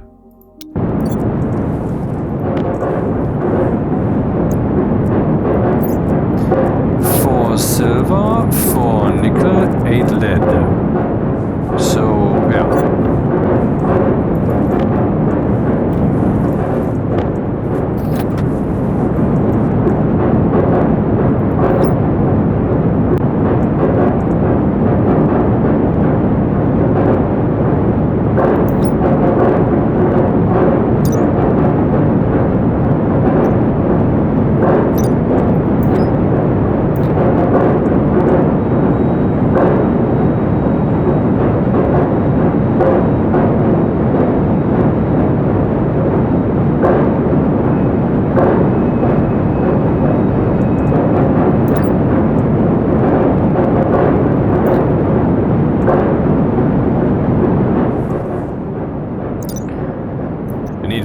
Pressure and relatively low, very low temperature actually.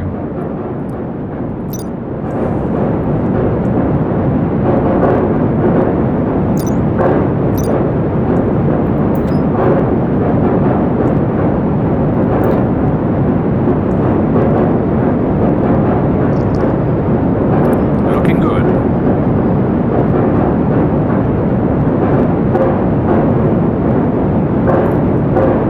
8 degrees Celsius.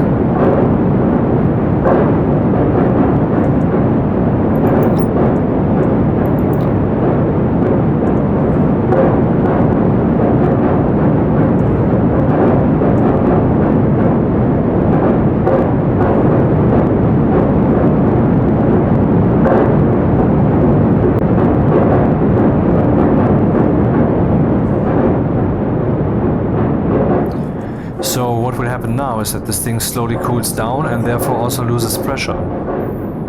So the trick will then be to toss in some more gas that is not actually firing it, it's putting some fire up on its ass, so like oxide. And then we will have Westphal.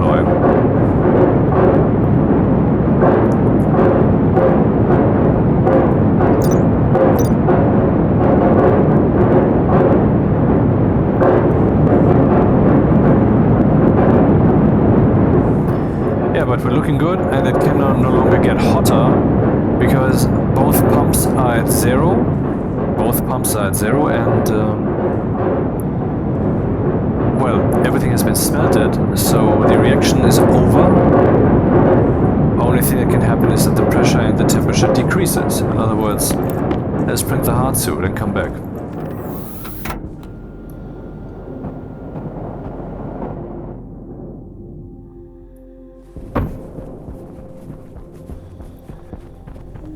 Beep, beep, beep. Bum, bum, bum, bum, bum, bum, bum, bum. Strangers in the night, exchanging glances, wandering in the light. What were the chances we'd be sharing love before the night was through?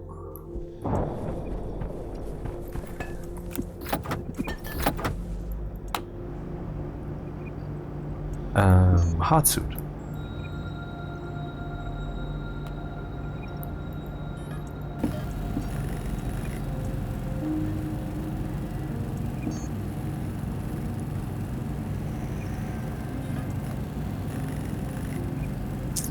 And then maybe I want to bring this here and a logic transmitter and another chip for the Hardsuit, because why not start with that right away, right? Transmitter, logic transmitter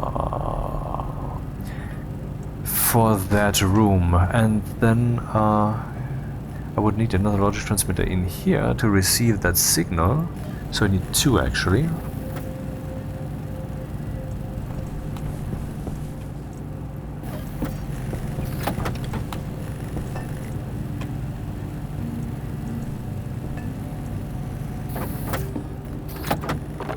IC10.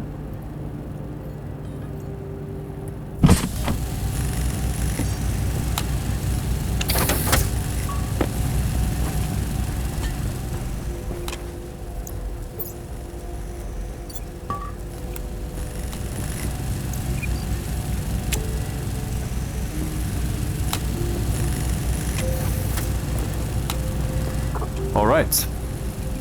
Now we can put on the Hardsuit.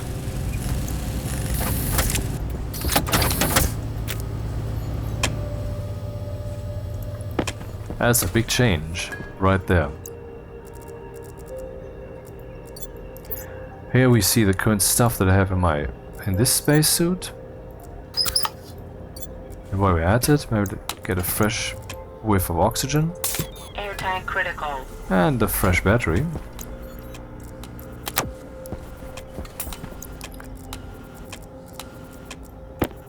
And then Waste tank critical. Power critical. Filter critical.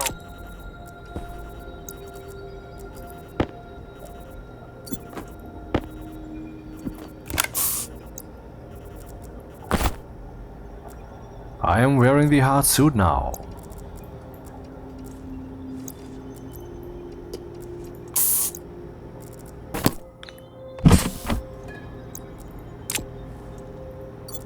Alright.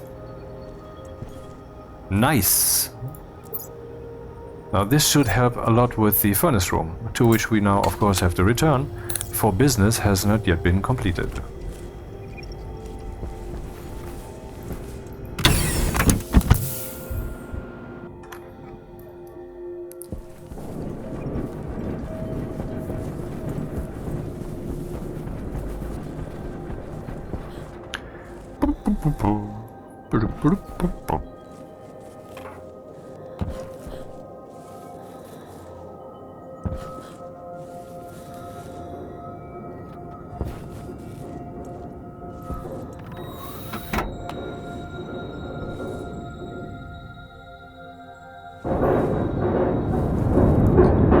So, still a little bit hot, but maybe we can cool it down a bit. At the same time increasing the pressure. And that's exactly the kind of dance we have to do here now.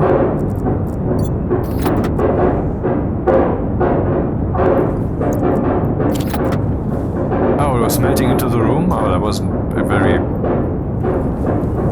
good.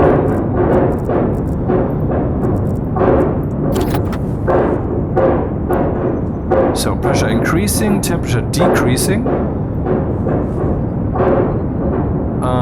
Looking good still, but things are tight. I need more gas, I think. Careful though, because the pressure is really high. And this should not fall into the furnace. That would be counterproductive. 800k.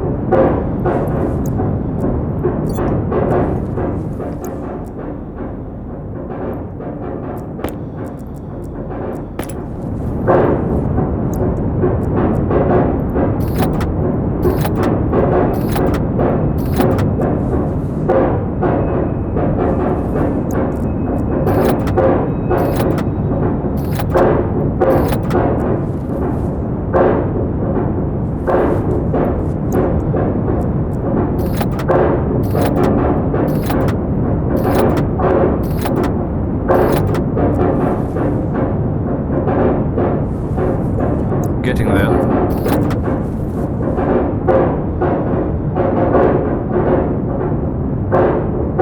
Yeah, I guess now we really just have to wait. The temperature will fall below 800. The pressure will also fall, but not below 550. And that's it. I guess. Westbeloy. Well, the room's pretty hot.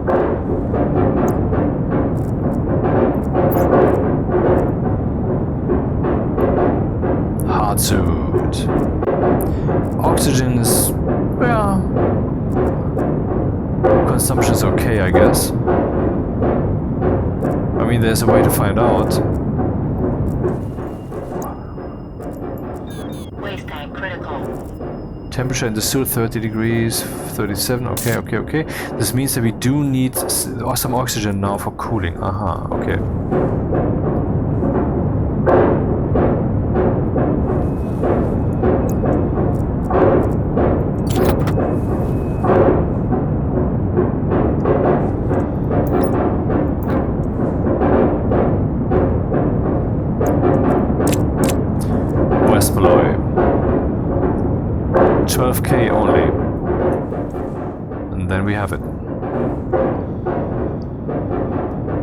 Hardsuit, jetpack, here we come.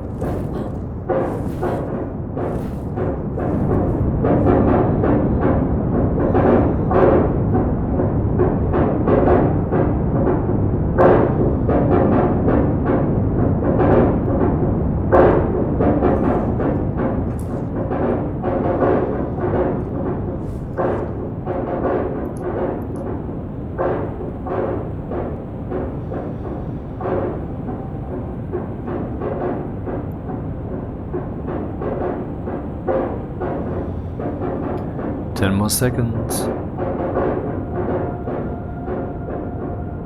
And here we go. Westpalloy.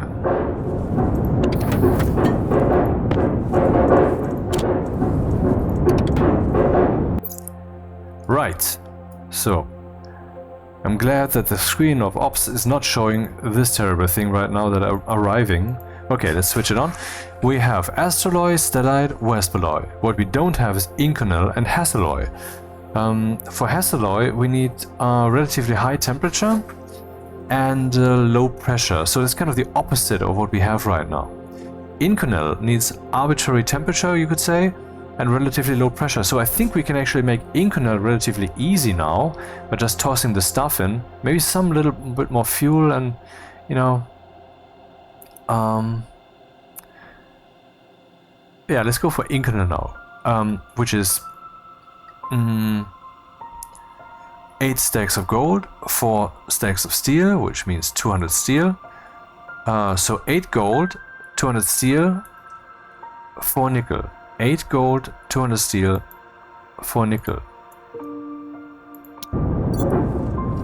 8 gold, 4 nickel, 200 steel. Okay. I mean, the steel can go in because there's nothing to be degassed, that's fine. We'll just cool down the thing a bit. Maybe we can actually pump it empty a bit because it's really not needed.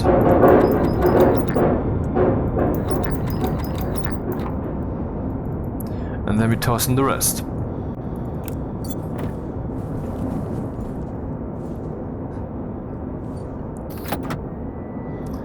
Then it sucks all of that in, which will take a while. And the temperature is still high enough, which will of course now lower. That we're getting all that additional gas. And Westpalloy, wrong. Incl, I'm going for incl here. 23.5 to 24 megapascal. But since we have these pumps here, achieving that pressure should be easy. The temperature needs to be 600k or more. That could be tricky. I guess I have to put in some more fuel.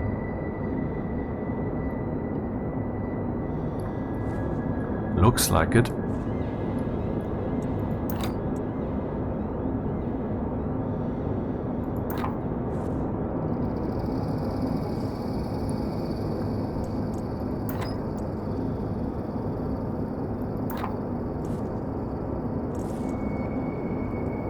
And that will be 200 nickel, and then we're done. Okay. Now we need to make sure that the pressure falls below 24.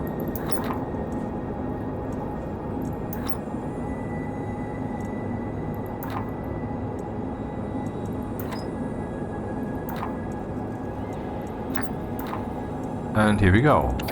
Incl. Up. And all of that without degassing. Not bad. Now about Hasselloy. Since I already... Did I still have that up? No. Okay. Since I know this is the last one, let's just look at it then. So 25 to 30 megapascals. Silver, nickel, cobalt. We need 8 silver, 4 nickel, 4 cobalt. 8 silver, 4 nickel, 4 cobalt. 8 silver, and all of these stacks are full, that's kind of important. 4 nickel, 4 cobalt. I mean, I know that I have to put that in here, so put it in, I guess. Then we need to make sure that we have a temperature which is rather high, which we currently don't have, and 25 to 30 megapascals. And that is tricky to achieve, I think. But no, if push comes to shove, we just go the degas route. Somehow, I guess. 900k, well I guess I need more fuel then, but let's wait until everything is smelted so it's easier to gauge what's gonna happen.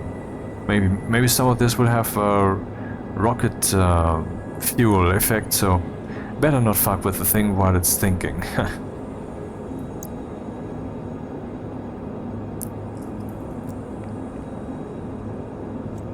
Advanced alloys. Super alloys, even. Is that what they're called? Oh, that's what they're called, super alloys. I mean, okay, that's what I called them too, because I heard the term at some point, but it seems to be the official term.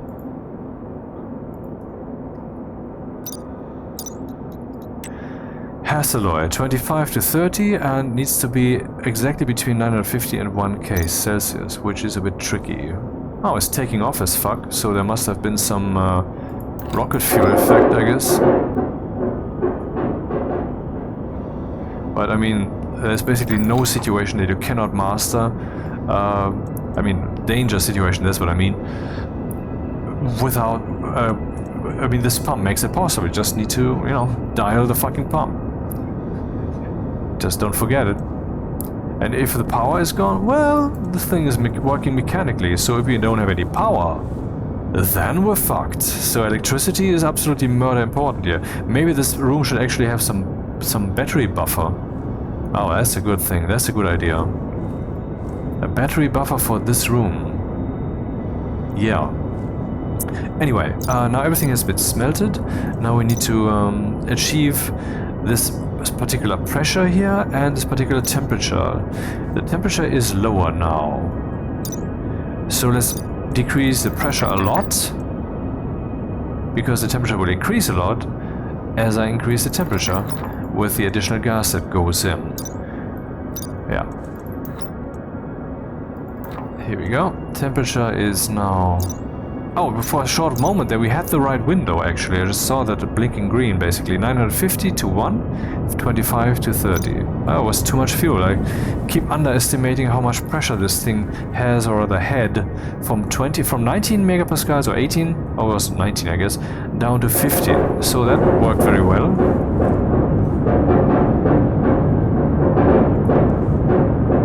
Yeah, now we're kind of in that window again, where if we just wait, the thing will cool down and will also have less pressure. I wonder if that's the right strategy. The room is now nicely hot. We can also see that the oxygen here is going down a lot, very fast. I wonder if I should try to print the Hardsuit for this purpose. And then we could actually build a room in front of this hall where we can change, where we can dress up basically. What do we need? Gold, steel, stellite, asteroid. I have all of those. And the Hardsuit itself needs alloy. Fuck me sideways. We don't have the stuff yet. 25 to 30. And 950 to 1K.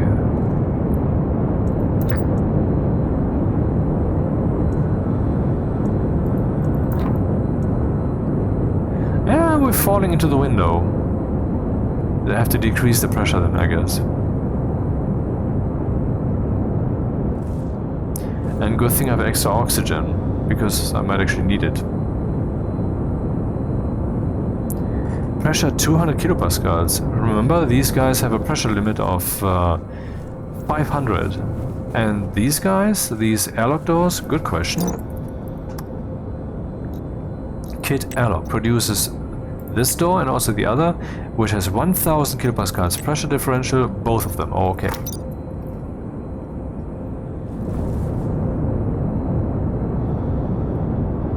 Yeah.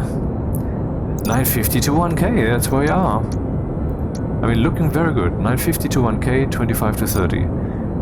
Falling slowly into the 1K realm, and then I have to do 25. Well, yeah. We're gonna get alloy this time. Hey, not bad, huh? Everything with the first step and without degassing? And with this... Hunger, caution. And with this thing here, not even some kind of infinite supply or whatever. I think we were doing pretty well.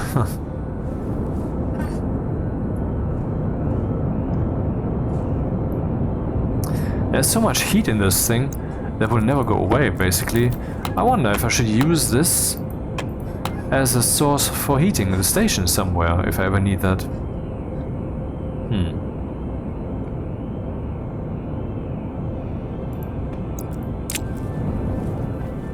Yeah, the room isn't exactly getting hotter, colder. I wonder what I'll do about that. Because, I mean, it's perfectly insulated. Should I cool it down? Should I keep it this temperature? I mean, there's some things in here that might actually catch fire, I'm not sure. Waste tank caution. Yeah, waste tank. We can just empty it here, why not? Good thing I brought extra oxygen.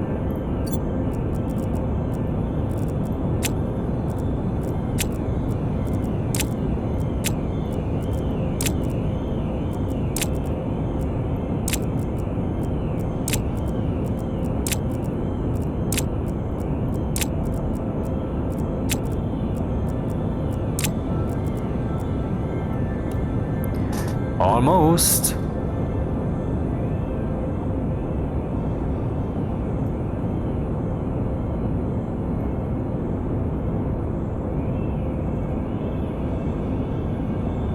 Yeah, it takes a little long. It's not a good idea that the room is so hot, huh? It will only get hotter, I think. I mean, the heat cannot go anywhere. Nowhere. Man, we're falling exactly into the window, that's cool. Might have to relieve some pressure if I'm... what's the word? Impatient.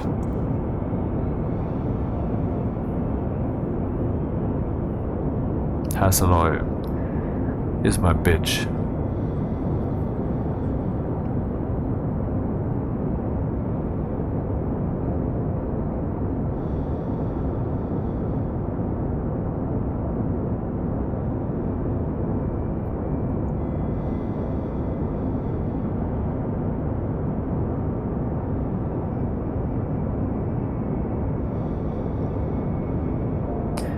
And there we go. Now we need to wait out the rounding error that's of course in this temperature display, and then the light goes green, and then we have Hardsuit.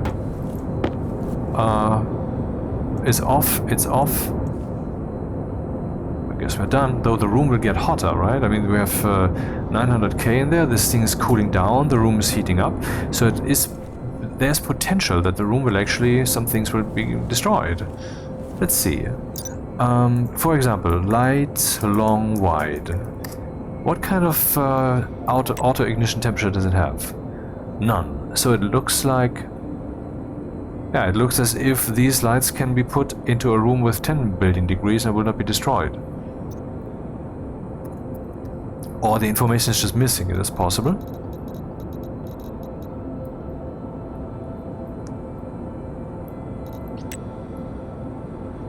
So here we have 140 degrees Celsius. Oh, that's the flash point. Auto ignition is at 250 Celsius. Oh, we are almost there. Does this mean that some of the cables in this room will actually die? Will start burning? Or I mean, like all of them? Is that what's ahead? That might well be the case. Interesting problem. I wonder if I should pump all that crap away now. Oh, we are already at 314. So, well, I guess the cables do not auto-ignite at all. Why does it say here auto-ignition? I mean, the air is well over the 250 degrees Celsius auto-ignition temperature. No light is turning off. What is this? Is this a missing simulation? I mean, I'm not currently missing it emotionally, but... Anyway, okay, let's take that shit and go home.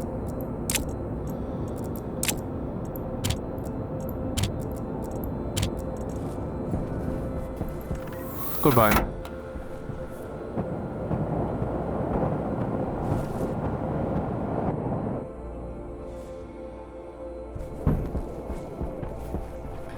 We have all the advanced alloys, which was the mission of this episode. So what nice stuff can we print now? Hardsuit Jetpack, for example.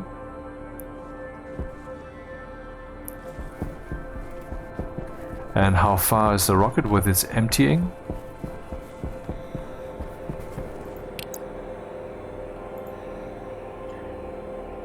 Quantity 0. It's empty now. Yo, okay, so next episode we could take this thing for a spin and try to mine some stuff from space. Gold, for example. Neat. So I would say let's print the Hardsuit Jetpack, test it for a moment, and that's the end of the episode. Yep.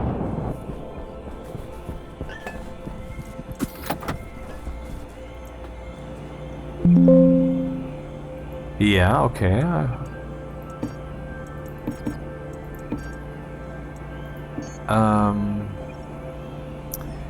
Jetpack. Waspaloy.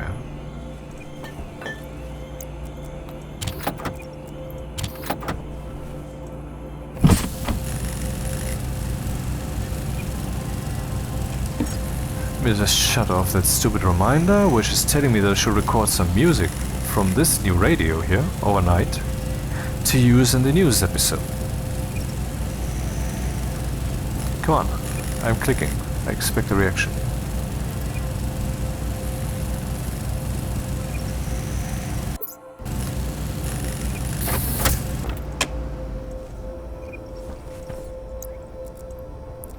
Time to move.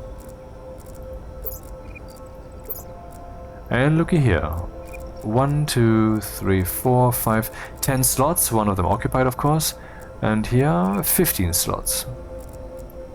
Jetpack critical.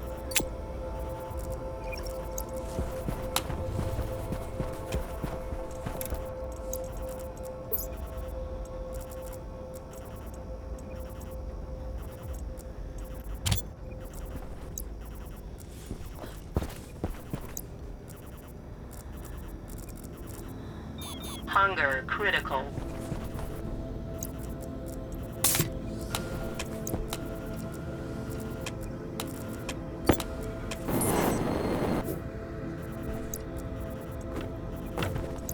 Right, the thing's empty? Good.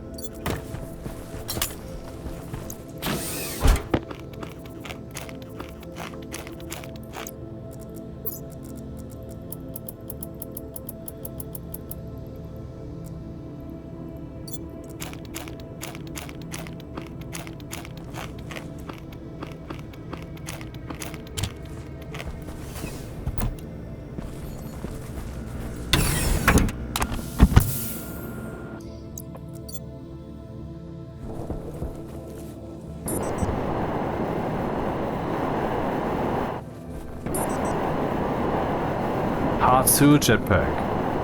Yeah.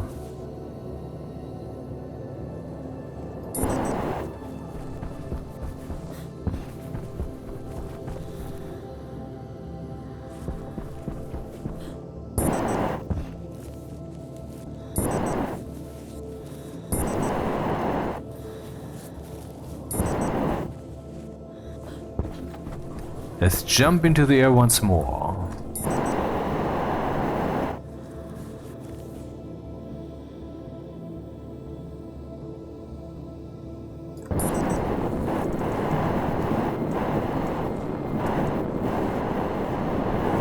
Oh, and I'm reaching actually the limit of how high the jetpack can fly. The other jetpack had, of course, the same limitation.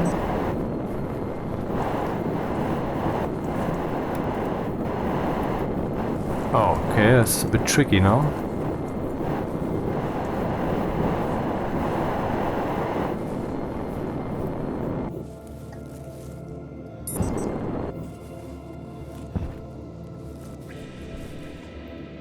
Okay.